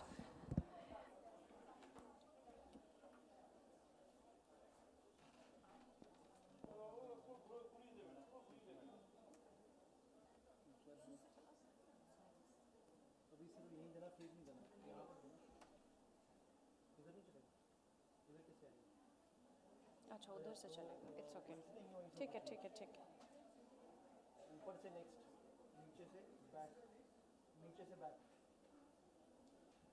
ये next है ये back है ठीक है ये वाला कुछ नहीं है नहीं ये कुछ नहीं ये next previous previous you don't have to use this paper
All right. So far, I'm sure you all have been enjoying. And from all parts of India, you've, kind of gathered here. So I can well understand. Fortunately, I also had a very close connection with Mr. Arindam Banerjee. In Columbia, Asia, I actually have worked with him. And, for him, the way he said that, towards the end of his life, he will actually land up in your hand. So we all in the society actually believe so. And I'm sure with you fine people, this society definitely would be better and much better place. So, keep up the good work. Seva hi dharam hai, lekin, for me, if I have to really talk about it, the jargons and the knowledge will not work much for me. So, मैं आपके हाथ सेवा लेने के लिए तैयार हूँ. सेवा ऐसे ही करते रहिए. Neni, why not, ma'am? You have been absolutely doing fantastic. And I'm sure, aaj, that we have been waiting for this particular BD Mastermind quiz. And this is the final round. We all know that, almost more than 13,000 participants actually participated in the regional round. And after all the rounds, it is the finals. And we always have the top, participants for the finals. And I'm sure you all are going to be absolutely excited to experience the same. तो चलिए हम शुरू करेंगे थोड़ी ही देर में.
Ladies and gentlemen, it is the time to start this BD Mastermind Quiz 2023.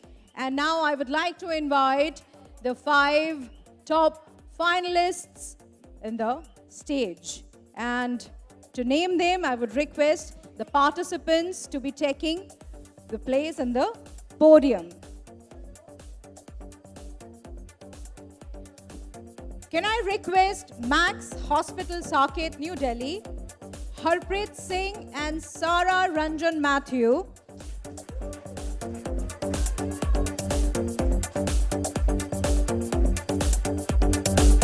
The first team. The second team in the list, we have the Mission Hospital, Durgapur, Kolkata, Deepankar Pramanik and Saraswati Roy.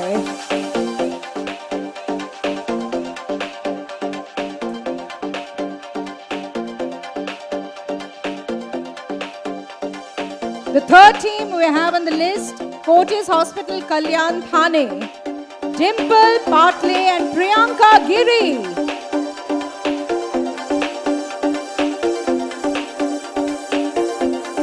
Can we have Vasavi Trust Hospital, Bangalore, Sumaya Sultana and Subhanchali P.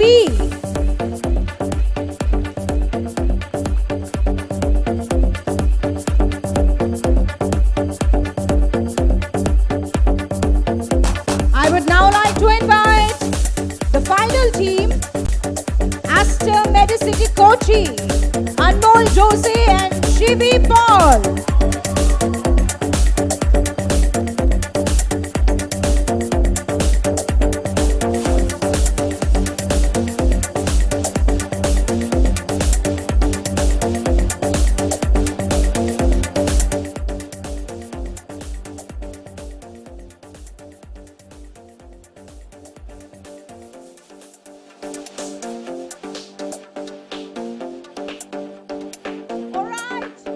We have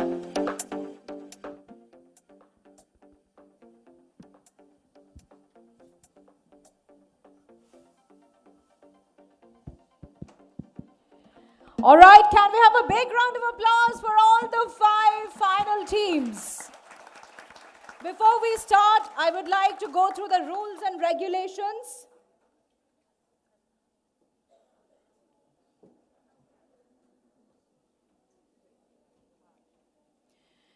There are 5 teams, each team consisting of 2 participants. As you can already see, the decision of the quiz master will be the final one, and our quiz master today is, please put your hands together for Dr. Sunita Rora. The participants shall not be allowed to use any mobile phones or any electronic device. All right, now the questions can be in the multiple choice, true or false statement, word jumble or visual clue, and specific answer question, etc., etc., etc. As and when we'll go, you'll understand. And of course, the audience, I know you might be feeling a little emotional, but please do not give any hint or clue. All right? And of course, in case, there will be 5 rounds, and in case of any tie, the elimination round will be there. All right, now let me tell you the rounds that we have. The first round we have the MCQs. Each team would be having 3 questions and 15 seconds to each questions, all right? And plus 50 points to each correct answer. And then we have the rapid fire. Of course, we have 5 questions per team and total 90 seconds. And of course, plus 50 for each right answer, no negative marking. It needs to be moved from there.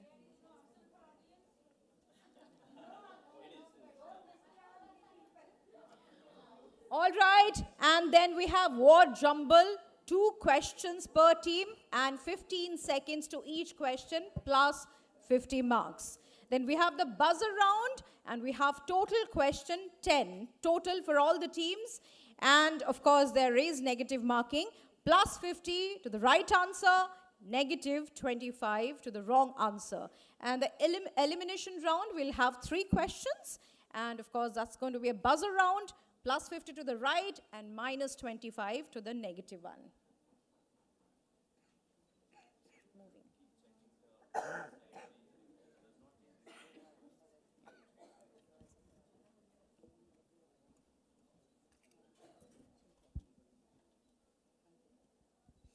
All right, ladies and gentlemen, it is the time for the round 1 multiple choice question. Are you all set?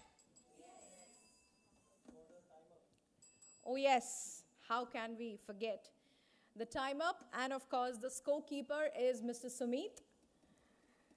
So let's now start this amazing BD Mastermind quiz final.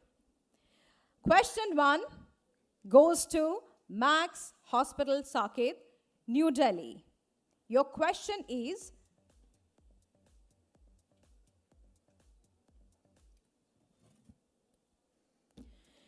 the rights of the safe medication administration includes, options are A, right brand, B, right clinician, C, right drug, D, all of the above.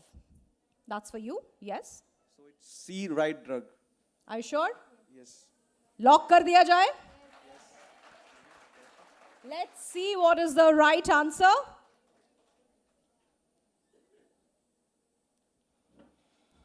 It is the right answer. So plus 50 points.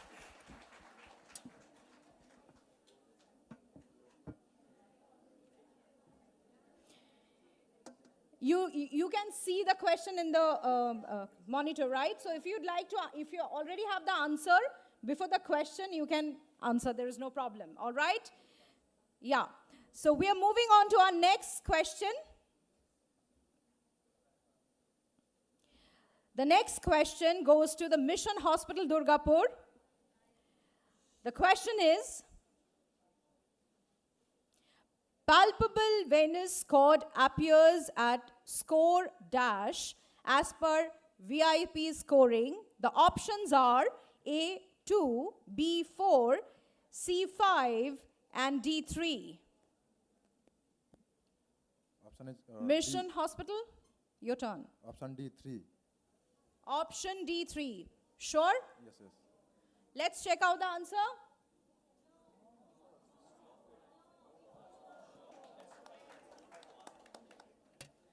So it is B4, that's no point. All right? Now it is the time for the next question, Fortis Hospital, Kalyan Thane. The question is, avoid DEHP, lipofolic administration set for infusion of, options are blood and blood components, B, 5% dextrose solution, C, intravenous fat emulsions, and D, 0.9% NaCl solution. Fortis, your turn. It's C, intravenous fat emulsions. It is C, intravenous fat emulsion. It is C, it's the correct answer. Let's check out the correct answer. It is C. The correct answer is intravenous fat emulsions. Of course, plus 50 points. The next question goes to Vasavi Trust Hospital, Bangalore. And your question is, choose the correct concentration of antiseptic used to prepare the skin for blood culture sample. Options are, option A, 0.5% chlorhexidine gluconate weight per volume in 70% isopropyl alcohol. B, 2% chlorhexidine gluconate weight volume in 75% isopropyl alcohol. C, 2.5% chlorhexidine gluconate weight per volume in 70% isopropyl alcohol. And D, 2% chlorhexidine gluconate weight per volume in 70% V by V isopropyl alcohol. Yes, Vasavi, trust. Answer is D. Answer is D. D. Okay, they have given the answer D. Let's check out what is the correct answer. It is D. That's absolutely correct. Plus 52, Vasavi Trust Hospital, Bangalore. Next question is Aster Medicity, Kochi. And your question is, signs of CVAD occlusions are,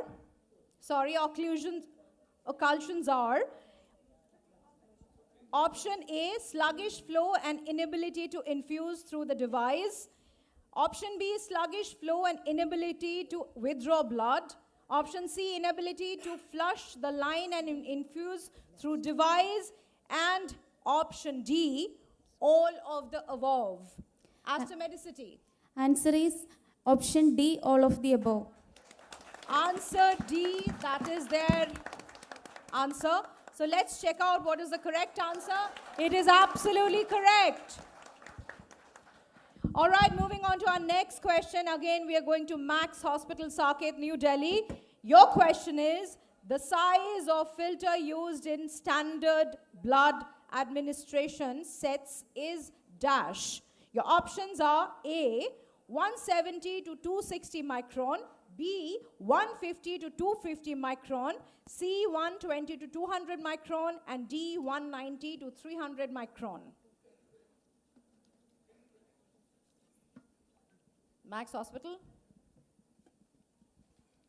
The answer is A, 170 to 260 micron.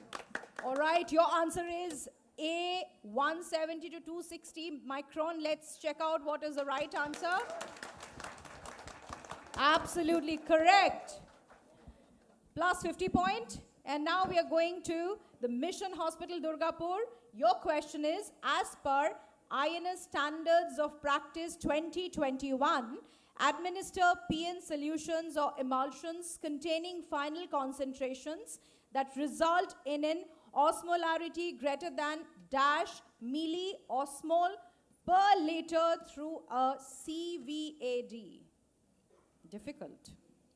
Not the answer, of course, the entire thing. All right, the options are option A, 300 milliosmol per liter, B, 600 milli, C, 900 milli, and D, 150 milli. So what is your answer? The Mission Hospital, Durgapur.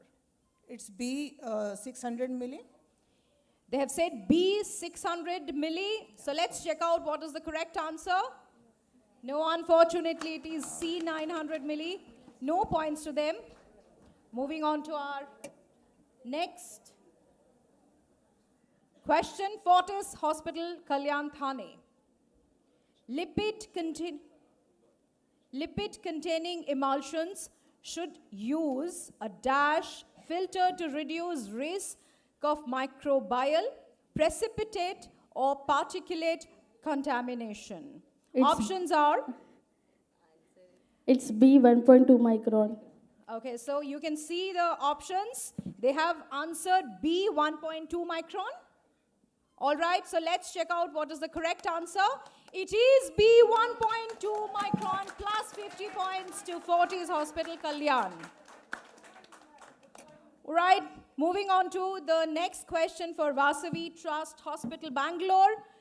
Question is, Twiddler's syndrome can develop if options are a nurse flushes an occluded catheter, B, a patient tries to manipulate CVAD, C, patient tries to remove PIVC, or D, all of the above. Vasavi Trust.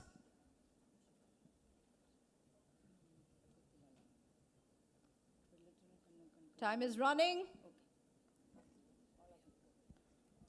All of the above. Shall we take it? Yes. We will take it. All right, no points to Vasavi Trust because the right answer is B, a patient tries to manipulate CVAD. The next question goes to Aster Medicity Kochi. What position do you give in case of air embolism if it's not contraindicated? The options are A, Fowler's position, B, left lateral decubitus position, prone position, and the D is right lateral decubitus position. Aster Medicity? Answer is option B, left lateral decubitus position. So they have said B, left lateral decubitus position. All right, check out the answer, whether it's right or wrong. It is the correct answer. 50 points goes to Aster Medicity Kochi. The next question we have for Max Hospital, Saket, New Delhi. Your question is log CVADs with either 0.9% sodium chloride or heparin dash units per ml as per manufacturer's recommendation as per INS Standards of Practice 2021. Options are A 100, B 10, C 1 and D 1000. It is A 100. Okay, so Max Hospital given the answer A 100. Let's check out what is the correct answer. The correct answer is B. So no point to Max Hospital. The next question goes to Mission Hospital, Durgapur, Kolkata. A PIVC should be assessed every dash minute for a neonatal patient. And the options are A 15, B 30, C 45 and D 60. Mission Hospital, Durgapur. It's B30. B30 they have said, and let's check out what is the right answer. No, unfortunately, it is D60. So no points to Mission Hospital, Durgapur. Next question is for Fortis Hospital, Kalyan Thane.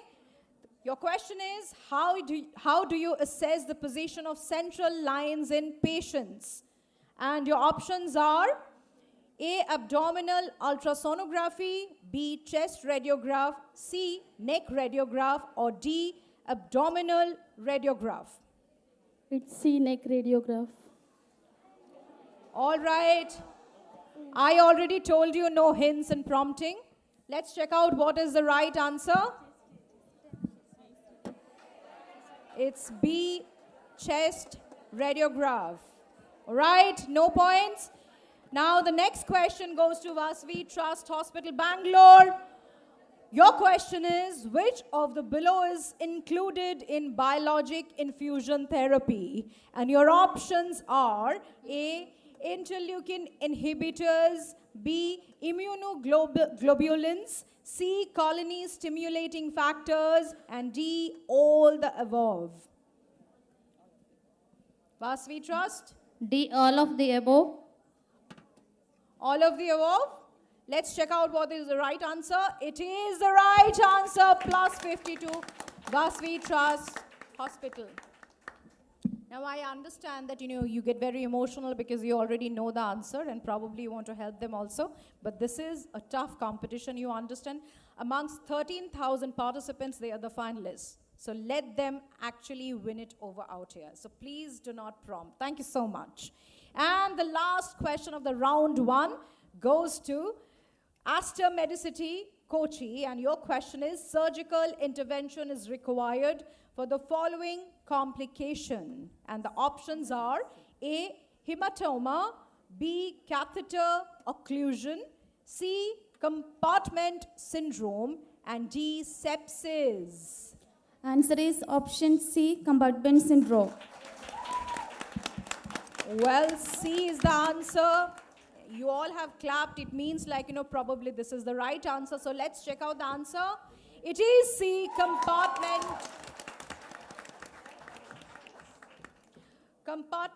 syndrome. Wow. So 50, another 50 points to Aster Medicity. So let's check out after round one, what is the score. And I would request Dr. Sunita Arora to please come forward and let us know about the score. Here, come here. Hi everyone. So I'm in a very controversial role today. Forgive me, it will be a very fair judgment today. So we'll start, I'm just going in any order, like it's displayed here. Max is having 100 score of 100. Mission Hospital, unfortunately, but you know, you have all the chances further. Fortis Hospital, Kalyan, again with 100. We have third one leading is same points, 100 for Wasabi Trust as well. And Aster Medicity, you guys are leading so far, so it's 150 points. So over to you, Sirin. You're doing an extremely good job, though. Thank you so much. Oh my God, this is coming from Dr. Aurora. Makes it much more easier, trust me. Decubitus. I have actually, used that term 100 times. And now if somebody says, Sirin, good afternoon, decubitus. Yeah, it is. So it's amazing. And see, all the participants, gear up. This is just the first round. You have many more rounds to go. So 3 more rounds. And now we are going to be having the rapid fire round. All right, for the rapid fire round, you'll all be given 5 questions and 90 seconds total in time. And if I fumble, then I'll ask the scorekeeper to give you 3, 4, 5 seconds extra. Take care? So it's on me. Right. Are you all set? Yeah. All the very best. And come on, audience, I'm sure you all are absolutely geared up. So shall we start the rapid fire round? It is for the first, of course, the first team, Max Hospital, Saket, New Delhi. And your time starts now. The question is, change to an alternative locking solution if HIT develops with heparin lock solution. What is the full form of HIT?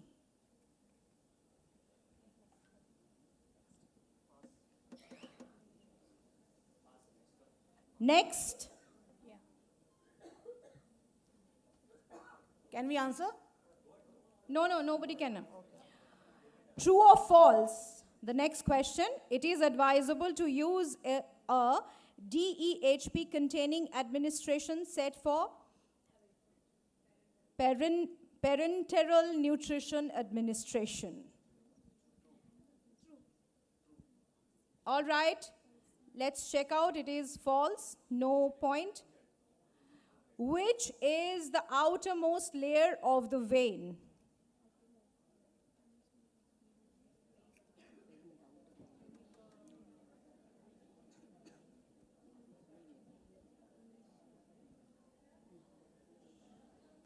Shall we move on?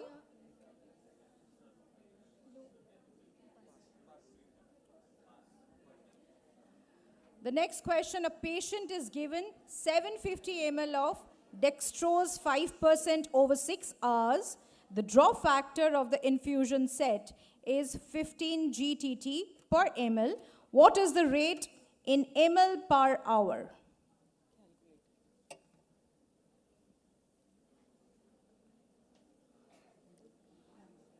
Time running.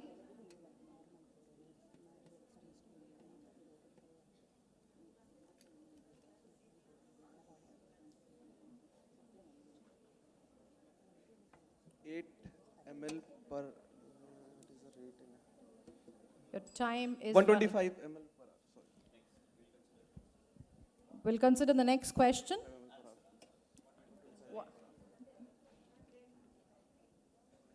All right, so I believe we have run out of the time.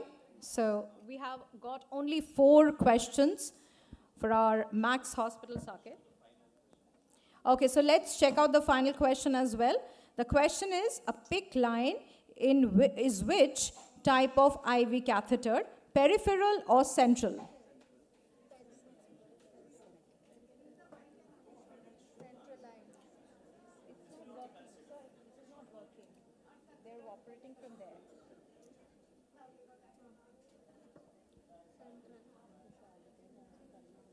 Nothing is working.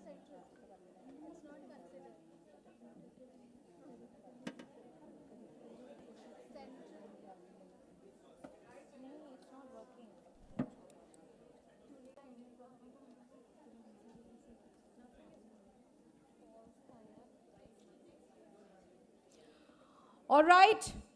Now we are moving on to the next team. Of course, the Mission Hospital, Durgapur, Kolkata.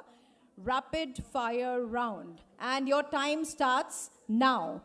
Full form of VIP in VIP scoring is?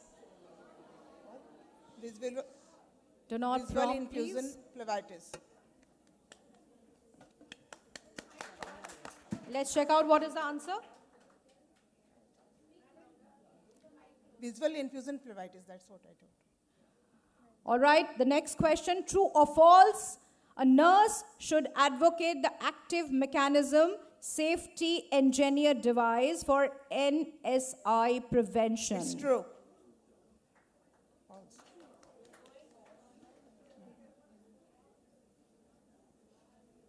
The next question, as per INS Standards of Practice 2021, volume of the lock solution should be the internal volume of VAD and add-on device plus dash percent.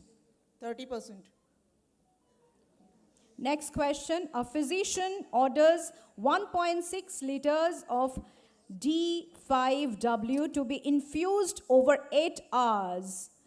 The IV administration set delivers 15 GTT per ml. Calculate the rate of flow in GTT per minute.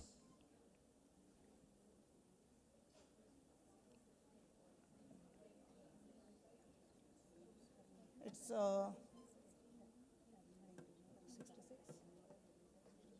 66. Go for the next question. Hematoma is tissue discoloration caused by blood infiltration, blood infiltrating outside the vein, and 2, blood clotting within the vein. Is it option 1 or option 2? Option 1. That's correct, plus 50. So Mission Hospital, Durgapur, you did quite well, I believe, within the time. Now it is the time for Fortis Hospital, Kalyan, Thane, for your rapid fire. Are you all ready? Yes. I can't hear you. Yes. All right.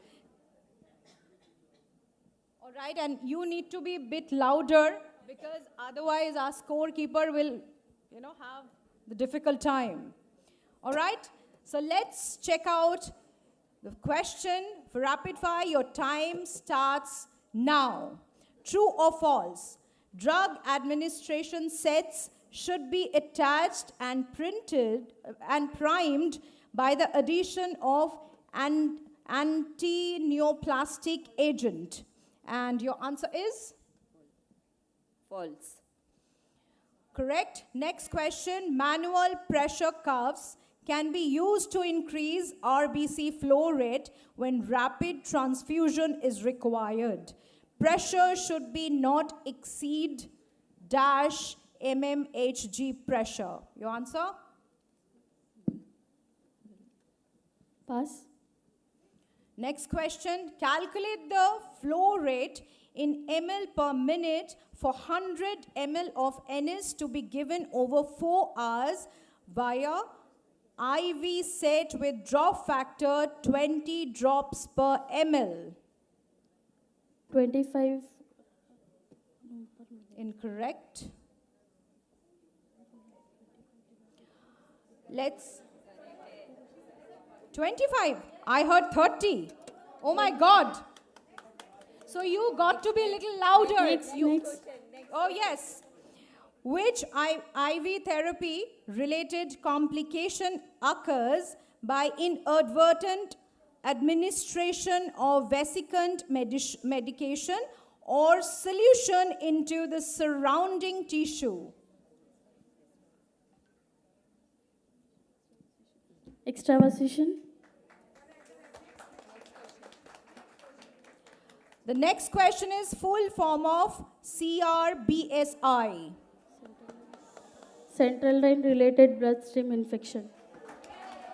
Absolutely correct. No? It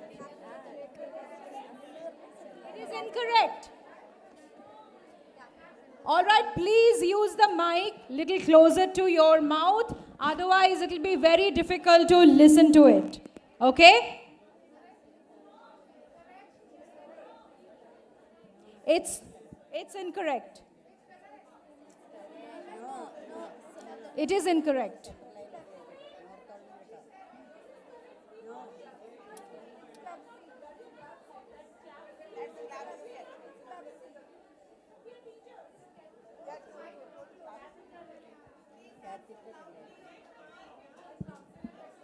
All right, moving on to our next participant. Rapid fire for Vasabi Trust Hospital, Bangalore. And your time starts now. LMWH is found to be associated with reduction in symptomatic deep vein thrombosis. What is the full form of LMWH? Low molecular weight heparin. The next question, true or false? A close call, previously known as near miss, implies an error occurred and also reached the patient. True. Incorrect. Recyclable contaminated waste, disposable items should be disposed in which color-coded bin? Yellow. Recyclable contaminated. Incorrect. Improper catheter stabilization may lead to which type of phlebitis?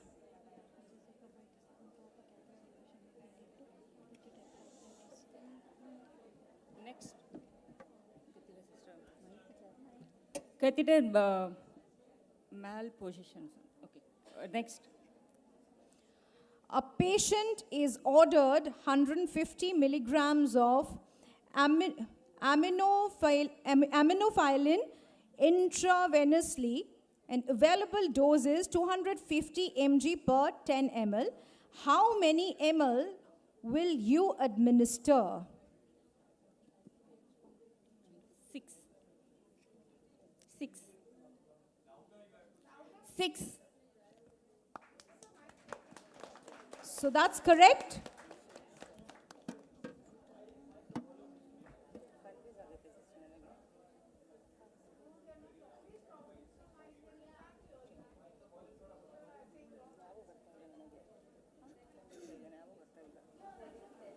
Humble request to all the participants, you need to be a little louder because that is leading to the, kind of you're not getting any marks or we are not able to hear. So it's a humble request to all of you. Please bring the mic closer to your mouth and be a little clear and louder. Thank you. So microphone should be near to your mouth, okay? Now the rapid fire is for Aster Medicity Kochi. And your time starts now. True or false? Latex allergy is a type 4 immunological reaction. False. Correct. Pig usage is contraindicated in the following: total parenteral nutrition patients or chronic kidney disease patients.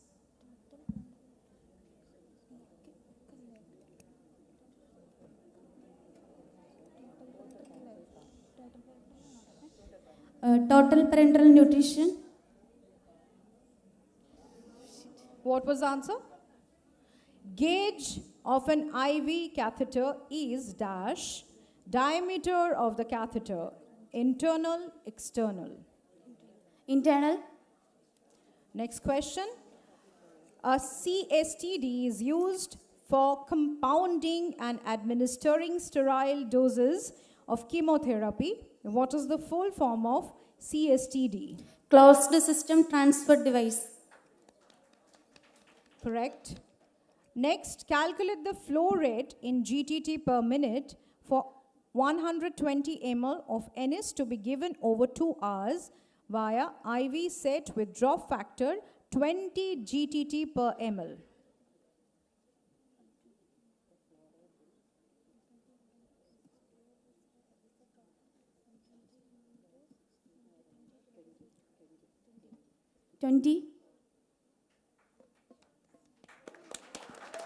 All right, that is the end of round 2. And let's check out the scores. I would request once again Dr. Arora to please read out the scores for all the participants.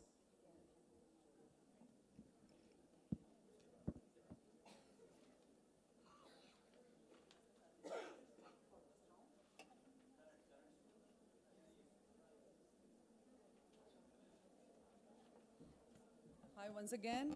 So the current score stands at Max Hospital with 50 points, Mission Hospital 100 points, Fortis Kalyan 150, Wasabi Trust 100, and again we have a tie between Fortis and Astra Medicity with 150 points leading each.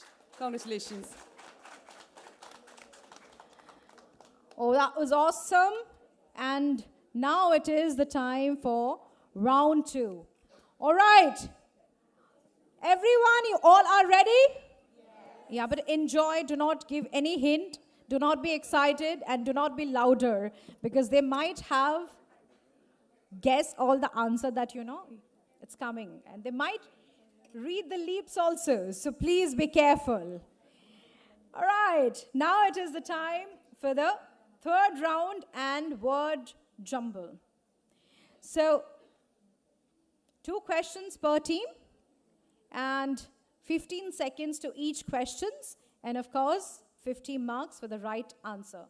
Now ladies and gentlemen, let's check out a sample question. This is a sample question. Let's see.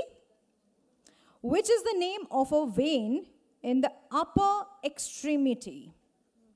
Now when you find the answer, you have to give me a hint also in which row or in which column it is. You might know the answer, but you have to find it here in this particular section.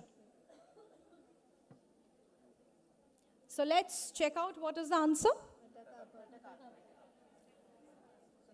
So now it is in the second row and in the third column. So you have to mention this way. All right? Ready? All right, the question goes to Max Hospital Saket, a local VAD-related complication. No prompting.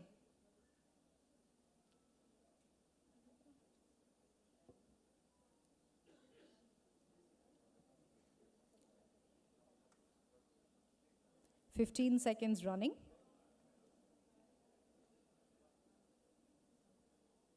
If you know the answer, you can always say and then check out.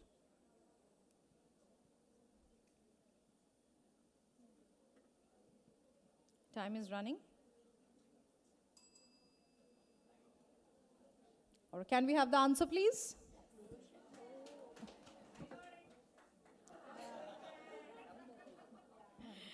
Unfortunately, you're not in the team.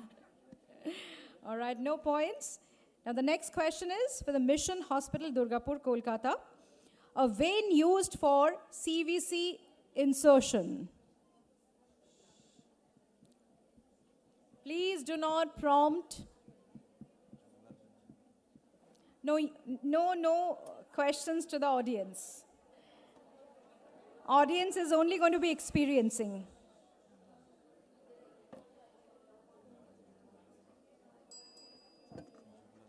Can we have the answer? All right. No points. The next question goes to Fortis Hospital, Kalyan Thane. The question is, leftover cytotoxic medications are discarded into which colored bag? Yellow, third row, fifth column. All right, let's check out. It is absolutely correct. Next question goes to Vasavi Trust Hospital, Bangalore. A type of felvitis. Felvitis? Felvitis. Phlebitis. A type of phlebitis.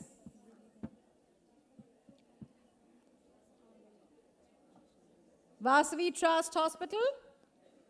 Time running. Even if you know the answer, you can say and check out where it is. Extra visheshan or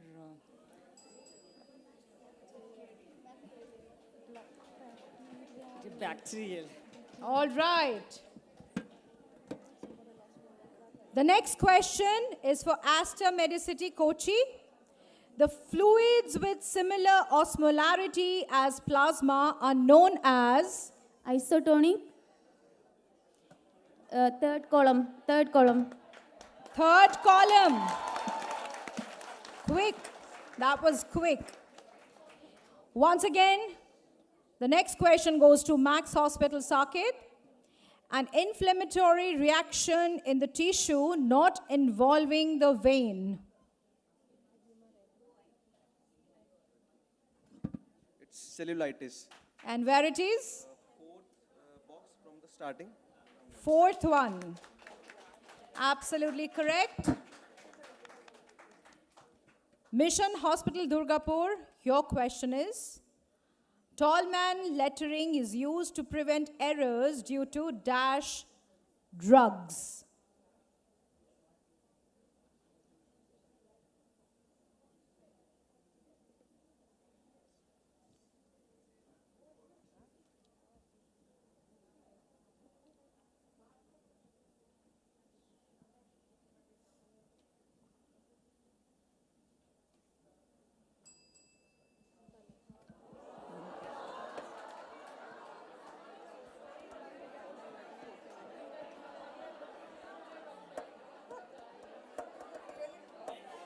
All right, the next question goes to, so how excited you all are, huh? The next question goes to Fortis Hospital, Kalyan Thane. Dash is the single most important factor to prevent occlusion of VAD. Please, no prompting. Please, no prompting.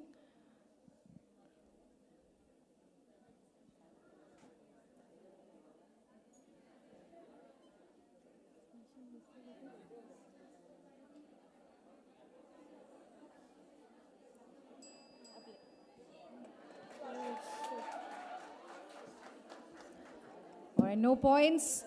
Moving on to our next question. The question is for Vasavi Trust Hospital, Bangalore. One of the bones recommended for intraosseous access in adults and children. From below, that is the fourth one, tibia. Is it correct? So can we have a big round of applause? Come on. The next question is for Aster Medicity Kochi.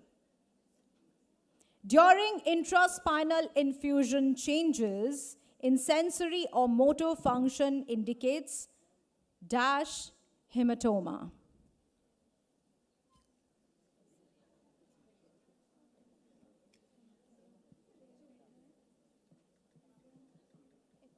Time running, Astrocity. Epidural. The last. And can I? All right, that's correct. And of course, this is the end of round 3. And let's once again check out the scores. I would request Dr. Arora to please come forward and announce the scores.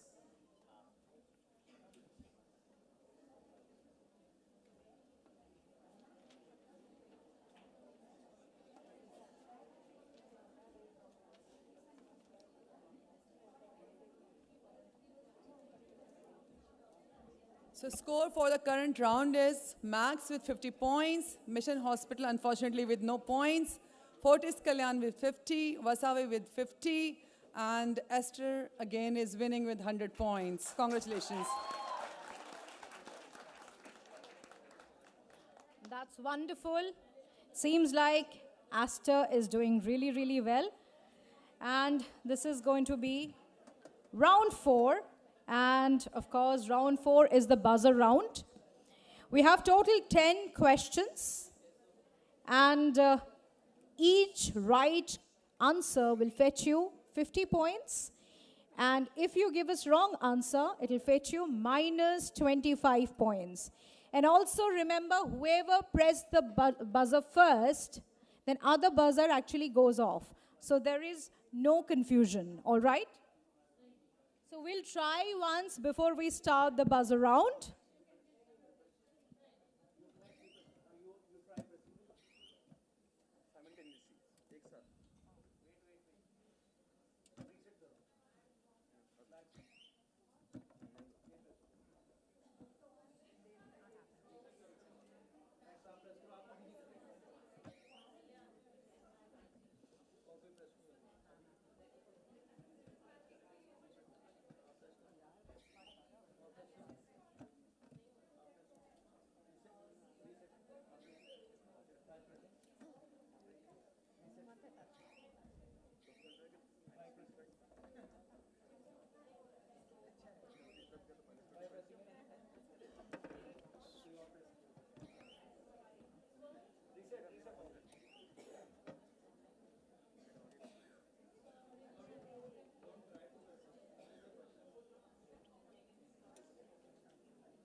So once again, please remember plus 50 for the right answer, and for incorrect answer, there would be negative marking, that is minus 25.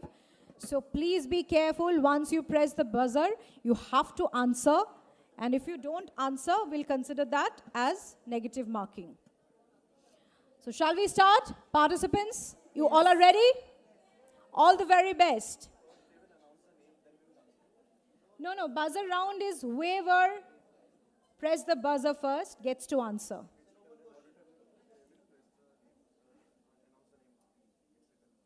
No, the 10 questions will be for all the teams. Whoever press the buzzer first gets to answer, all right? Okay, so after even reading the question, you can press, but remember, whoever presses it first, okay, gets to answer. Shall we start? Yes. Everyone, you all are ready? All right. So even if I don't complete the question, you read the question. If you have the answer, just press it. Okay? So let's start. The ideal vein to catheter diameter ratio should be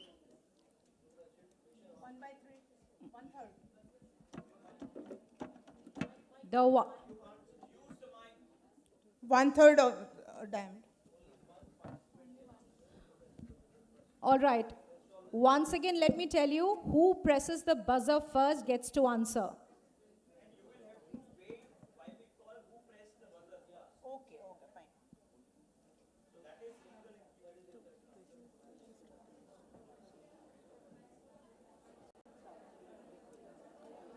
All right, moving on to the next question. Indwelling time of intraosseous access device is no longer than dash hours.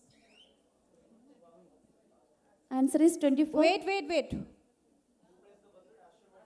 Aster? 24. The answer is correct.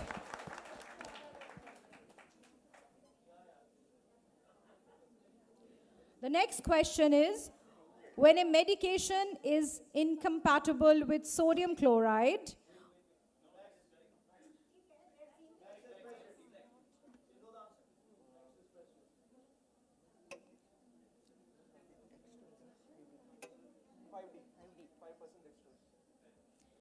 Five percent dextrose is the right answer. That's brilliant. Moving on to the next question. Generally, what should be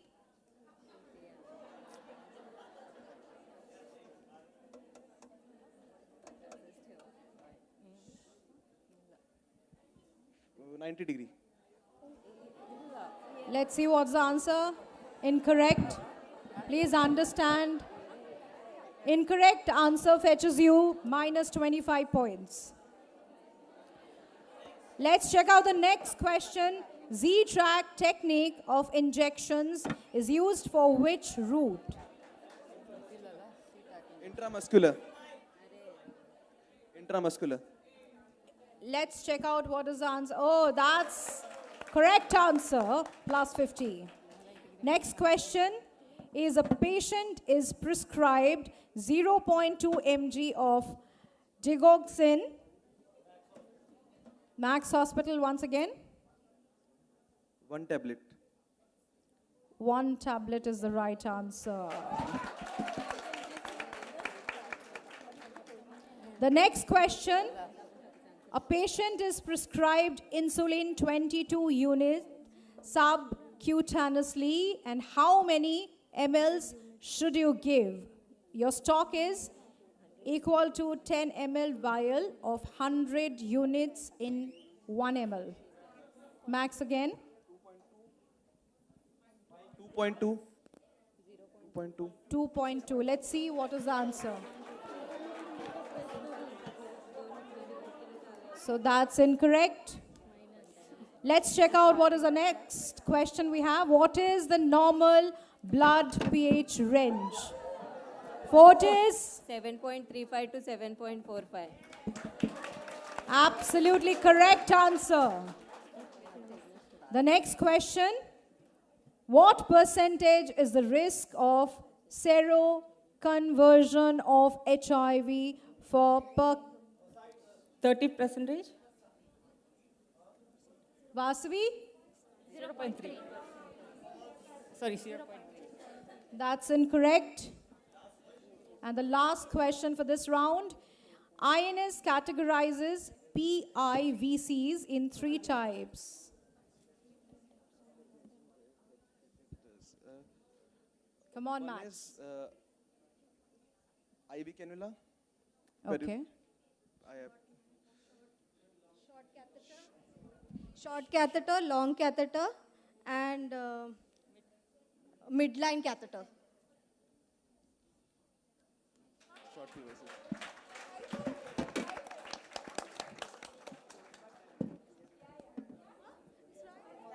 Correct answer.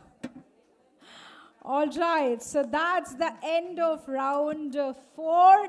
And let's check out after end of round 4. What is the final score? And for the final score, we'll have to wait. So, congratulations to all the participants who have made it to this finals. Amazing competition. Thank you, Serene. You did a wonderful job, given the time that you were given only overnight to prepare this. So congratulations to each of you, the participants. In the meanwhile, the score is getting ready. May I invite Colonel Binu Sharma to come on the stage, please, and address and encourage the participants. Thank you. The quiz was full of excitement, adrenaline flowing, not on the dice, but among the audience. Oh! Out of 13,000 participants in round 1, 10 people on the dice from 5 different hospitals. You guys are already all winners. Whoever gets the top score doesn't matter to me, but congratulations each of the team on the dice. We look forward to 20,000 participation next year. This is something building your knowledge and getting ready. So next year again we will see 20-30,000 nurses being part of the mastermind quiz hosted by BD and INS together. I am sure the scores are ready. Scores are ready. Over to Sunita. Yes, the scores are you guys ready? 100%? Right. So, Mission Hospital is with 75 points. A big round of applause for all the participants here. So, Vasavi Trust is with 225 points. Right, so Max Hospital Saket with 350 points. Similarly, we have the same points for Fortis Kalyan, 350 points. And the winner is, I would Yes, the winner is Esther Medicity. Excellent job. This was a clear-cut winning, guys. Congratulations. Yeah. Right. Congratulations. May I now invite the BD team, Dr. Jayant, in the hall, please. Dr. Jayant, Dr. Pankaj, Mr. Vikrant, and Mr. Yash, please, on the dais. Thank you.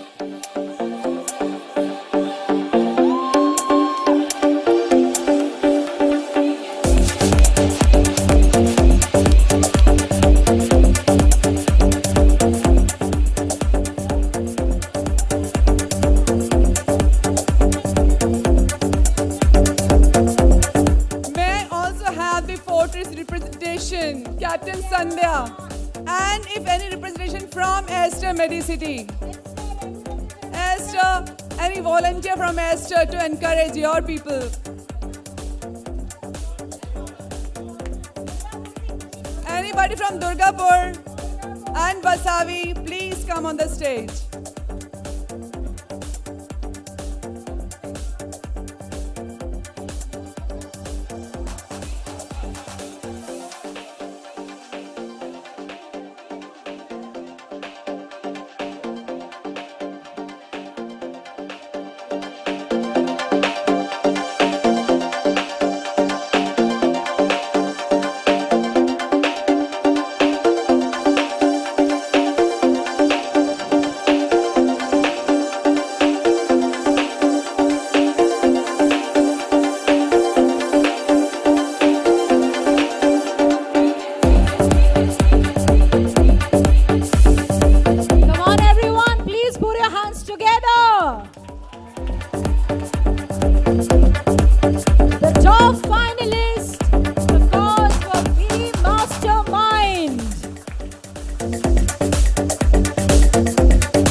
Medicity Kochi. Come on, everyone!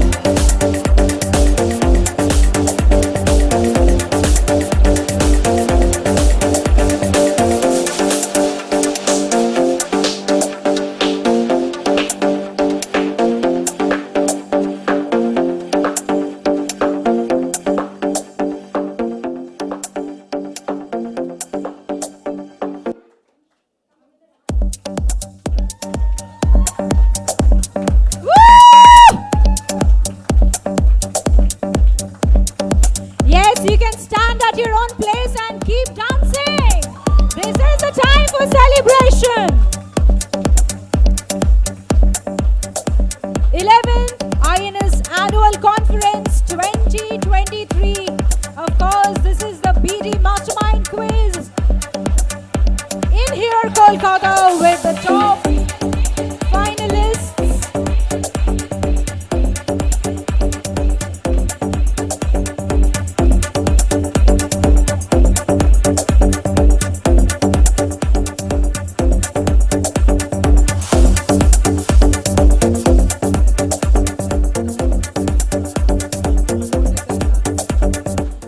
We have a tie in the second position, and Max Hospital Saket and Fortis Hospital Kalyan both are in the second position.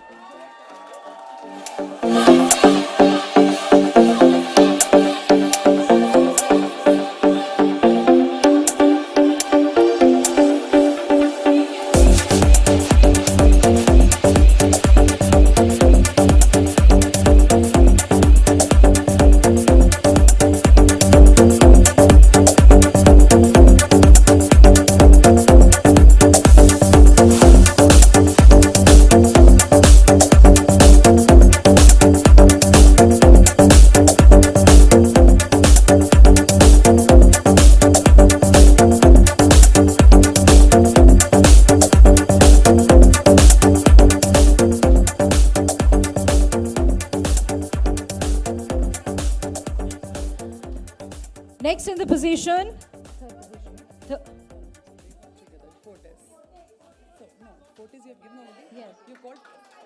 Fortis and Max Hospital, both. So can we? All right, Fortis Hospital, Kalyan.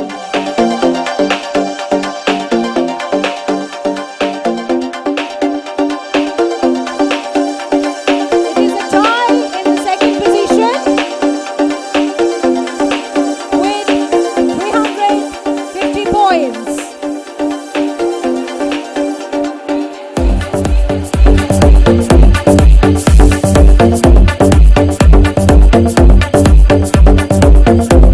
Outstanding to see the amazing energy here.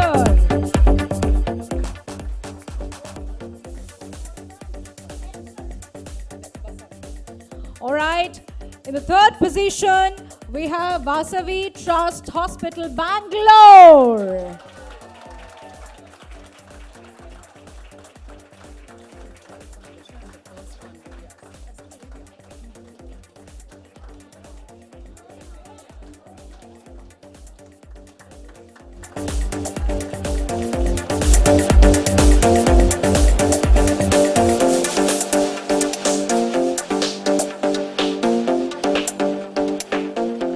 And in the fourth position, we have the Mission Hospital, Durgapur.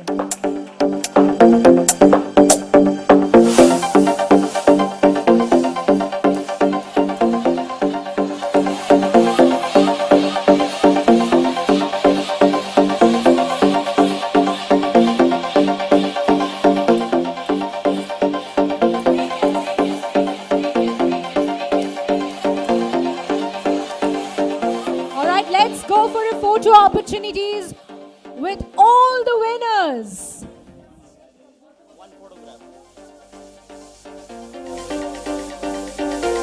All the winners in one frame. Let's go for the photo opportunity.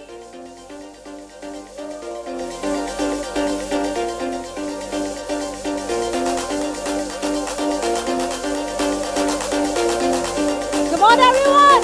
Once again, please put your hands together. Looking absolutely stunning winners.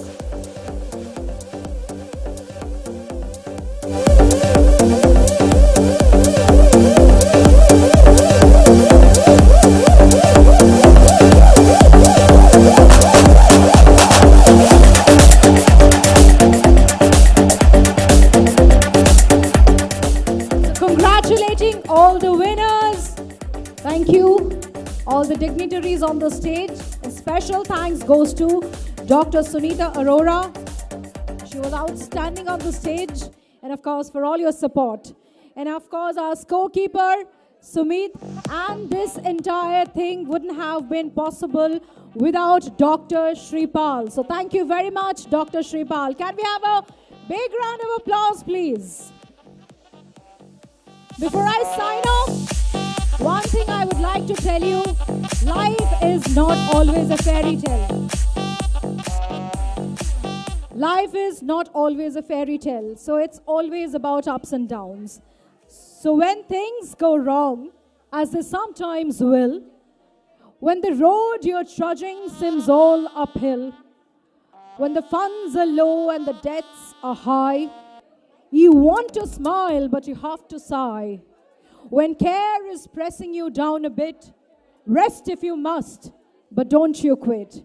On that note, ladies and gentlemen, all the brothers and sisters, I would like to say, keep up the good work.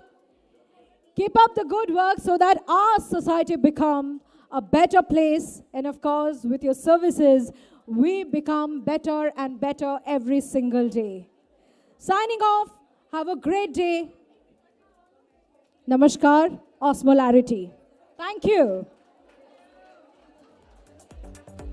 Thank you so much. How is the Josh? How is the Josh? All right, so we need to finish up pretty early today. So go back, get your lunch, come back here by 2:15. so that we can save some energy.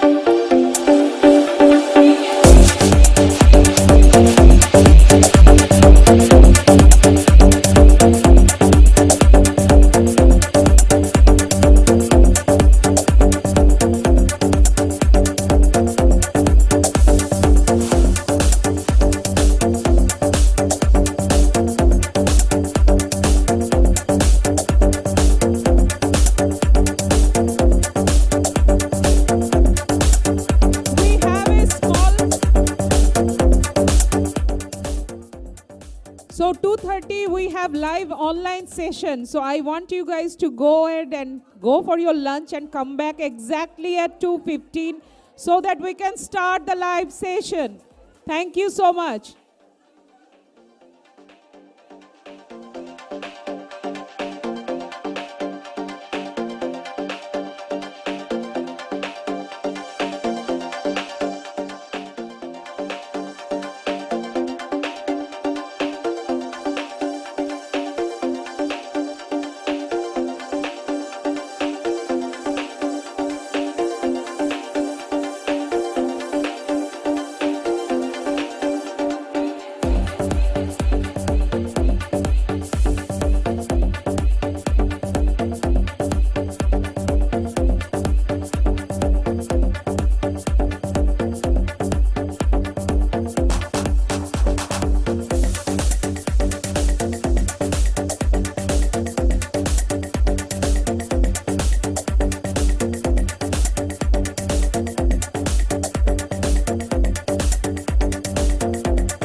এখানে light আসছে খুব।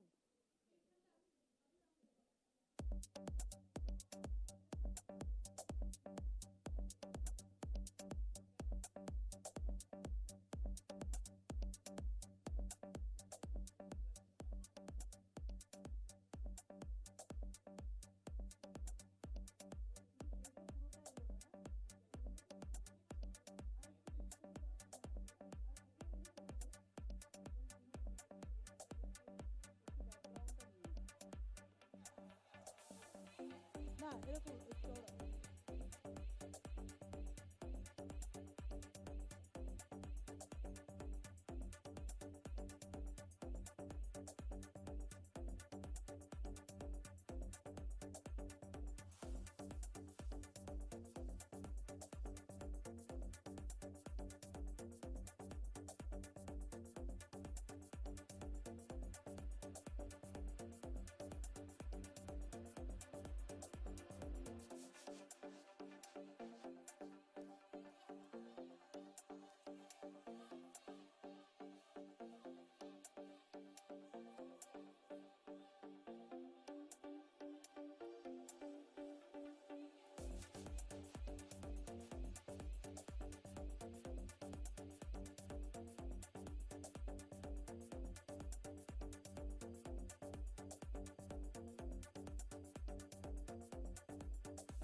May I request all the delegates to come back from their lunch breaks?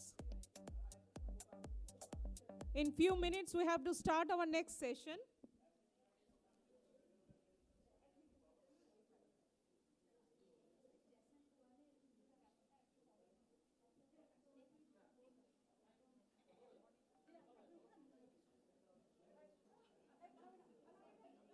May I request all the delegates to come inside and have their chairs, please?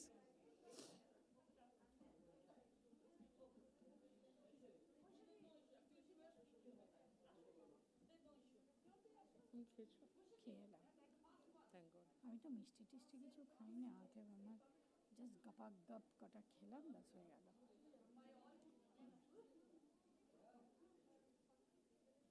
এটা advocacy, না এটা engagement track না এখনো? না advocacy ট্র্যাকে না, তো কোনো অ্যাওয়ার্ডে নয় তো। না না না না, এগুলোর মধ্যে না, ওটা তো আলাদা করে, ওর একটা পুরো আলাদাই টপিক। না, অ্যাডভোকেসি ট্র্যাকটা একবার দেখো না,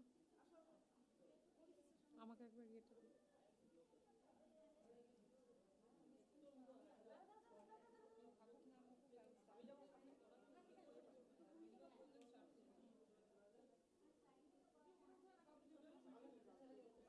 কি ব্যাপার হলো? জেসন কোয়ানের তো রেখেছি, কোন ট্র্যাকের মধ্যে আসছে? কোনো ট্র্যাকই আছে, স্পটলাইট বলে আসছে। স্পটলাইট, হ্যাঁ ইজ ই spotlight. Connected? Yes, yeah.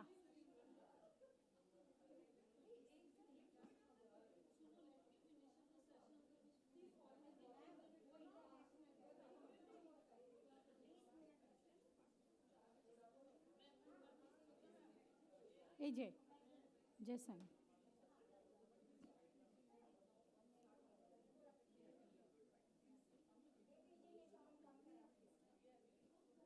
yeah, you announce.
May I request all the delegates and dignitaries to settle down in their chair, please? We are about to start our post-lunch break session. Ladies and gentlemen, can I request you guys to settle down in your chair, please? We need to start our next session, otherwise we will be delayed.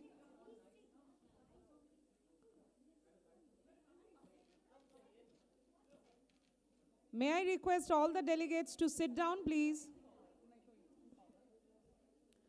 So for our next session, we have Mr. Jason Korn, Head of Sales APAC Region from Simplivia.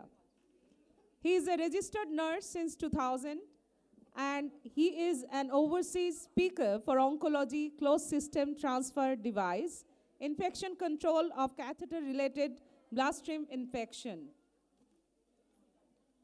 Ladies and gentlemen, after the lunch break, we are about to start right now.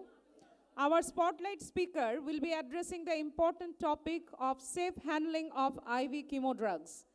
Please join us to ensure the well-being of both patients and healthcare provider. May I take the honor and privilege to welcome Mr. Jason Kwan to speak on safe handling of IV and chemo drugs. Good afternoon, Mr. Kwan. Welcome you to the conference for today. Thank you so much for being with us.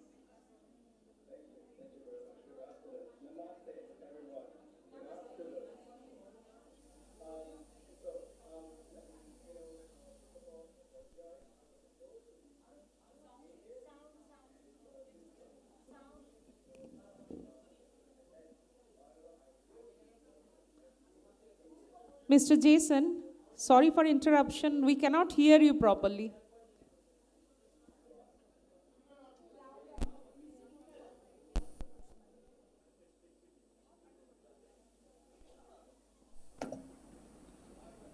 Is it better now? Yes. I think Thank you. That is better. Okay, so namaste.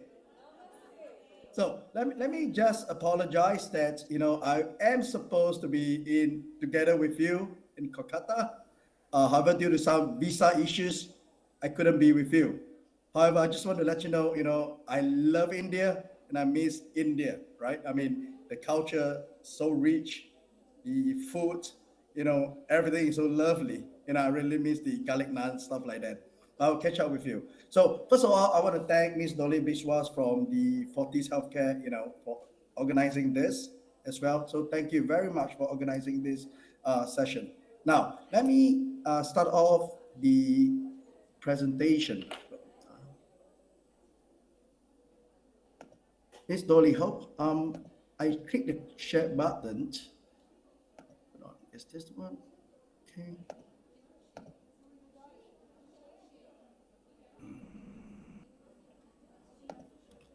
How do I share the screen?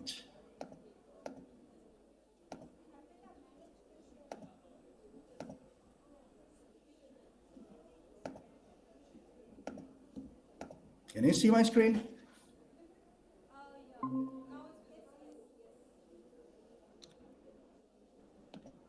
First of all, can you hear me? Can you hear me well? Yes, we can hear you well. Good. So can you see my screen as well? Can you see the presentation slides? We cannot see your screen. You couldn't see the screen.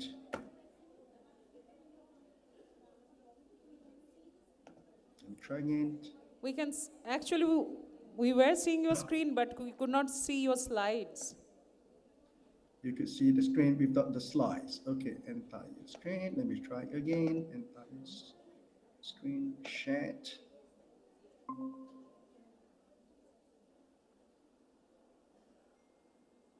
Now, do you see the slides? Yes, it's visible. Thank you. Thank you very much. Sorry. Now, so thank you for the introduction. So today's topic, what we're going to cover is, the closed system transfer device on the safe handling of chemotherapy drugs. Now, everyone who is present today, I believe, from a day-to-day standpoint, you might come across chemotherapy in your organization. So today's topic is how do we handle this? hazardous drugs, and how do we administer them to protect, the healthcare worker. Now, let me start off with the Simprevia, where I'm from, and today we are one of the, market leader for closed system transfer device. We are currently the number one market leader from a closed system transfer device in the European market, and also the top 3 in the United States market. Now, we are working with ID Healthcare in India. We are happy to be partnering them, and they will, I believe they have a booth during this INS that you could drop by their booth to have a, conversation with them. Now, just to share with you, Simplify healthcare products are used every second globally, right? So we are being utilized every second. And as mentioned to you earlier, here we are pretty new here in Asia Pacific, and we are new in the APAC region. However, from a global standpoint, we have one of the largest reach from a safety device, from a preparation to the administration of chemotherapy agent. So now, who is at risk of the, from a day-to-day? I believe there are a lot of clinical studies out there that shows the exposures and the mutagenicity, in the healthcare workers. Let me share with you some experience here in Singapore. Now, the healthcare workers, the nurses, are being here in Singapore every single year. They need to go for a urine check to see if they are being exposed to cytotoxic drugs, right? Because they handle the chemo drugs, especially those who are working in the oncology department. Now, I'm going to share with you some data. This data is from the US. There's up to 8 million US healthcare professionals who are being exposed to hazardous drugs every year, and who they are. They are the home caregivers, because many a times this group of patients, they might be at home, they go to the hospitals for the chemotherapy, and they go back home. So the main caregiver could be the home caregiver, right? So from a physician standpoint, the physician could be the one that prescribe the drugs. In certain time, they might be the one that prepare the drugs as well. We have the pharmacists, the nurses, the pharmacist tech, and even housekeeping in the US who are, today being exposed to hazardous drugs. Now, what about from a European data standpoint? A total of up to 12.7 million healthcare professionals are being exposed to hazardous drugs, and that number includes close to 7.3 million nurses, from a European standpoint. And out of that number, 2,200 of them, new cases of leukemia are being diagnosed each year as a result of occupational exposure to hazardous drugs. And that's also lead to, very high miscarriage, These are more of the long-term side effect of being exposed from a day-to-day standpoint. Now, so from a NIOSH standpoint, it is important to have some kind of a control within the organization. Like here in Singapore, as I share with you, the healthcare workers, it is compulsory for them to go for minimum 1 to 2, right, of the urine check to check if they are being exposed to hazardous drugs during their course of employment. Now, what are risks? The raw exposure to hazardous drugs, it could be due to inhalation. So during the preparation of the cytotoxic drug or the administer of those chemotherapy agents, there could be some aerosols, vapors being released. So it could be due to inhalation, skin contact, some needle stick injury, or unintentional hand-to-mouth injection. So it is really important to wash your hands, at least change your gown, because there are many clinical studies out there that shown the repeated exposure to hazardous drugs, it actually causes some risk. The immediate risk is nausea and vomiting, skin rashes, and long-term side effect could be, birth defects, infertility, and miscarriage, or worst of all, develop cancer. Now, this is US data which shows that 1 in 5 nurses who handle chemo drugs lost their pregnancy. So it is really important, right, that every organization has their the control, how they can control that. Here in Singapore, for those who are, childbearing age, we will try to limit their preparation to maybe 2 weeks a month. So it really depends on, countries to countries, the practice to practice. But this is the data that 1 in 5 nurses who handle chemo drugs has the possibility to lose their pregnancy. So this is something that, most of us are, are in the healthcare, and many of the nurses are ladies as well. Now, if you have the time, log into YouTube, you will see this lady by the name of Sukram. You can log on to the YouTube, and she is a pharmacist by training. Every day her job is to, prepare chemotherapy agents and then to transfer that to the nurses for administration. She eventually got leukemia and passed away. I mean, this is something that if you have the time, go on to YouTube and have a look at that, right?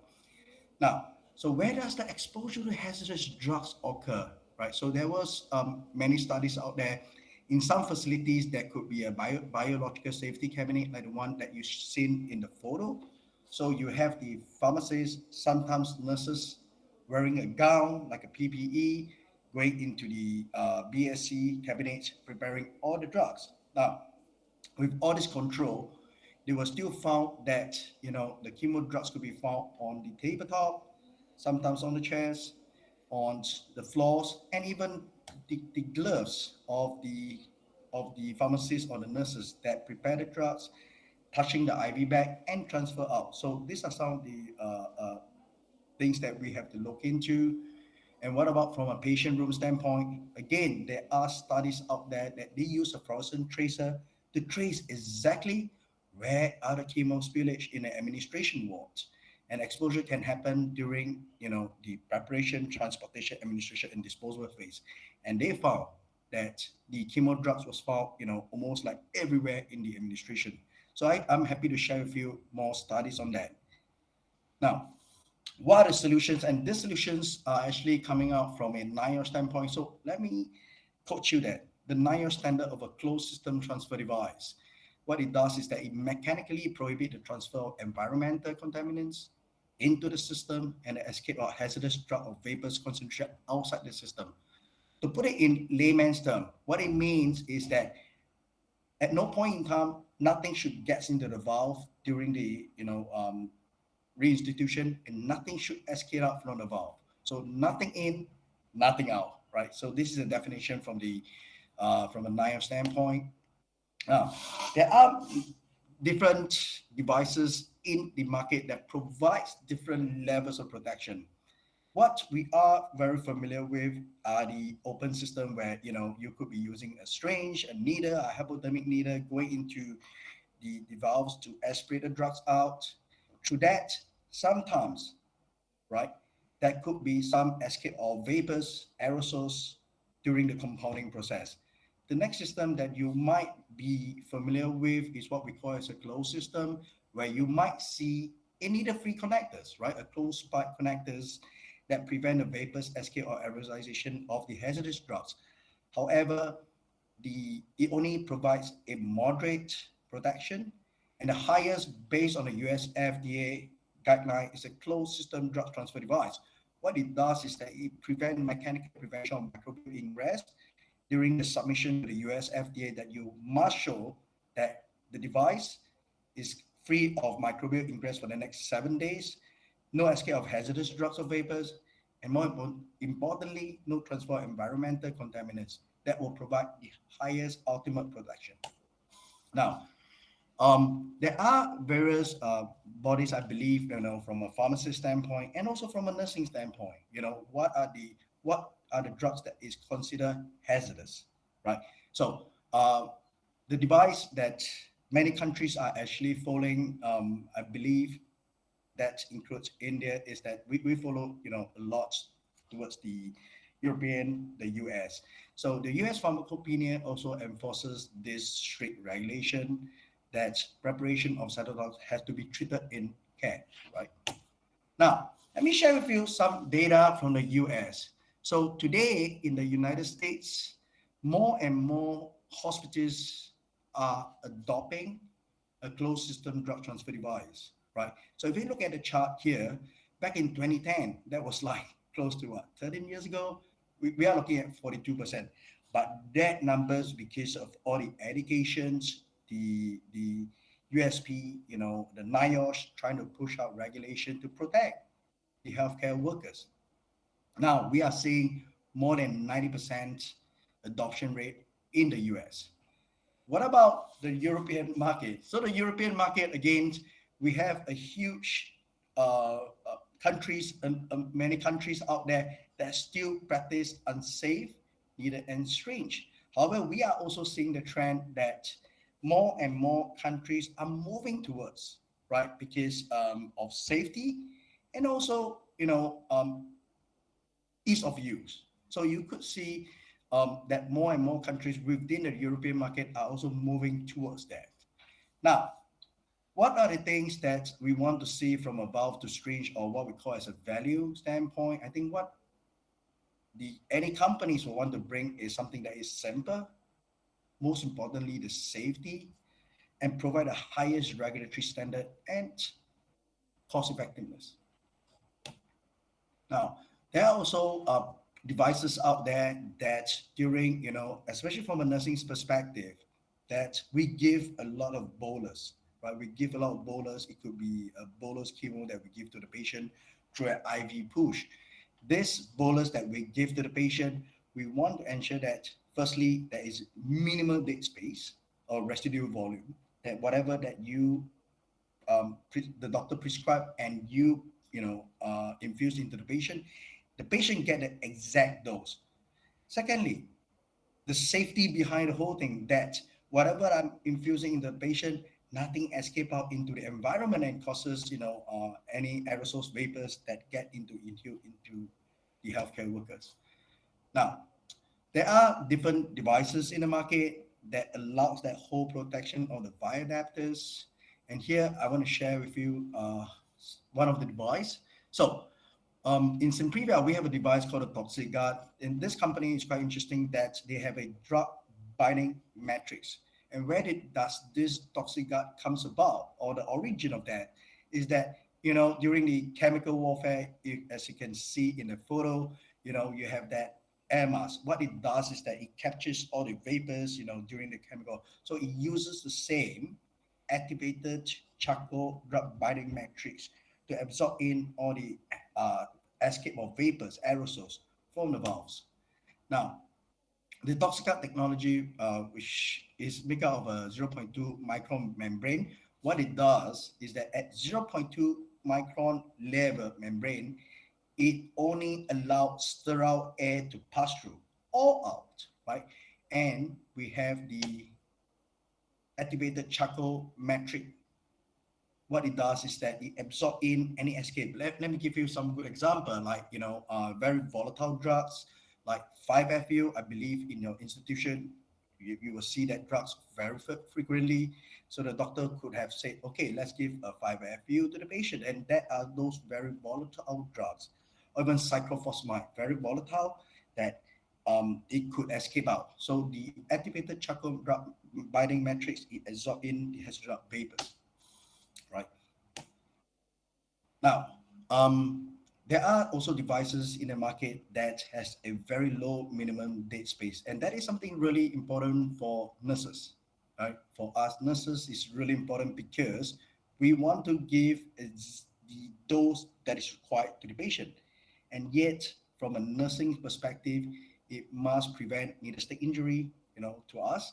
And also, more importantly, also from an infection control standpoint, it must have been proven that this group of patients who are immunocompromised, we want to introduce something that will not increase in the bloodstream infection, right? So there could be a couple of ways that products or chemo drugs that will be infused through the central line, through a PICC line, through a CVC line.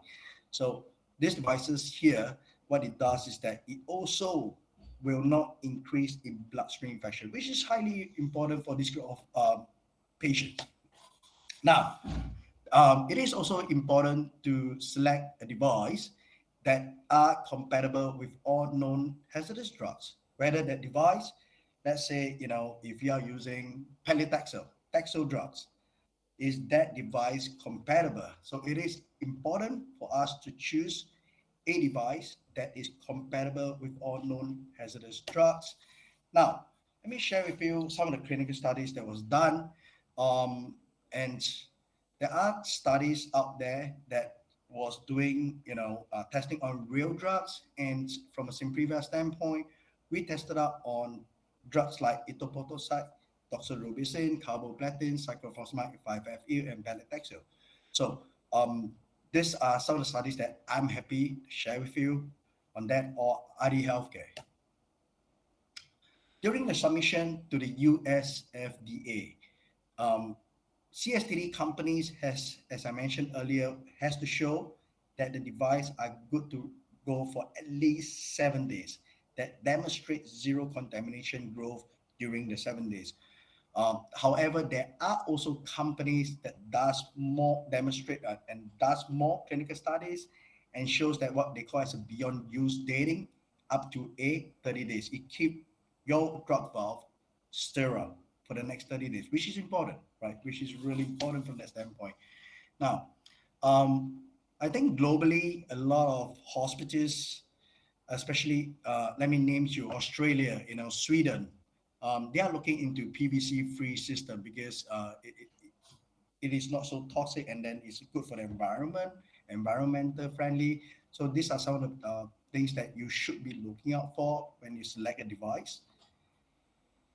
Again, as I mentioned, devices has to have easy swabbing, right? From a nursing perspective, it must allow easy removal with, let's say, your ISO 70% alcohol swab, right? So that it remove all microorganisms. So these are some of the considerations that you should be thinking, am I giving the patient pot a good disinfect before the administration of the chemo drugs?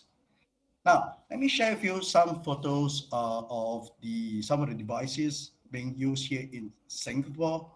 So you could see you have the pharmacist tech who is preparing the drugs inside the biological safety cabinet. It could differ from countries to countries. In India, it could be the nurses who is doing that. It could be the doctors. It could be the pharmacists, right? So they are all gowned out, wearing a PPE. Now, they will prepare the cytotoxic drugs under this hood. And what it does is that, Excuse me, what sir? it does is that, can you hear me? Yeah, sorry to interrupt you, sir, but we are running actually short of time. So if you could just wrap up a little bit early. Yeah, and it's last 2 slides. So Okay, you can see on the sure. photos here, where the pharmacist is preparing the drugs, and then, with all the different bioadapters, and also how they prepare the bolus. So this will be sent on the last picture there. It will be where they prepare the drugs and then sending on to the nursing site for bolus administration. Here's another photo of the different ways of chemo administration, where the chemo drugs are being wrapped and then using on different IV pumps to infuse into the patient. So I will conclude that we focus on your safety so you can focus on what really matters. Thank you. Thank you so much, Dr. Kuan, for your insightful session. I'm sure the audience are captivated by your talk and they have gained their knowledge as well. Well-being of the patient. Infusion nurses play a crucial role in raising the bar of healthcare standards. May I take the privilege to invite Dr. Suchanda Gadre on the dais for chairing our next session for the advocacy track. Dr. Suchanda is currently working as the medical head at Fortis Anandapur Hospital. I welcome you, ma'am, for chairing this session.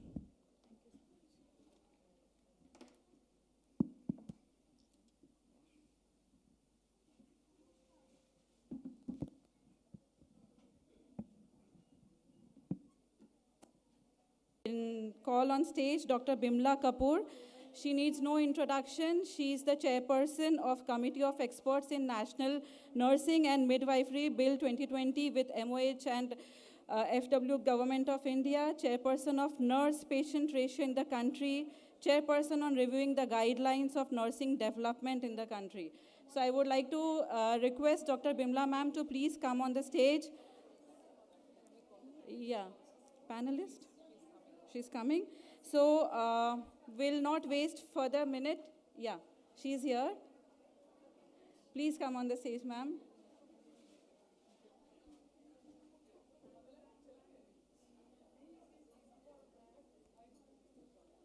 Yeah, sure, ma'am. Please come. Sure, sure. Please come, ma'am. So I'll introduce the panelist also. I'll go ahead. Ma'am? Yeah. Okay.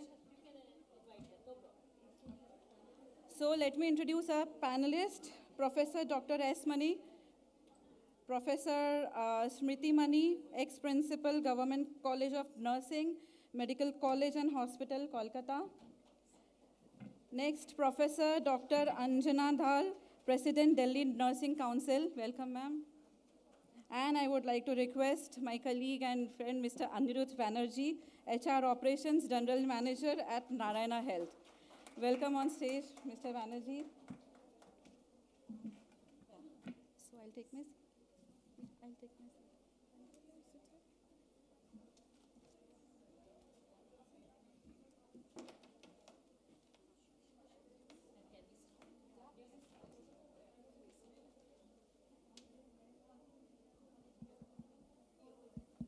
Good afternoon, everyone.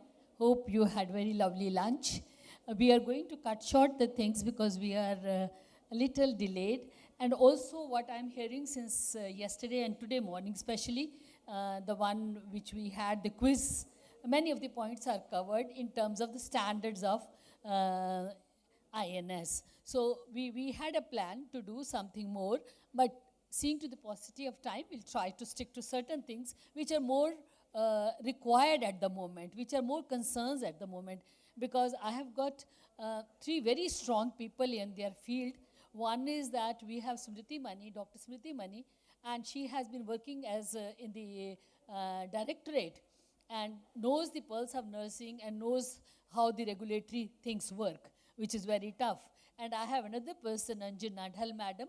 She is president of Delhi Nursing Council, so the regulatory requirements which are there are very stringent. So, and then we have got HR person who sometimes says, no, I don't have money to train the nurses, and sometimes says, let us train the nurses, you know. So I think it's a very good blend, and thank you to the organizers of the scientific session who thought of having the people, who picked up the people from right place so that we talk about the challenges. So my first question, I probably may ask one, we had planned some other thing, but my first question will be basically to talk about the standards of nursing. I think is enough, so we will not talk about standards of nursing, and INS is following the US standards of nursing, all the 8 standards which you know, you are following the principles of INS also, so we will not repeat that because again the time is reason, but I would be interested to know what are the strategies, Anjana, which you think can be followed for navigating regulatory challenges? Because we are hearing since morning about the Infusion Nursing Society has been doing a lot of things. There are people, but you know, sitting in the government, sitting in the council, what are the regulatory challenges and how would you navigate them? Thank you, madam. Good afternoon, participants connected today physically and virtually. And good afternoon, Calcutta. The city is amazing, joyful. The topic, the question being asked to me is the strategies. Strategies, I should start with this, that it's 11 years. INS is 11 years old. And we do not have a standardized curriculum or standardized program. Let's join hands to formulate the strategies and the standardized educational curriculum which can give guidelines to the nursing institutions or the hospitals to train nurses, which we all feel there is a huge scarcity of the trained people for the infusion nurses. The infusion nurses, the all nursing skills. If we take care of our heart, then we can take care of many other things also as well along with. So the standards, the very first thing comes is the education.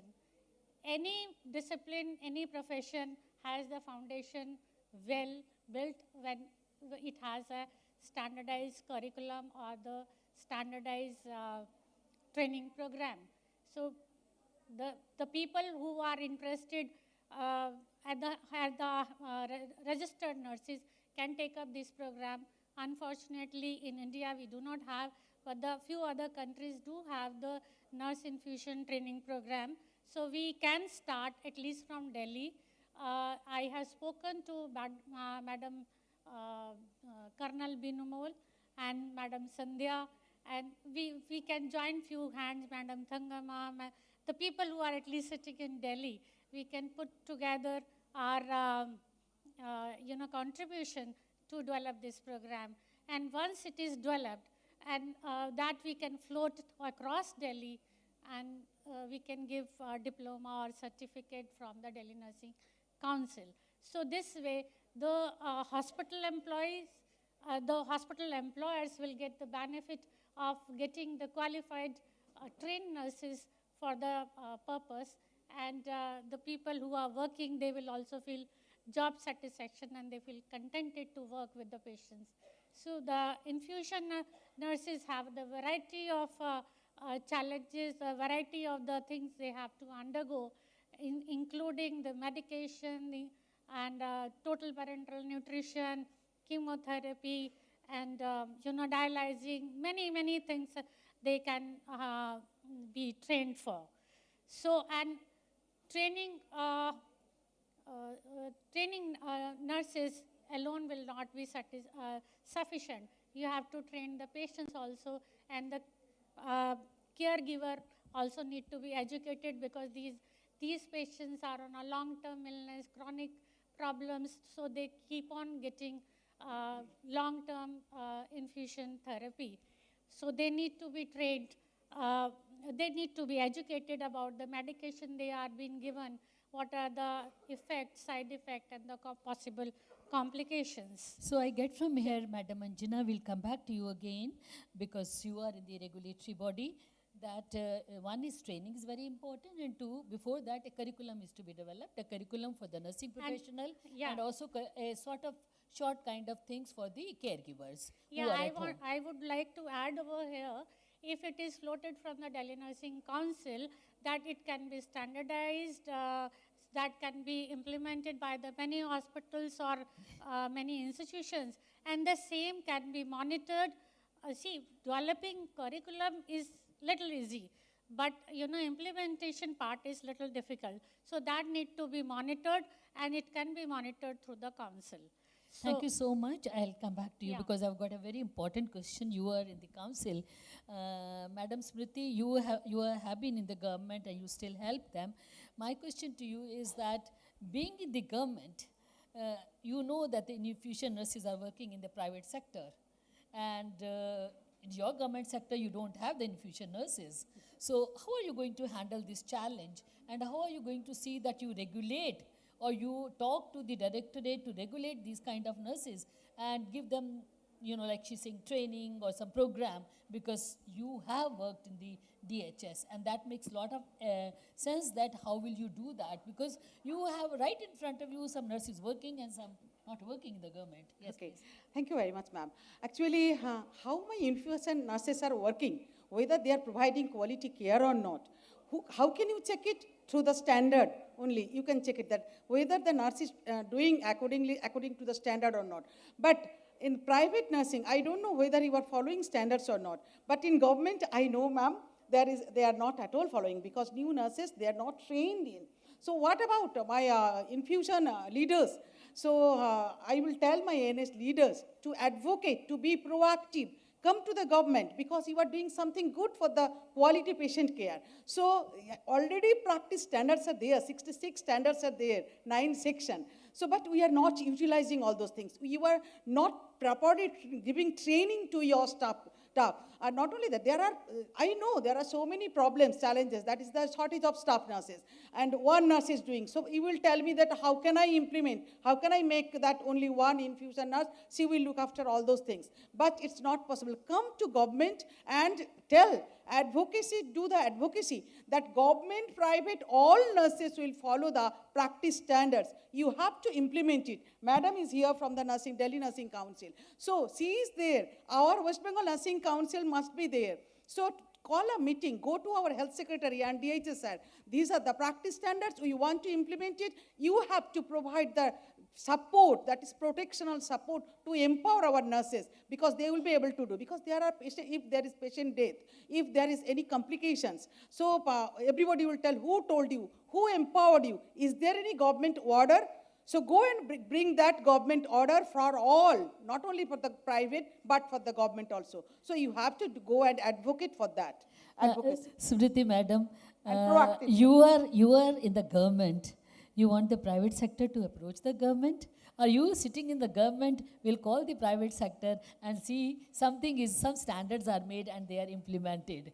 I mean, other way around. Together. Ma'am, together, because I want that my ANS will help us. So let us go together, all private and government nurses together, because we want quality patient care. That will be given using standards only. Thank you. We'll come back again, but that can be a case study then. Okay. Mr. Banerjee, tell me, in the HR, she says there is shortage of nursing, other ways also, which is a challenge for the country, which is challenge for the world, which is challenge for West Bengal. Also, the other important thing is that they are not being trained. They're practicing on their own. I'm not talking only the private sector, but you come from Narayan Hospital, so you may be having the infusion nurses. Yes. But what steps you will take to improve the quality, to also see that there are adequate number of infusion nurses? I was asking from one of the hospital, I can name that baby hospital, how many infusion nurses do you have? They said we have trained 34 nurses, but they are not working as infusion nurses only. They are working as general nurses, and then we are calling them for infusion whenever it is necessary. As HR, how will you justify this role? Ma'am, as you started with that HR, there is a confusion whether the training will be imparted or now or later on or something like that. But I must say that there is no second thought on the training. With the current changes and the scenarios that are changing, the healthcare, the compliances has become an immense importance. And to maintain the standards, the patient safeties, which we need to focus on, without the trainings, we cannot expect that they will going to do on their own, and they can do miracles. So training and the culture of training and the accountability and the responsibility, that has to be imbibed within the individuals. We have to identify around 5 to 7 people in a group, and we have to train them. As said, ma'am, like they do the general nursing as well as all the infusion. So they come out, we pull them out. They have to be a part of the training, mandatory training programs. We can divide the training programs into basically 3 parts. One is the clinical training, one is the functional, the behavioral trainings, and the other one can be like the compliance training, where we can emphasize on this compliance part and make them attend the training and can develop that. Thank you, Mr. Banerjee. I'll start from you the next question. You said that people have to come on their own to get the training, okay? Or you will train. But you are asking the data, the information which I got from a major private hospital, that the same nurses will be doing the infusion whenever they are required to come and do. Otherwise, they'll take care of the patients who are assigned to them. You are trying to put a load on the people without extra remuneration, without extra reward. So what as a HR person you would suggest? No, if I am the HR person, I would like to have that benefit. Definitely, nobody should be given an extra without any compensation or remuneration or reward or award. So, and also you cannot expect that people can do extra each and every day. It can be a 1 day or a 2 day affairs, but not a regular phenomena. So we need to understand, we need to have a team who can do on a rotation basis. That's today, from this team, today he or she has been assigned. On that day, she is not given the responsibility of the wards or something like that. So a rotation and a pool of nurses who can be trained and can be given that. Yes, you are a true hardcore HR person. You don't want to give any kind of facilities, any kind of remuneration. But may I request you, you go to your hospital, please see that at least you create this kind of environment where you can see that these nurses, even though you are putting in rotation for infusion, but there is an extra load of work, extra load of training. If you can discuss with your management, because you are heading HR. Sure. If you can discuss with your management and start from your hospital, then Devi Shetty will take all over the country, wherever his hospitals Definitely are. will take care of this. So do it. Okay. Thank you. Yes, my next question to you, ma'am. You are saying that the private sector should come and approach the government sector. But then you also said that if together we can do the formation of these kind of training program. Yes, ma'am. Yes, ma'am. I thought, if you issue an order, if government issues an order, that in all the private hospital and in all the government hospital, there has to be 1:50 or 1:100 ratio of infusion nurses. Yes. Wouldn't that work better? What is your opinion? Yeah, of course. Infusion nurses, if they are separate one, they will be able to take the responsibility. So it would be better to separate, like in infection nurses. After a long work, we have got infection nurses. Just like that only, we can get infusion nurses. So we have to go and we have to advocate that yes, we want, because already there are standards, we want infusion nurses so that they will be able to look after the patients in a proper manner. Otherwise, it's not possible, man, because they have to give the written order, which order is applicable for the government nurses as well as for the private nurses. So that will protect my nurses to work. The standards, madam, which is prescribed by the American Society, INS, are very, very American-centric. We also need to see that we modify the Indian-centric standards. Yes. So probably that task also you will have to take along with your council. Yes, ma'am. That we have to do that because already this is already ready-made things. So why not to do for the Indian standard wise? So we have to take that responsibility. I will tell this society to act, to transfer all those standards. And not only that, you have to make the action plans also. Criteria is also given. I have seen all those practice standards. So you have to see later part also, that action part. Why my nurses, after giving training and education, why my nurses are not doing that? What is the reason? Is there any shortage of nurses or any resource? Or there is any lack of education and training? So according to that, we have to take action. Thank you. Madam Anjana, you said that you will develop a curriculum. Let me tell you, because I'm also a chairperson of National Nursing and Midwifery Commission Act. You said that as a state, as a Delhi nursing state, you will develop the curriculum and you will implement the curriculum. The central commissions do not allow that unless and until it is part of CNE. If it is a continuing nursing education, legally you can go ahead. But if you think that you develop a curriculum and you approve the curriculum without the National Nursing Council, which is at the moment Indian Nursing Council, and that it will be commissioned, so I think that part we have to be a little careful. What do you think?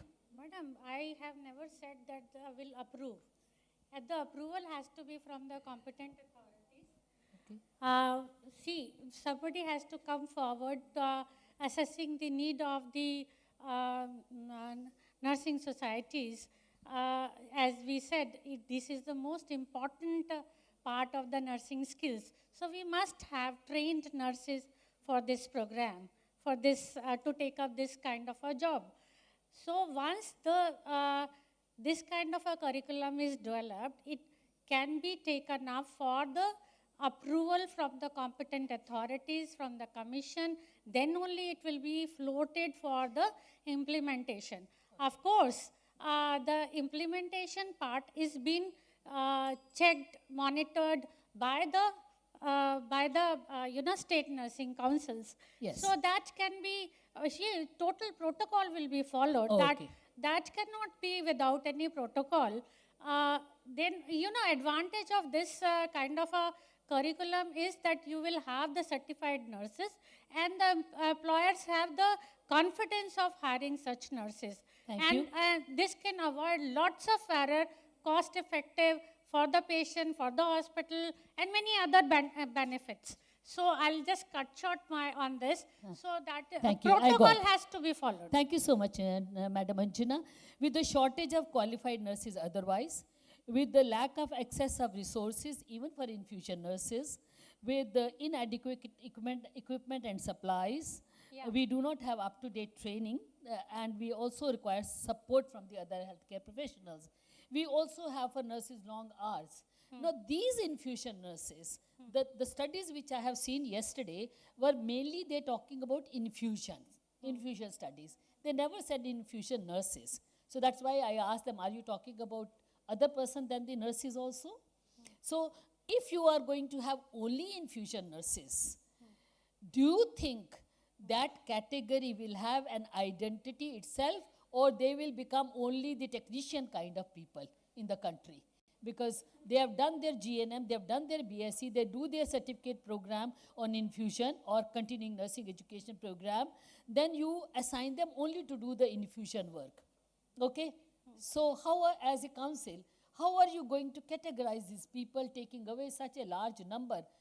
You decide the ratio, even it is 1:50, if you decide the ratio, it will be so there will be only sort of technicians left, No, madam, I don't agree with this.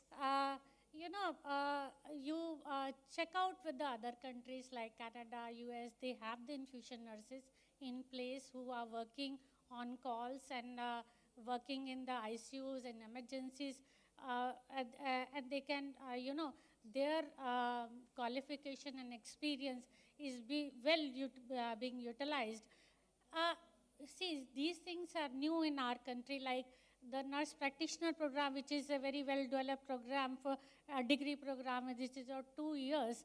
See, this is just a primarily thought that we can have this kind of nurses also who can be a great help to take care of the patient in crisis. Thank you, madam. My concern is that this is already in our country 11-year-old society. So they are already working. So to me, I think we are in the toddler stage now, if not in childhood. And same question, just we'll wind up. Same question to you, madam, that will you call them infusion nurses, or this will be an additional qualification and additional remuneration? Madam, I think that should be the additional qualification and additional remuneration should be given, because she is a nurse. Because she is a nurse, she has to work as a nurse, and extra responsibilities we are giving, because that is if there is any death of a patient, the nurse will be responsible. So we are just giving her extra responsibility. For that reason, we need extra remuneration. Okay, well, I think Mr. Banerjee got our point, so she has given us 2 reminders, but I'm sure Binu is going to really cut my throat outside what I'm talking about, but I think I'm talking a blend of private and government. See, if we want to have infusion nurses, we need to have it that. Thank you so much. Over to you, ma'am. Thank you all for such informative session, and I actually learned a lot. So what we can gather from this discussion is that, yes, there is a need of infusion nurses in the hospitals, and yes, HR plays a very important role in this team that we will have sooner. And secondly, also, we need to have a regulation also from the National Council. And as ma'am said, very rightly said, that there has to be a blend of private and government. Single-handedly, we can try, but together we can do. And it will be a very successful thing if it is done together. Thank you so much, everyone. Thank you. As we conclude this insightful panel discussion, let's reflect on the diverse perspectives shared today. Let's carry these insights forward, fostering ongoing conversations that will drive positive change. Thank you, our esteemed panelists and engaged audience, for your contribution to this enriching discussion. May I request Madam Bimla Kapoor to present our panelists with a token of appreciation, please?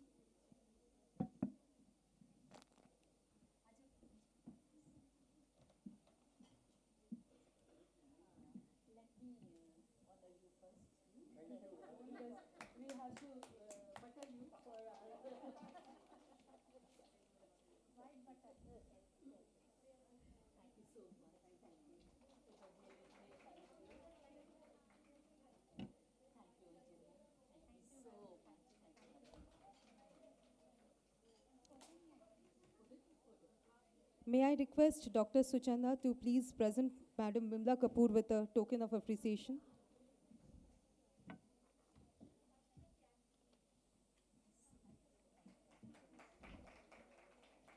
Thank you, ma'am. Thank you, everyone. As we transition to our next program, a compelling debate on equipping infusion nurses as advocates. We anticipate a dynamic exchange of ideas. May I request Dr. Suchanda to please introduce the moderator and debaters of the session.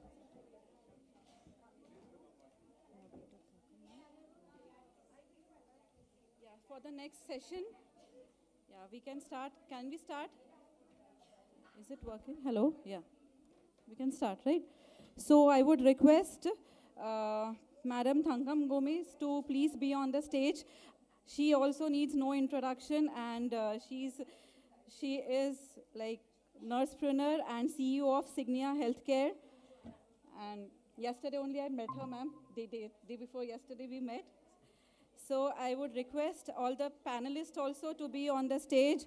Saraswati Roy, Chief Nursing Superintendent, Mission Hospital, Durgapur. Please, ma'am, please come on the stage. Tinku Adhikari, Nursing Superintendent, Apollo Multispecialty Hospital. Purba Das, Nursing Educator, Fortis Hospital, Anandpur. Shanta Sahu, Principal, Dama Hospital. Dama. Techno India. Okay. My apologies.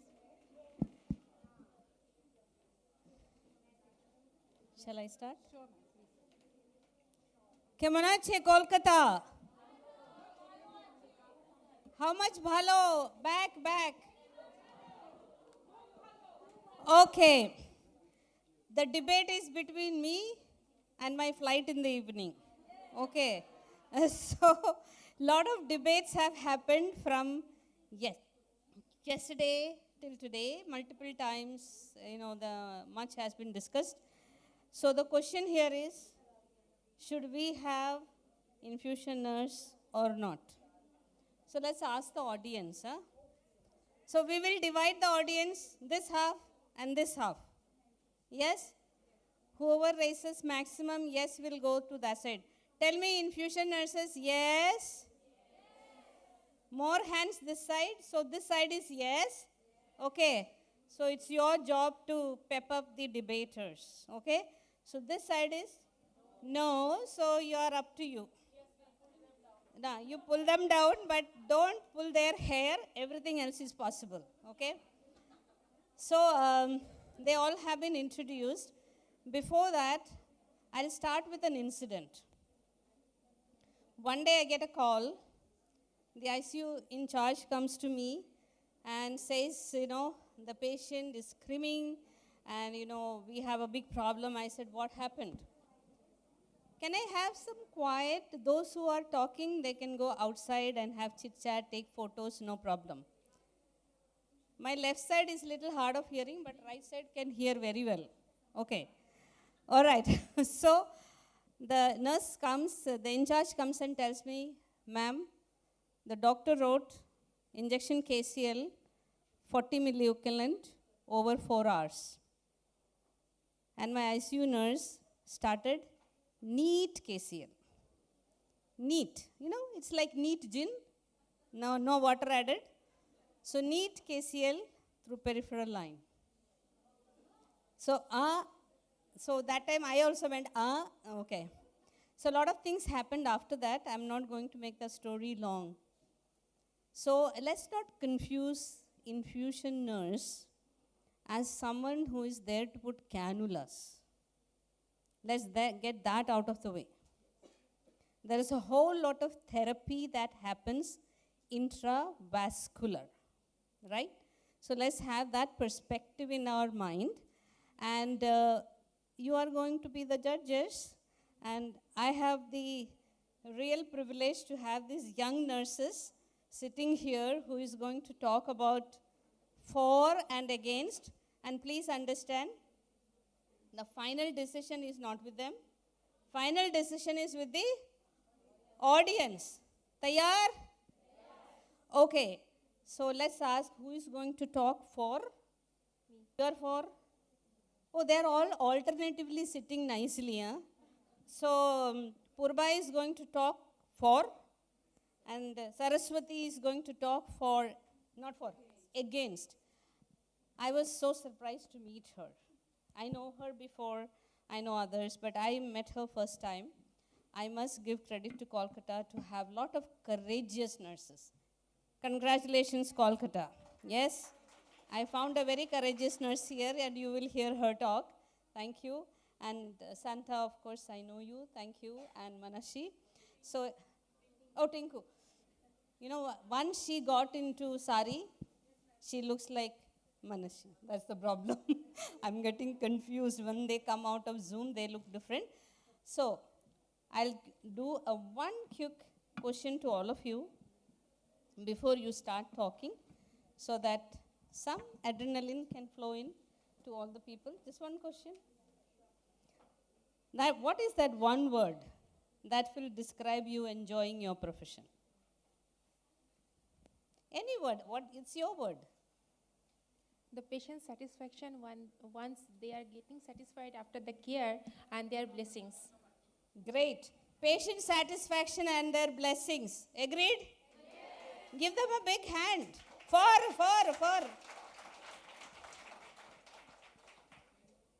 My passion for quality service, which will alleviate the suffering of patients. Quality service which will alleviate the suffering of patients. Fantastic. Thank you. I'm a people's person and I love advocacy. Oh, ma'am, your friend.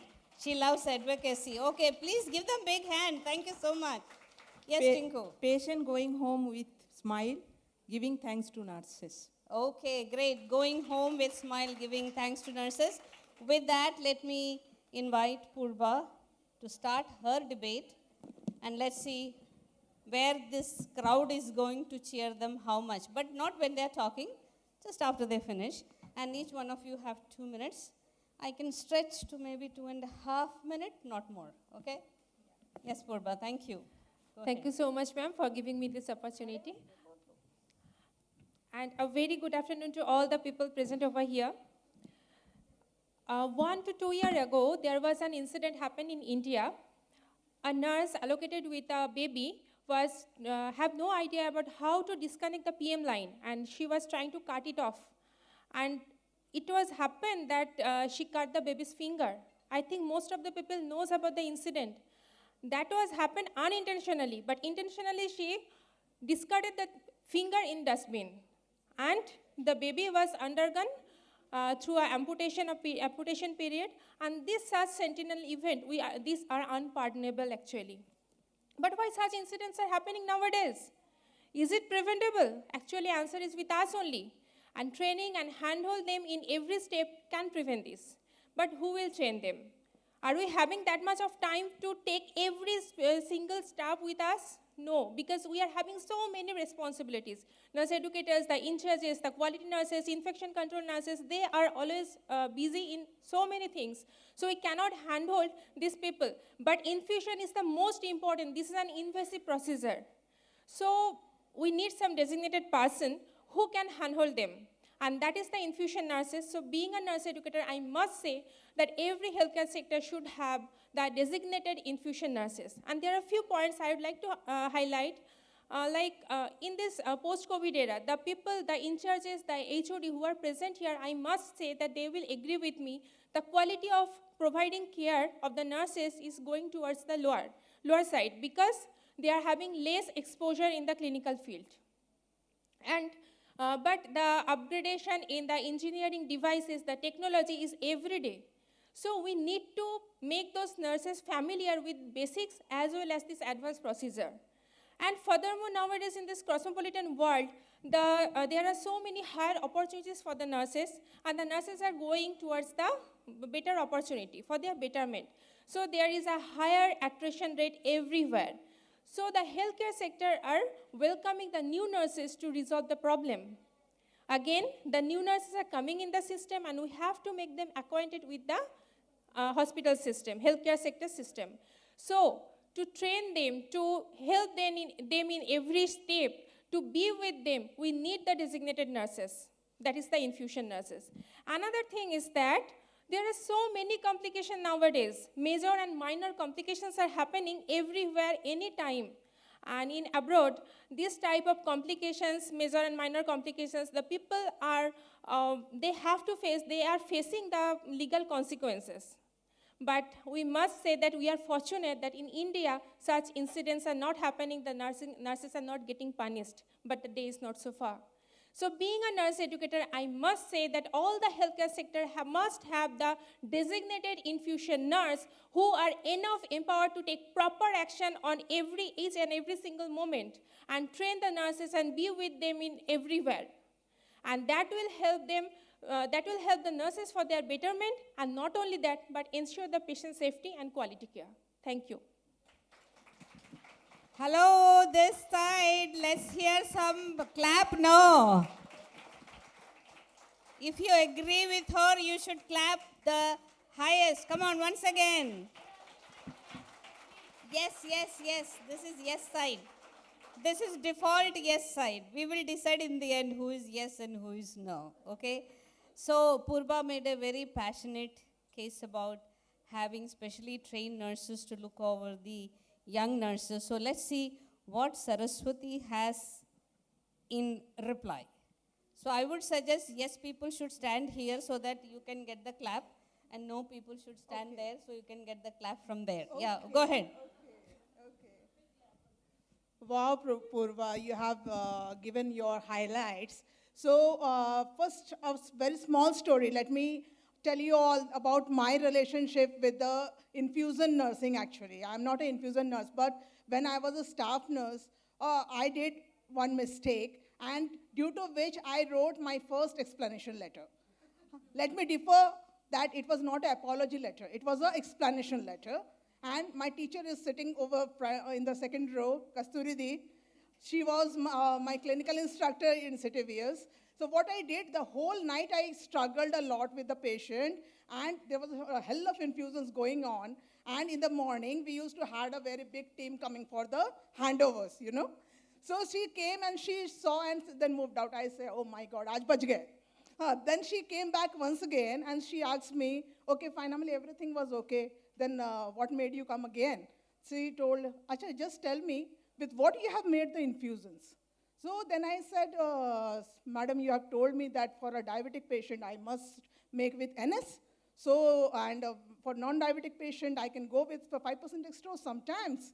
So this is a diabetic patient. So I have made with NS. So then she told, how many infusions are going on, Saraswati? So I said, 8 infusions. At what rate?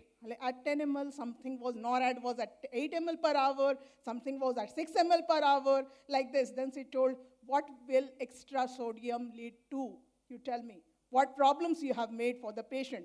The whole night you have struggled, but you have given some problems to the patient, which the patient is going to suffer afterwards.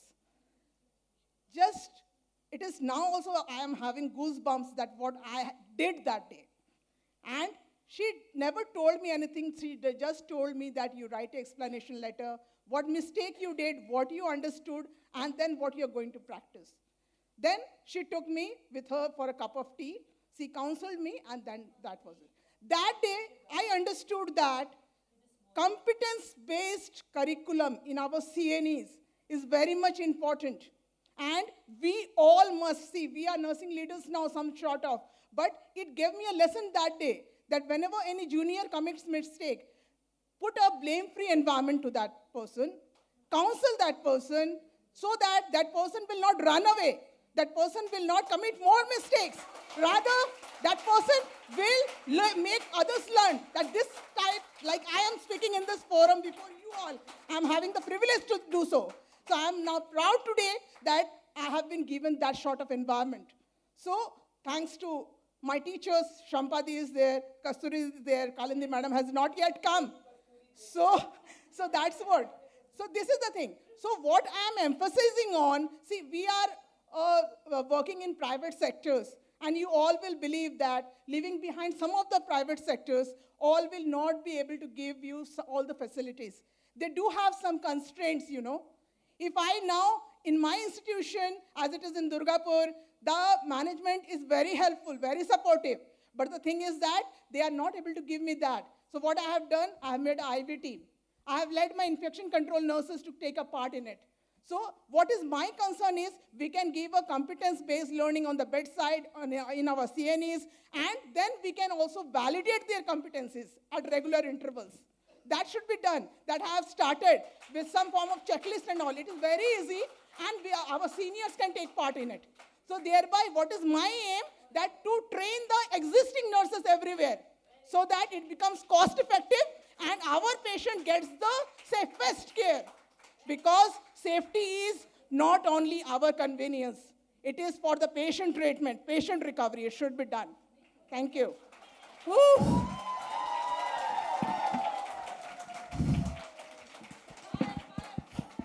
I told you that she's a firebrand, and she put a lot of fire this side. Thank you, Purba. So now the mantle goes to Santa to defend the case that we need infusion nurses. So please give it up to Santa, please, this side, come on. I believe just in one thing, as I already told you, that I am a people's person, and I believe in advocacy very strongly. And I will say one thing. Somewhere we are missing few lines about the topic itself. It's equipping infusion nurse advocates, education, training, and resources. Is it enough or not enough? I feel it's enough. For that, I would say one thing for all the nurses out there. Appreciate to appreciate. Number one, okay? Everyone. My so-called opponent, I won't say opponent, my previous speaker, she told that she might not be an infusion nurse. Each nurse right here is an infusion nurse. Say that, accept it, certify it letter. Number one, right? Okay. So take up few examples. There were stories. I will set few studies. There are many studies. You can refer it in online. And I won't remember the wordings, but I would say that there was a study done in a multi-speciality Indiana hospital, St. Joseph Hospital Health System, which is a magnet hospital of 644 beds. They did the study for 9 months to look into the qualitative aspect of infusion nursing safety related to using smart technology, okay? And with that smart technology, they had used PDSA, FMEA formulas, and they had also taken up one very important thing which in our student days, in my BMB days, we used to do. Writing, scripting about whatever incident has happened, very particularly. That is, yes, that's called disciplinary messages. You keep it every time, and you review it during your briefing so that that doesn't get repeated, you know. And then with this, they have found out that when they observed around 1,000 cases, out of that, 633 cases of error in dose, medication error, infusion error was identified. And their analysis also showed that one overdose cost them $6,000. So when they had done the study, they had reduced that expenditure to 19 lakhs. They have reduced it. Effective? Yes, no. Effective? Yes, no. The study was effective. That means the practice that we are doing is effective. This is an international example.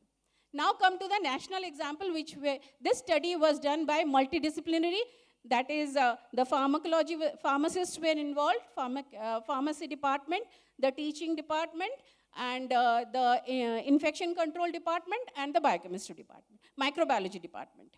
And they had done the study in one of the hospitals in Pune. And they had done the study for 28,000 IV insertion among 11,600 patients. Out of that, they had done it for a year, and they had seen in the first, from January, the incident of grade 1 was 10% and reduced to 4% in December. Incidence of grade 2 phlebitis was 21%, reduced to 6% in December. Whereas grade 3 in the last 4 months was not reported. Effective? Effective? Practice is effective? So what is required is follow-up. So enough is done. What we need to do is keep on doing it. What is excellence? Doing the same thing regularly, with caution, with integrity, with effectiveness. And what does INS say us? Excellence, integrity, inclusiveness, innovation. Correct? And INS started in US in 1973, and we are already in India, we are 11 years. So I would say enough has been done. What we need to do, standing here, meeting, sitting, organizing, standardizing, upgradation. So I believe enough is done. We just need to keep on practicing with integrity to reach wherever we need to reach. Thank you. I think the yes people, they are thinking, what did Santa say? So they're not clapping, so I'm a little concerned. Okay, now it's better. Okay, so what Santa is telling, that we do a lot of good work. It needs to be now consolidated and moved to the next level of excellence.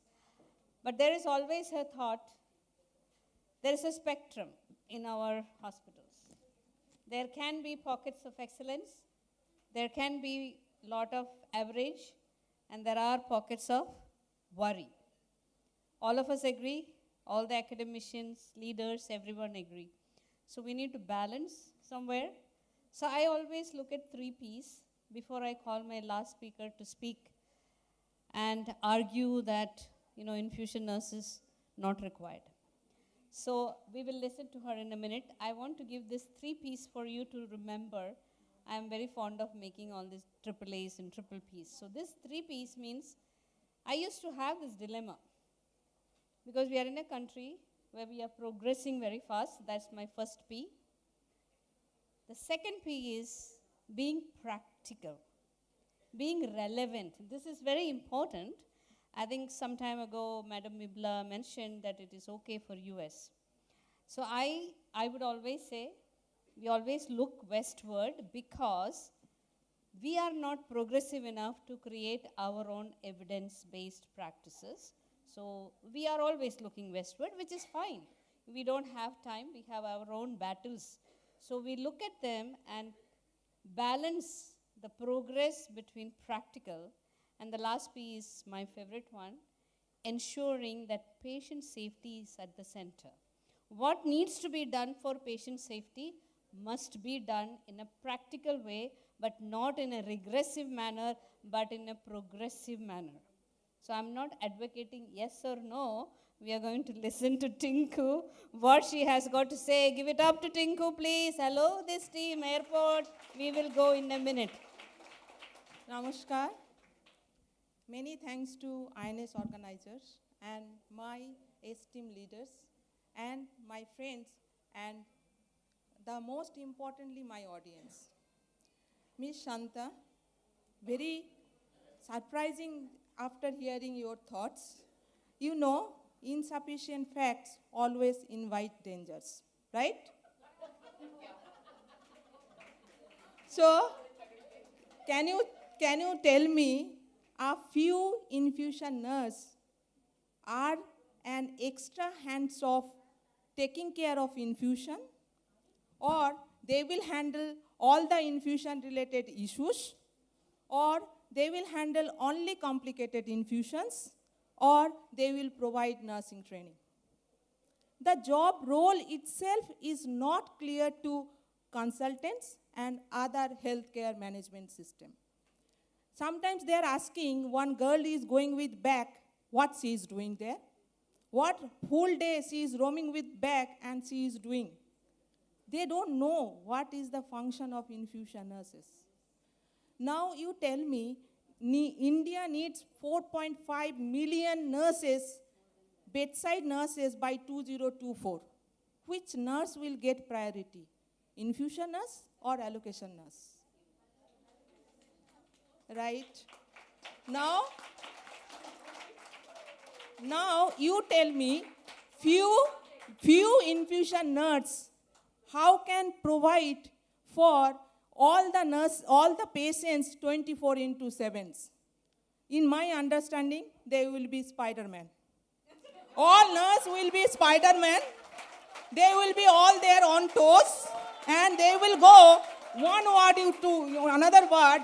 And if, like our organization, 3 building, 700 patients, 1,500 nurse, and every day that 300 cannulation. Now, again, I have question. One infusion nurse can be expert in handling pediatric, adult, geriatric, newborn cannulation, along with infusion. If they will not be ready to prepare, if we are not hire them knowledgeable people and very experienced people. Now again I have question. Do one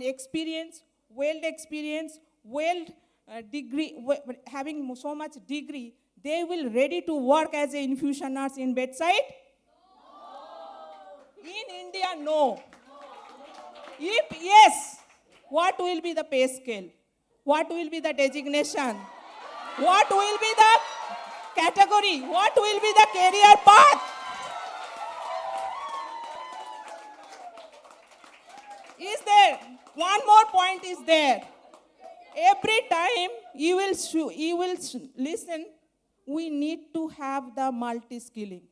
Whenever we will roaming around in management meeting in boardroom, CEO sir will tell, listen, nurse, you should be multi-skilling. Now you tell me, a single skilling nurse will be accepted by the CEO? When you are sitting with budget regarding nurses' job, will they agree to give allocation nurse rather than for helping hand, you should have that infusion nurse? No. So, we have to have the proper structure, proper things. Now, sometimes bedside nurse will complain, see, that infusion nurse is not coming to us and not helping when we are in crisis. So what infusion nurse is then doing?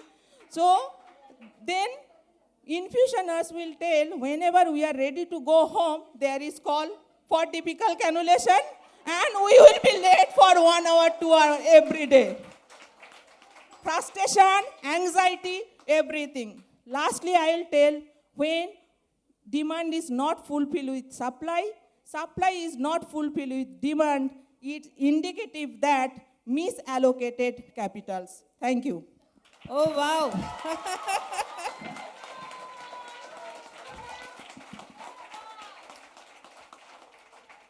I must give it up to this batch for the energy. Yeah. Well done. Okay.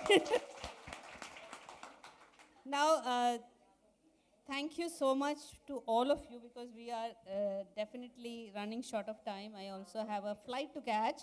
So all of you very well spoken. Now coming back to the audience, I want to leave you with a couple of thoughts. Number one, I visited US some years ago. I don't know whether it was through BD, 3M, or I went 3 times. I don't remember when. So we went to one of these hospital. So there was celebrating the retirement of a 72 years old nurse. Okay. So they said you can join. So I was like curious, 72 she's working. And when she came with a infusion trolley. Her trolley was decorated with balloons and, we will miss you and all. So she had all kinds of lines in there, central line, pick line. So she was inserting pick lines. She all have been privileged. So when you talk about infusion nurse, there is a certification that INS standards mentions, CRNI. If you ever go and explore, I will be very happy. Oh, okay, all right. I'll be very happy to see the first CRNA coming out. Look at the syllabus.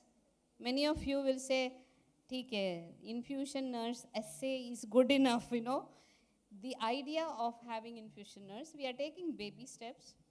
This is to have a specialist nurse who can be the go-to person for all kinds of infusion therapy that is being done in an organization. So that is what it is.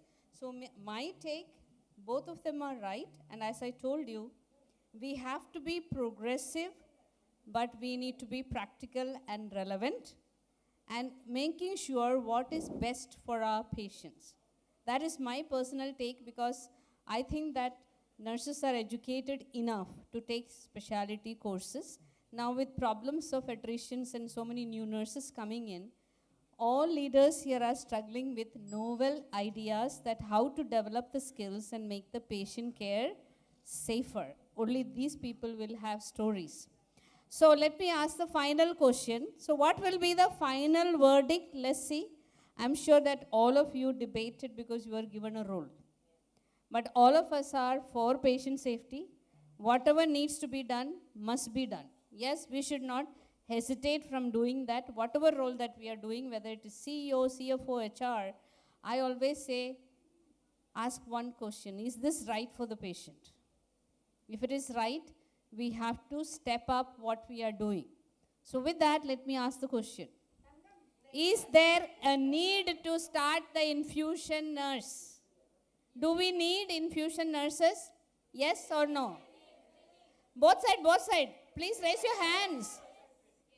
Okay. So they are telling me, we need, you get out of the podium and go to the airport. So please give it up to all the panelists, please, and also for Dr. Sujanta, please give them a big hand. Thank you so much, INS, for this platform. Thank you very much. Thank you, everyone. As we bring this thought-provoking debate on equipping infusion nurses as advocates to an end, it's evident that our collective insights have illuminated the path forward. A special thanks to all our passionate debaters and engaged audience for making this dialogue impactful. May I request our dynamic and inspirational leader, Madam Thankam, to please present all the debaters with a token of appreciation.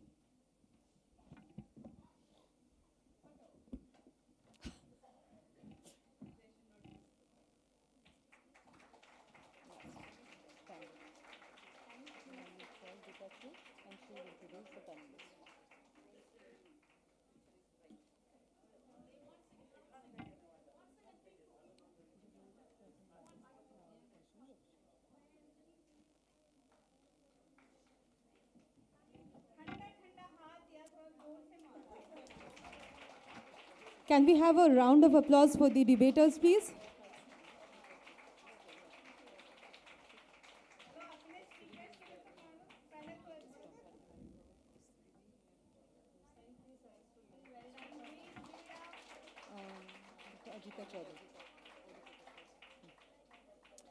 May I request Dr. Suchanda to present Madam Thankam with a token of gratitude from us?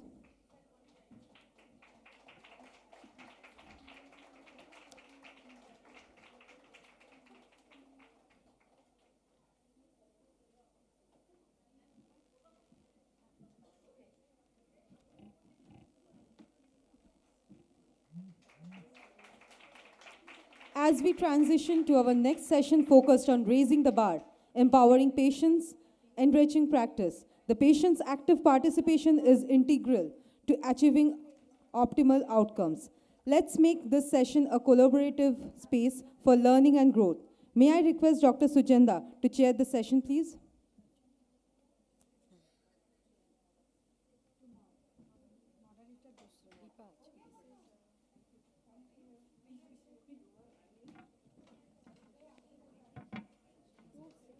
इसी section में आपसे moderator को बुला लीजिए Deepa moderator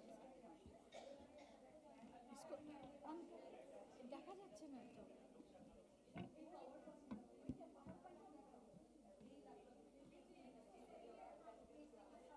Shall I start? Yeah. So I request Madam Deepa Chok ma'am to please come on the stage. Nursing Superintendent Akash Healthcare, Delhi. Welcome you, ma'am. Thank you.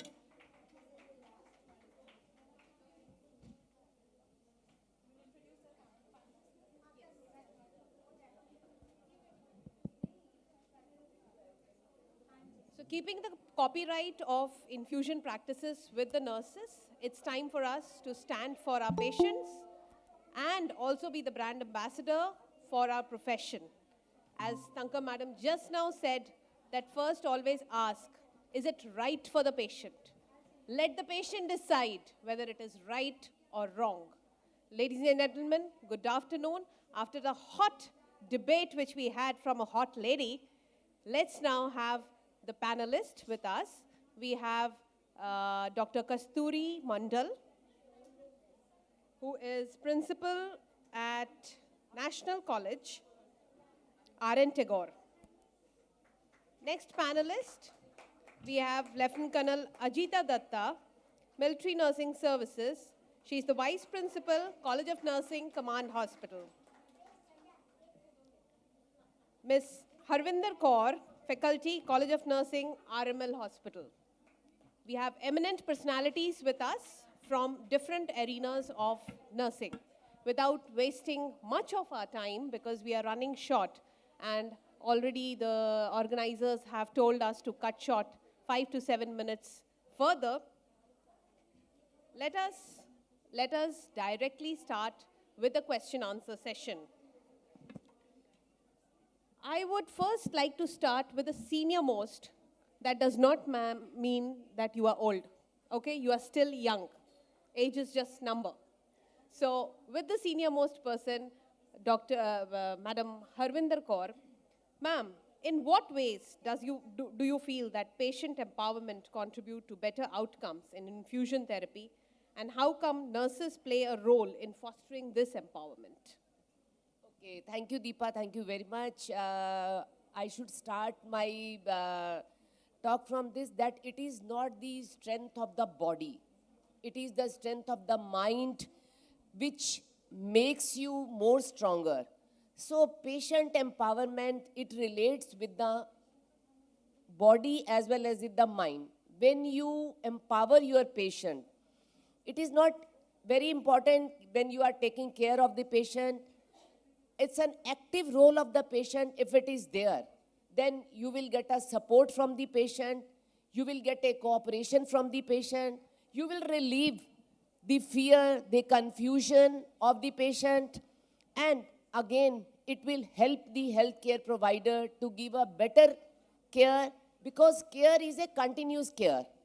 And when a nurse goes to the patient, if she has to start one IV infusion to the patient, she has to start a cannula with the patient. If she starts explaining to the patient that I am going to do this and this kind of thing, patient will be more comfortable. He will cooperate or she will cooperate with you. Then will be able to give a better care, because again it will relieve the patient's pain also. And pain will be there. We cannot say a lie to the patient that झूठ नहीं बोल सकते कि pain नहीं होगा. Pain तो होगा. But patient cooperate करेगा, then there will be a less of pain.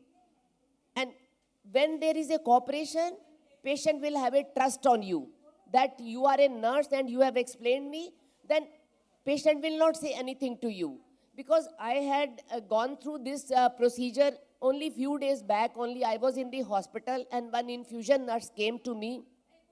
She knows me that she's my teacher also. She was my student. So she said कि मैडम आपको मैं कैनुला लगाने जा रही हूँ, आपको ना थोड़ी सी पेन होगी, थोड़ा सा प्लीज़ मैं कोशिश करूँगी कि आपको पेन ना हो. बड़े प्यार से उसने मेरा हाथ पकड़ा और she put the cannula in my this left arm. और मुझे पेन सच में, जब उसने मुझे एक बार ये बोल दिया ना कि मैडम पेन मैं बहुत कम से कम करूँगी, तो आई वॉज रिलैक्सड एंड ट्रूली मैं आपको सच बोल रही हूँ, पेन बहुत कम हुई. आई वॉज रिलैक्सड, अदरवाइज हमारी मसल्स बहुत टाइट हो जाती हैं. Then that was a cooperation, because अब standing on that side of the bed and sitting on this side of that is totally different. So Deepa, patient empowerment is very important to get the cooperation of the patient. That's very important. Definitely. Also, I want to add, one of the standards of NABH also says PROM, patient-related outcome measures. That means you are supposed to be asking the patient and getting what the patient is feeling about the outcome of the treatment or the whatever procedure you are doing. So that, I think yesterday also we had digital-based, Dr. Kaur, if I'm not wrong, had shown us how one of the hospitals is dealing with this PROM. And we can also develop such kind of things at our level as nurses, and that would definitely come out to be advocacy towards the patient. Madam Kasturi, you have been in the patient side, bedside, as well as in the academics, and today you are heading one of the leading college. I would want to know what are the challenges you face as infusion nurse, and what kind of solutions, I would say, you would come out with, or if you have certain ideas which you have used in solving this problem. So thank you, Ms. Deepa, and thank you, INS team. If you see, the advocacy is not only the speaking on behalf of the patient, it has a very broad spectrum, that is the sharing the lots of informations, helping to understand the diagnosis, treatment management plan, discharge plan, everything. So that means that nurse has to be involved in the planning the care, and most of the times nurse is not being involved because there is a lack of support from the other paramedical staff as well as the doctors, and we know that our work environment is that there is an inadequacy. So this is one of the most important challenge, and so whenever the advocacy is concerned, so there is a conflict of interest happens when the patient gets admitted with under the government schemes and package service, that is the cost benefit versus good quality product like devices and the medications. And sometimes this in our hospitals, we have seen that huge turnover of the patient, these nurses, and we are getting the huge number of the novice nurses. And we have found that repeated training of the novice nurses also, they are not able to uplift their competency. That is also another challenges. And whenever we are going to teach or we are sharing the information to the patient about their diagnosis, management, treatment options, so we are understanding that patient already have learned lots of things with a famous university, that is the Google. It is very difficult. Sometimes we face that one also. And most important challenge, that nurses are not assertive. So always we speak for the soft skills, but assertive skills, how to confront with the situations. So that is most important. So sometimes we are lacking. So assertive skills development training program needs to be incorporated. And if we say that how we can say that deal the challenges with the organization resources, so I will tell most important organization resource is the time and the manpower. So whatever we are knowing, we are not able to implement, and someone is telling nurses are not doing, it is really demotivating. And so we need to have the availability of the working times to do this advocacy.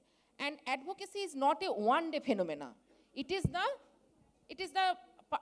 That advocacy component has to be personified. So first, as there is a things that if we don't love ourselves, we cannot love the others. So first we need to do the self-advocacy. Then we can come to the matter of the patient advocacy. So if we do the self-advocacy in the proper way, so we used to listen, beshi kotha bole, talk too much. So properly, We have to do the self-advocacy, then come to the patient advocacy. So we have to develop the advocacy culture like a safety culture. That things I will tell. And to get the availability of the nursing times, I will tell that delegation of the non-nursing task and basic care to the nursing assistant so that the nurse can have the more times to monitor the patient, to counsel the patient, to advocate for the patients. That one I will tell. On this, I would like to ask the audience, do you think that we require special time to talk to the patient? Do we require special time to talk to the patient? No. Very well said, no. Why? While doing any kind of procedure, we can talk to the patient. While we are even removing the tablets, putting it in the cups, and then giving the water to the patient, that time we can talk to the patient. But all of us are working in healthcare setups. How many of us have seen nurses doing so? How many of us have seen our young nurses doing so? So very well said by Dr. Kasturi that self-advocacy is important. The nurse, once she starts speaking for herself, being aware for herself, till that time, she would never be able to talk for the patient. She'll never be able to empower the patient. Very well said, Kasturi ma'am. My next question goes to Lieutenant Colonel Ajita. Ma'am, with the vast experience of clinical field which you have and in the public sector hospital, and that too in various parts of the country, you have been posted, I think, in 6 to 7 different states. And with that, can you give certain examples of successful advocacy which was initiated by nurses pertaining to infusion therapy and which has led to positive impact to patient care? Thank you so much, ma'am. I think last few sessions we have learned maximum about the patient advocacy. So whatever, that's the just one sentence we can say, advocacy means whatever a nurse do, that is for the benefit of the patients. Now, there are a lot of studies. I am not going to quote as there is a lot of very less time, which says that to have a proper nurse-patient advocacy, you must have to develop a proper nurse-patient relationship. And it has been seen through the studies, when you have a proper nurse-patient relationship, it will not only improve the satisfaction of the patient, your self-satisfaction also will improve, and it has also reduced the hospital stay. Now, coming to the examples which are good advocacy initiative, which has resulted in positive patient outcome, I have many. But I want to start this thing with from the pediatric. That was one of my favorite area. There are plenty of, as all of us we know, this infusion is... May I request the audience who feel the coffee break is more important, they can definitely reach out to the coffee stall, can have their coffee, but people who would like to stay back, please give credit to the person who is speaking. Thank you. So, thank you, ma'am. Actually, I was just telling that first example I would like to give from the pediatrics. This is from our examples, that is, there are many pediatrics, that is a role of the nurses in managing the infusions is very important.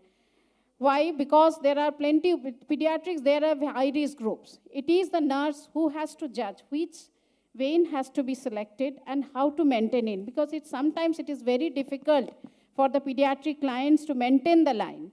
Then secondly, you have to monitor the child so the child does not develop any complications.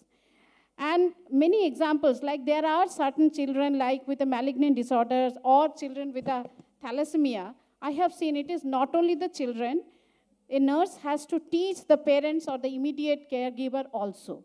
And how it is helpful, when you teach a child, forget about the age of the child, if you explain the child, they are the best patient for you and they will accept you, they will help you to put your vein flow and start the infusion. Not only that, I have also seen a child or their caregivers, when they come for their blood transfusion or their chemotherapy, they themselves, they say, madam, please select this vein, this is better.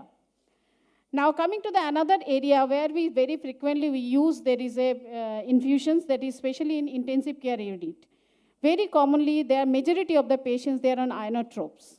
Now, there are a lot of monitoring is required. Now, a nurse, how she has to get the positive outcome, continuously monitoring the patient blood pressure, their heart rate, their urine output, and accordingly, we need to inform the intensivists or the physician. So proper monitoring from the nurse's side in this type of infusion will help them to get a better outcome. Now coming to the another last example, that is there are plenty examples, that is the psychiatric patients. Many a time we have seen there are excessively violent patients who are put on sedative infusion. So it's the nurse who has to see the patient continuously who is on sedation. Does the patient require further, or if the patient is required, maintain the patient's nutritional need? So these are certain examples which I can quote very commonly, which comes to my mind. Very well said, ma'am, and very practical examples have been portrayed by you, not only in adult patients, she has covered pediatric patients, psychiatric patients, burns, everything possible has been touched with the vast experience which you have. Continuing with you, can you just touch upon certain ethical considerations which infusion nurses have to keep it in mind? Yes, ma'am. Many a time we face with a lot of ethical concern. The most commonly, I will talk about the government sectors. What happened there, the nurse-patient ratio in those hospitals are very, very less. As you know, there's maybe one nurse has to look after 20, 30, sometimes even 50 patients. When we talk about the government hospitals, even patients are lying in floor. There are so much of resource constraints are also there. So in those cases, maintaining a proper infusion, monitoring the patient, maintaining proper asepsis, it becomes very, very difficult. So it is many a time, it really causes a lot of ethical concern in our mind that I'm not able to do better for my patient. What monitoring I'm supposed to be doing, what I'm supposed to be doing, I'm not able to do. So these are so much a problem we face. Now how to sort out this thing? These type of ethical concern, how to sort out? When this thing like in a government setup, if I say I require more staff, it's not possible. Whereas private sectors, I think they are much better than us, but the government sector, where they have plenty of 1:1 ratio is maintained. Then in that case, I will request all the nurses that please prioritize your job and teach all the junior staff, all the students, teach them well. Not only that, teach your patients. Suppose you start a chemotherapy for the patients, and you should know when the patient is, teach the patient what are the symptoms of extravasation, so that how the thrombophlebitis can be detected. So that immediately patient will inform you. You need not stand there, you need not sit there, continuously monitor, so that you can go and look after other patient. So these are the things I think I can talk about the ethics. As ma'am has touched upon the public sector hospital, Kasturi, can you just briefly tell what challenges or what ethical challenges which you face in the private sector? Actually, there are so many challenges are there. Ethical, first things that we should not do any harm, and we have the facilities. So if I am not competent enough, then I will not try to prick also. And so if I see that this is the delegation of the job that someone is doing, telling that just insert the cannula. So I am delegating, means. So if I am not adequate or the competent enough, then I will not accept that work that I will perform it. Better not to accept that work can be delegated to someone else. That one also can be done, because this is also one of the greatest challenge that people are complaining, giving the feedback, writing so many things, and really it is painful. One more thing, also. if I would ask you, is it necessary that even a person who is competent and has done a lot of intravenous punctures, at one prick, will that person get it? So if it is, sometimes we are not able to, because this is the special consideration, we have to understand the different disease conditions. So there is the technology is there, USG guided cannulations, all the infrared visualization. So we can use that one, not putting the always confident that whatever I am not seeing, able to see These it and 2 putting days the we have confidence. seen a lot of technologies which have come up, and there's no harm using these technologies. Technology is made for us. What resources you think we should just come up with and we should provide our nurses so they can have better infusion That therapies? infrared visualization, they can put it, or whenever they are We can come up with some team team in every approach shift. that We every can senior staffs can support during the cannulation techniques. Perfect. So, thank you. And my last question goes to Madam Harvinder. Ma'am, you have been as a head trainer for more than 1,500 nurses in one of our prestigious institution, RML Hospital. With that, what are the training and professional development opportunities that are crucial for infusion nurses to enhance the advocacy skill? Very apt question, Deepa. It is very important to train, because in the last debate, what we have seen that every nurse should be an infusion nurse. We have to train each and every nurse from the very beginning when they are starting from their UG program. In their curriculum, there is an IV cannulation. We teach them how to take care of the IV cannula, and the next year we teach them how to put the IV cannula. From there it starts, the training program. But when they become a nursing officer, when they are going for their job, again there is a need for continuous training, like a skillathon, which we have kept in the INS, our conference, which is a very important, every year we are keeping. This is one of the example of that. And like an incidental teaching, when a head nurse is going on the rounds, and if she's something wrong or something is not, the nursing officer is not able to do, she can give a incidental teaching to that person. And one more thing, one of our panelists in the morning, we have given the suggestion that we can keep that IV arm in their departments. But sometimes as I am working in the public hospital, it is not possible to keep an arm in each and every department. But in the simulation lab or in the foundation lab, we can keep these kind of arms and keep on continuous training for that, which is very important, because if we are not working and we are not in the touch of the patients, we will forget everything. So again, even 1 hour before, we all seniors were sitting and talking together. So if we are not with the technology and we are not learning every day, we will lag miles behind. So everybody has to learn. Keep on learning the things, keep on skilling your skill. Otherwise, we will not be able to do. It's not only an infusion. It's regarding every procedure which the nurses are doing. So infusion is the most important, because it again creates so many problems, like an hospital-acquired infection. So it is very important that we have to keep on giving the trainings to our nurses, and we ourselves also get trained. It doesn't matter कि हम लोग बहुत senior हो गए हैं, तो we should also, because in emergency we can also put these kind of things. So training is must, Deepa. It's must. I just wanted to say in this aspect, madam, I fully agree with Madam Harvinder. Like in army, when a person goes for UN mission, BLS and ACLS training is mandatory. The similar way, the hospital should also, as we are talking about so much of staff's constraint and all, so we should also make it is mandatory. Everybody must undergo a training in infusion therapy. So that, and repeatedly, this has to be repeated. Like BLS, every 2 years we are going. Similar way, so anybody, is taking a nurses from when they're employing, they should be given a time, they should clear their infusion therapy test, and then only their job may be made permanent for the department. So in this way, we'll be able to develop the skill of the nurses. Yes, on the last sentence, which I can say, that once we choose hope, everything is possible.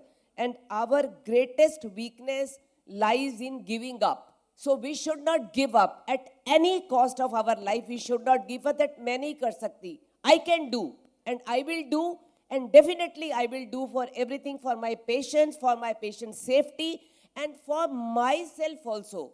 So don't give up. So we all are infusion nurses and we have to get a skill of that infusion. Thank you very much. Thank you, madam. I think a very valid point being told by Madam Ajita also, that as we have BLS training, which is mandated, and we are repeating it, we should also have something which is pertaining to infusion nurses. We should have certifications, and this should become one of the criteria for even recruitment of these nurses. Wrapping up the session, thank you, panelists. It was lovely hearing from all of you. I know everyone is in a haste to move out, including me. So I would just say, last sentence, I would cover it up, that the whole nation, we today, we are into an initiation which is started by the central government, which is called as Vocal for Local. So let us take this to the bedside and be vocal for our patients. Thank you. Thank you so much. Thank you, Madam Deepa, and thank you, the panelists. As we conclude this enriching session on raising the bar, engaging patients, I extend my gratitude to our speakers and participants for their valuable contributions. Let's carry this moment forward, implementing these learnings in our practices. May I request Madam Deepa Chugh to present our token of appreciation to our panelists. Sorry.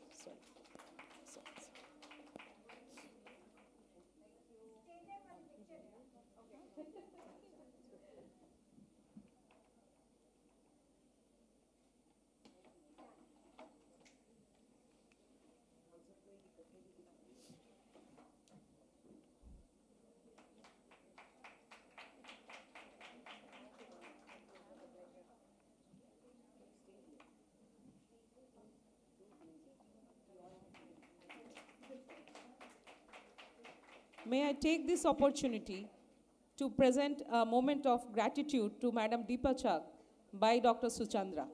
Chugh, sorry.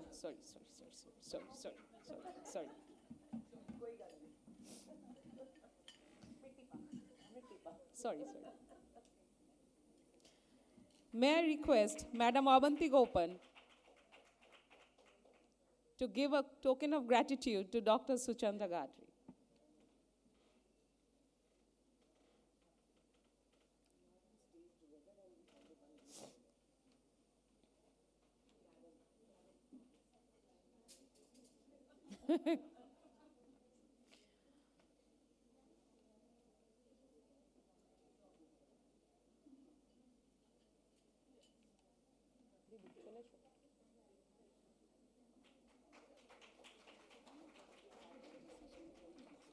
ডাকবো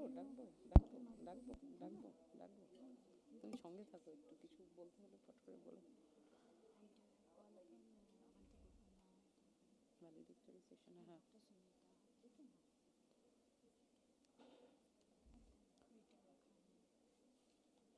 Thank you so much. Now I'm delighted to announce the upcoming valedictory session, marking the grand finale of this conference. Join us in celebrating the culmination of insightful discussions, collaborative learning, and the collective wisdom shared during the memorable gathering. On this occasion, may I call upon Colonel Binu Sharma, Captain Madhukuri, Madam Avanti Gopan, Dr. Rita Lakhani, Dr. Sunita Arora on the stage to proceed with the valedictory session, please.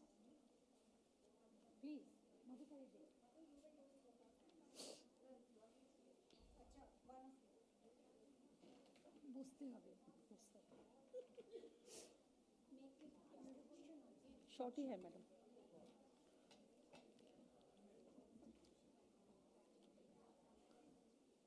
Now may I request Madam Dolly Biswas to do the honor for declaring the poster presentation and for the Best Paper Award presentation. I know everybody must be very anxious to know what is going to happen next. So I can see the anxious faces all over here. So I can see that anxiety coming out of you. So let's put your hand together for our valedictory session and those who have participated in this program. Thank you so much. Thank you, Arpita. Well done. So the exciting event, already we have announced the two sets of award, that is SLIT and the Lifetime Achievement. Now we are coming across to Best QIP, Quality Improvement Projects Evaluations, result, winner of the poster as well. So let me make you understand. Total we have received for this 11th Annual INS 2023 conference around 30 quality improvement projects. We know that quality improvement projects which are very, very important nowadays. Every hospitals are undergoing an accreditation, NABH, Nursing Excellency, Infusion, and so far, JCI, many hospitals, those who are having bigger setup and undergone. Nurses have to present lot of quality improvement projects. It's not very easy to take up the projects and understanding that where are the gaps and how to mitigate the gaps. Now, without wasting time, because Binu ma'am already said, don't take much time. So let me take you. So we have given these 30 projects to very, efficient, intelligent evaluator for the first line evaluation and selecting the best 6 QIPs abstract for the presentation in this forum. And from these 30, we have selected 6. Now, I'm going to announce before you that the winner of this best QIP presenter. So the first winner, the first position backed by the study, any guess? Or there is no time? Sorry, I just would like to tell you that first study which backed the first position, amiodarone-induced phlebitis occurrence and contributing factor by Chanda Bandopadhyay, BM Birla Heart Research Center. Give a big hand to Chanda.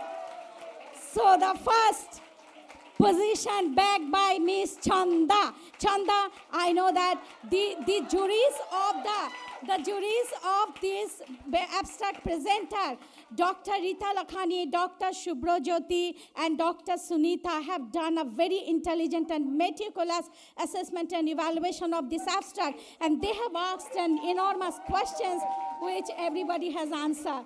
Thank you, Chanda, and she has answered very well all the questions that are thrown by the juries to her.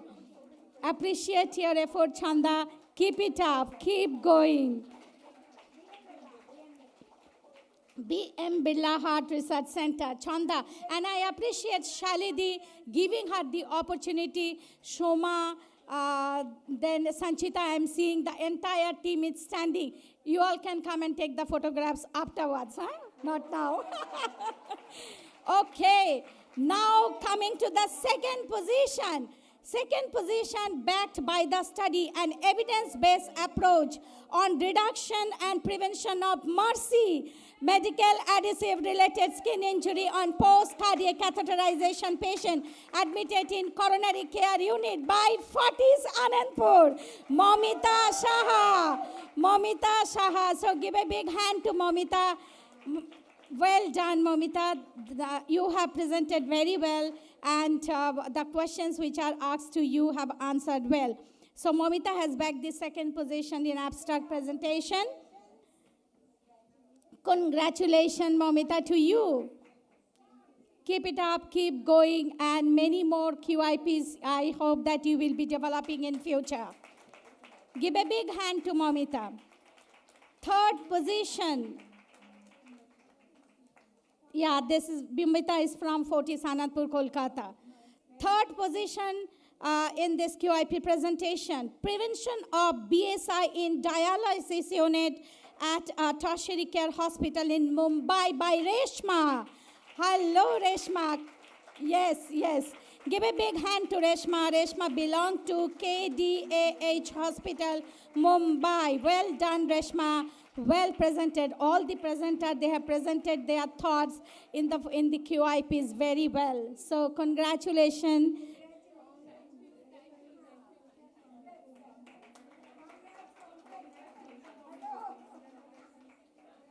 Fourth position. Okay.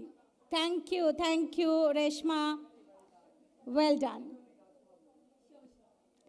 Okay, now the fourth position on the QIP presentation, the QIP which goes for prevention of NSI among nurses by Ishita Chando.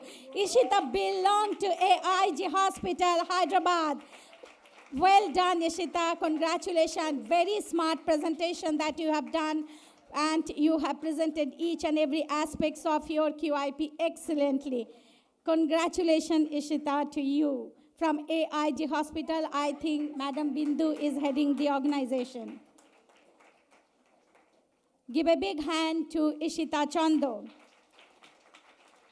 The fifth position backed by reduction of blood culture contamination rate towards zero false position by Mario Columbel, Fortis Molon, Mumbai. Mario, well done. You have also presented very well. Because these 6 all QIPs selected amongst us 30, so we are giving away the prizes according to their position.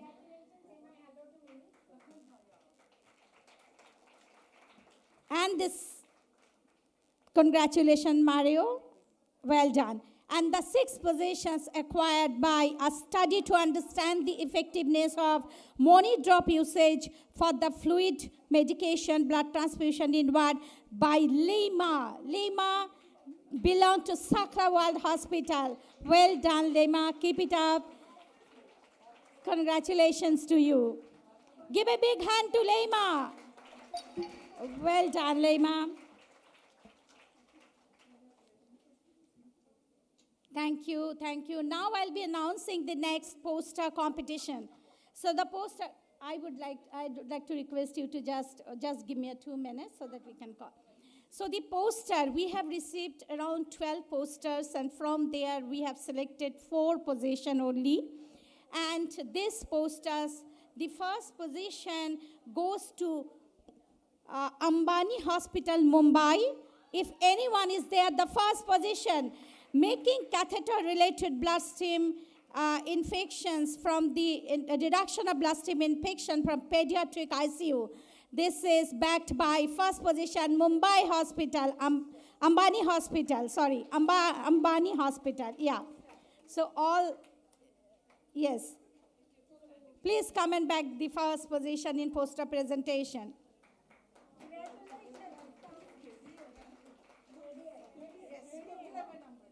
Kokila by Ambani, yes, good. Congratulations to you.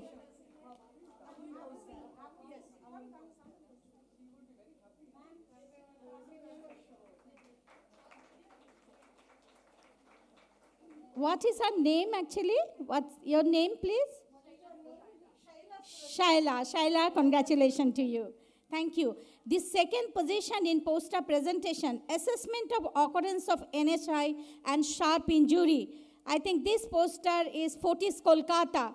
Which Fortis? Fortis Kolkata, assessment of occurrence of NSI. NSI, which Fortis? So, who are the presenter? I think this is by Deepta and Sharmi. Deepta and Sharmi, you are sitting at the back. Come up. So this, yeah, Fortis Kolkata, Deepta and Sharmi, assessment of occurrence of NSI and sharp injury. Well done. Both of you, congratulations. Second position, Deepta and Sharmi from Fortis Kolkata, Anandpur.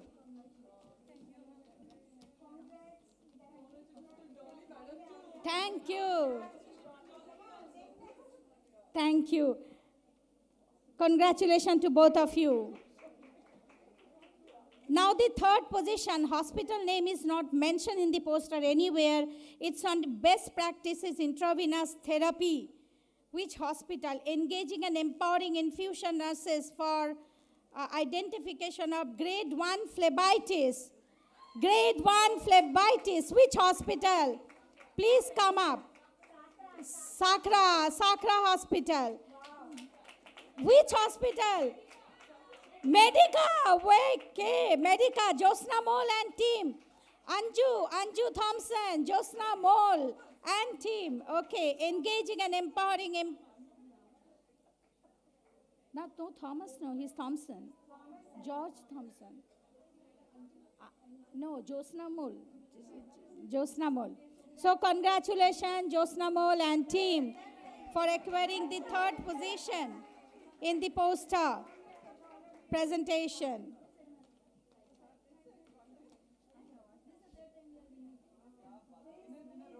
Great, great. Keep up your motivations.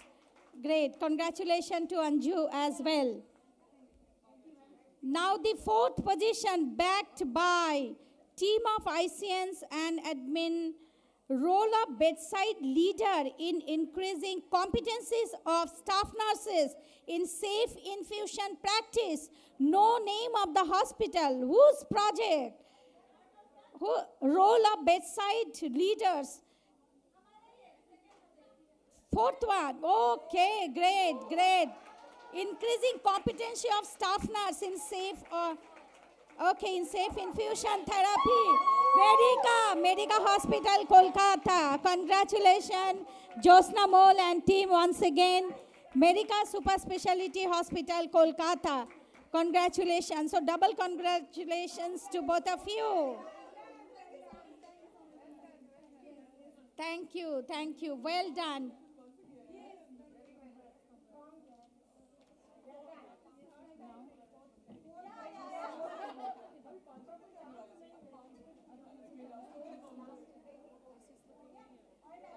Thank you, ma'am. All the poster and the abstract done.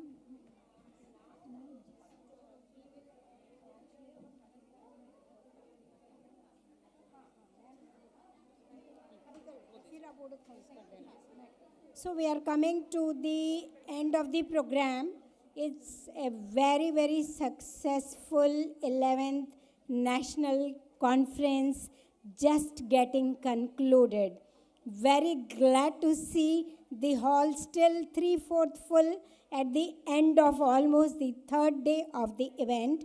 We are very grateful to the organizing team at Kolkata under the able leadership of our two GC members from Kolkata, Captain Madhukari Ray and Ms. Dolly, and they've done a fabulous job. Our very able MC, Ms. Arpita Mandal and Ms. Sayanti managed the show very well. Thank you people at the backstage. Thank you sponsors and thank you delegates for cheering the audience, cheering the speakers. Thank you for the presence of the Army nursing officers from Eastern Command for 2 days. We wish to see more people from the Army right here in the INS conference year on year. And we are also glad to announce we have got 10 credit hours approval for the 2 days conference from Indian Nursing Council. We already have Skillathon credit hours approval from West Bengal Nursing Council. So we have got all the feathers in our cap thanks to all the delegates, all the hospital leaders, everybody who has supported us. Thank you the team here which has managed the Payan and team. I don't know where is the Payan.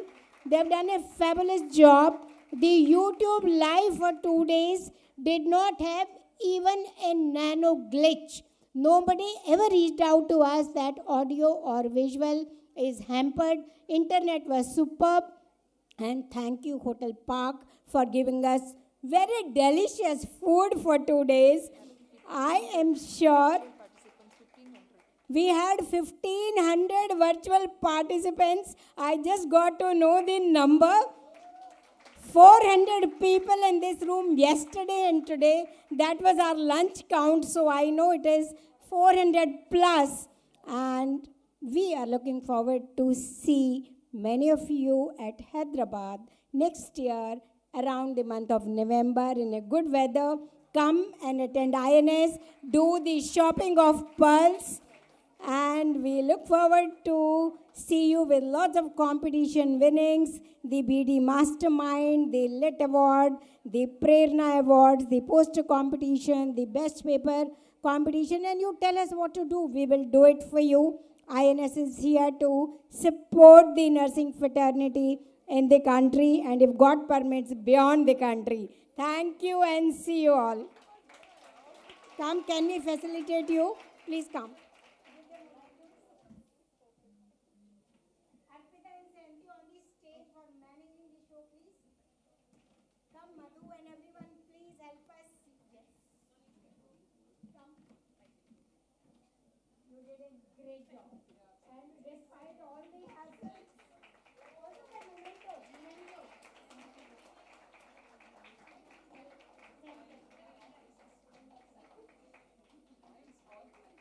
Wow.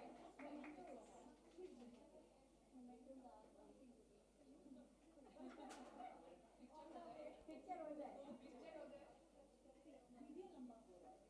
No worries. It's fine.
So I must say we did not expect Kolkata and the East region and the nation in the wedding season to come so beautifully and wonderfully for INS. Thank you, Dolly, Madhu, and entire team for supporting this and making it so successful. I think you guys have tea waiting outside. Thank you and see you. What a thanks. मैंने तो कर दिया सबको. अच्छा हो गया है. Okay, Dolly wants to still thank you all. Next 2-3 minutes, kindly wait. No, please do not forget to visit this one, your stall for sari. Don't miss out. If anybody has missed out, please go and visit before you leave the station. Okay, so I will just end up, give me 2 minutes time. I would like 2 minutes. Mridulati, would you like to say that you were saying that one thing you want to just speak? Yeah, she told me. Please, yeah, and Usha want to. Come.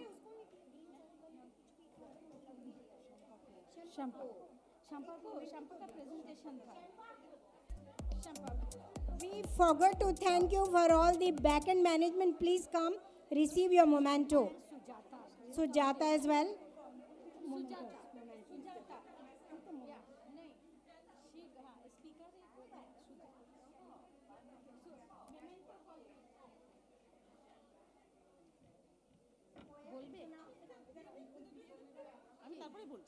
বলে দাও এখনই বলো না আমি বলে নিচ্ছি একটা moment রেখে দেওয়ার জন্য স্টাফ দেখবেন Hello. A very good afternoon to all. Really, from behalf of audience, I'm giving thanks all organizer and our INS organizer. It is very beautiful session. But only one thing I want to share. Our all eminent speaker told last 2 days, empowering. But today, platform is the best platform. I want to empower my one nurse for IV insertion. So I'll call upon, just give it. Yeah, now I call cath lab nurse, brother Bijoy, please come. I observe, and our nursing superintendent, Sister Shali. I call Sister Shali, please come on a stage. Because what story in cath lab from everywhere, all nurses failure to the putting the IV insertion, but brother Bijoy told without Venplan you send the patient and one prick they put it. Yeah, brother Bijoy, I call upon brother Bijoy. Gone? Okay, Sister Shali, you come here, please. Just one. Sister Shali, our nursing superintendent, she gave us opportunity. And Sister Shali, brother Bijoy, we are empowering the first day in this podium for the INS, for the IV insertion nurse. Thank you very much. Thank you. Now over to Usha. Yeah, now I am over giving to mic to you first. Bijay.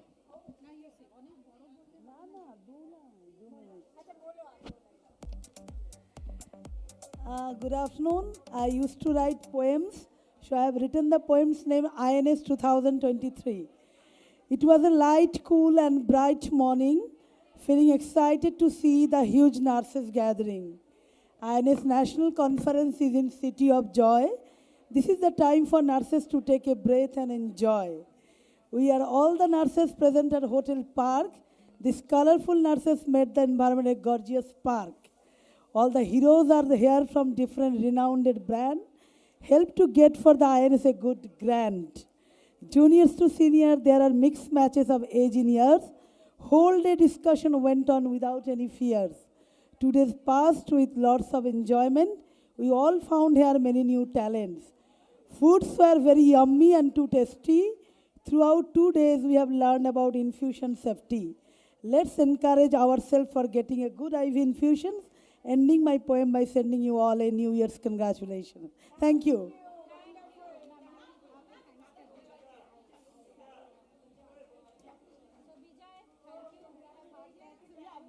Vijay is here. Yeah. Thank you, Vijay. Now, madam and all eminent here, we are empowering you as a IV nurse.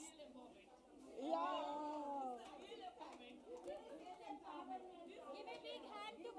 Give a big hand for Bijay. The most difficult cannulations he does in the cath lab. Keep it up. Keep up your motivations all the time. Okay. So thank you all. Thank you very much. Though I have written the vote of thanks, but I don't think anybody got to listen to it. So thanks to all of you for being with us for 2 days of this conference. Thank you very much.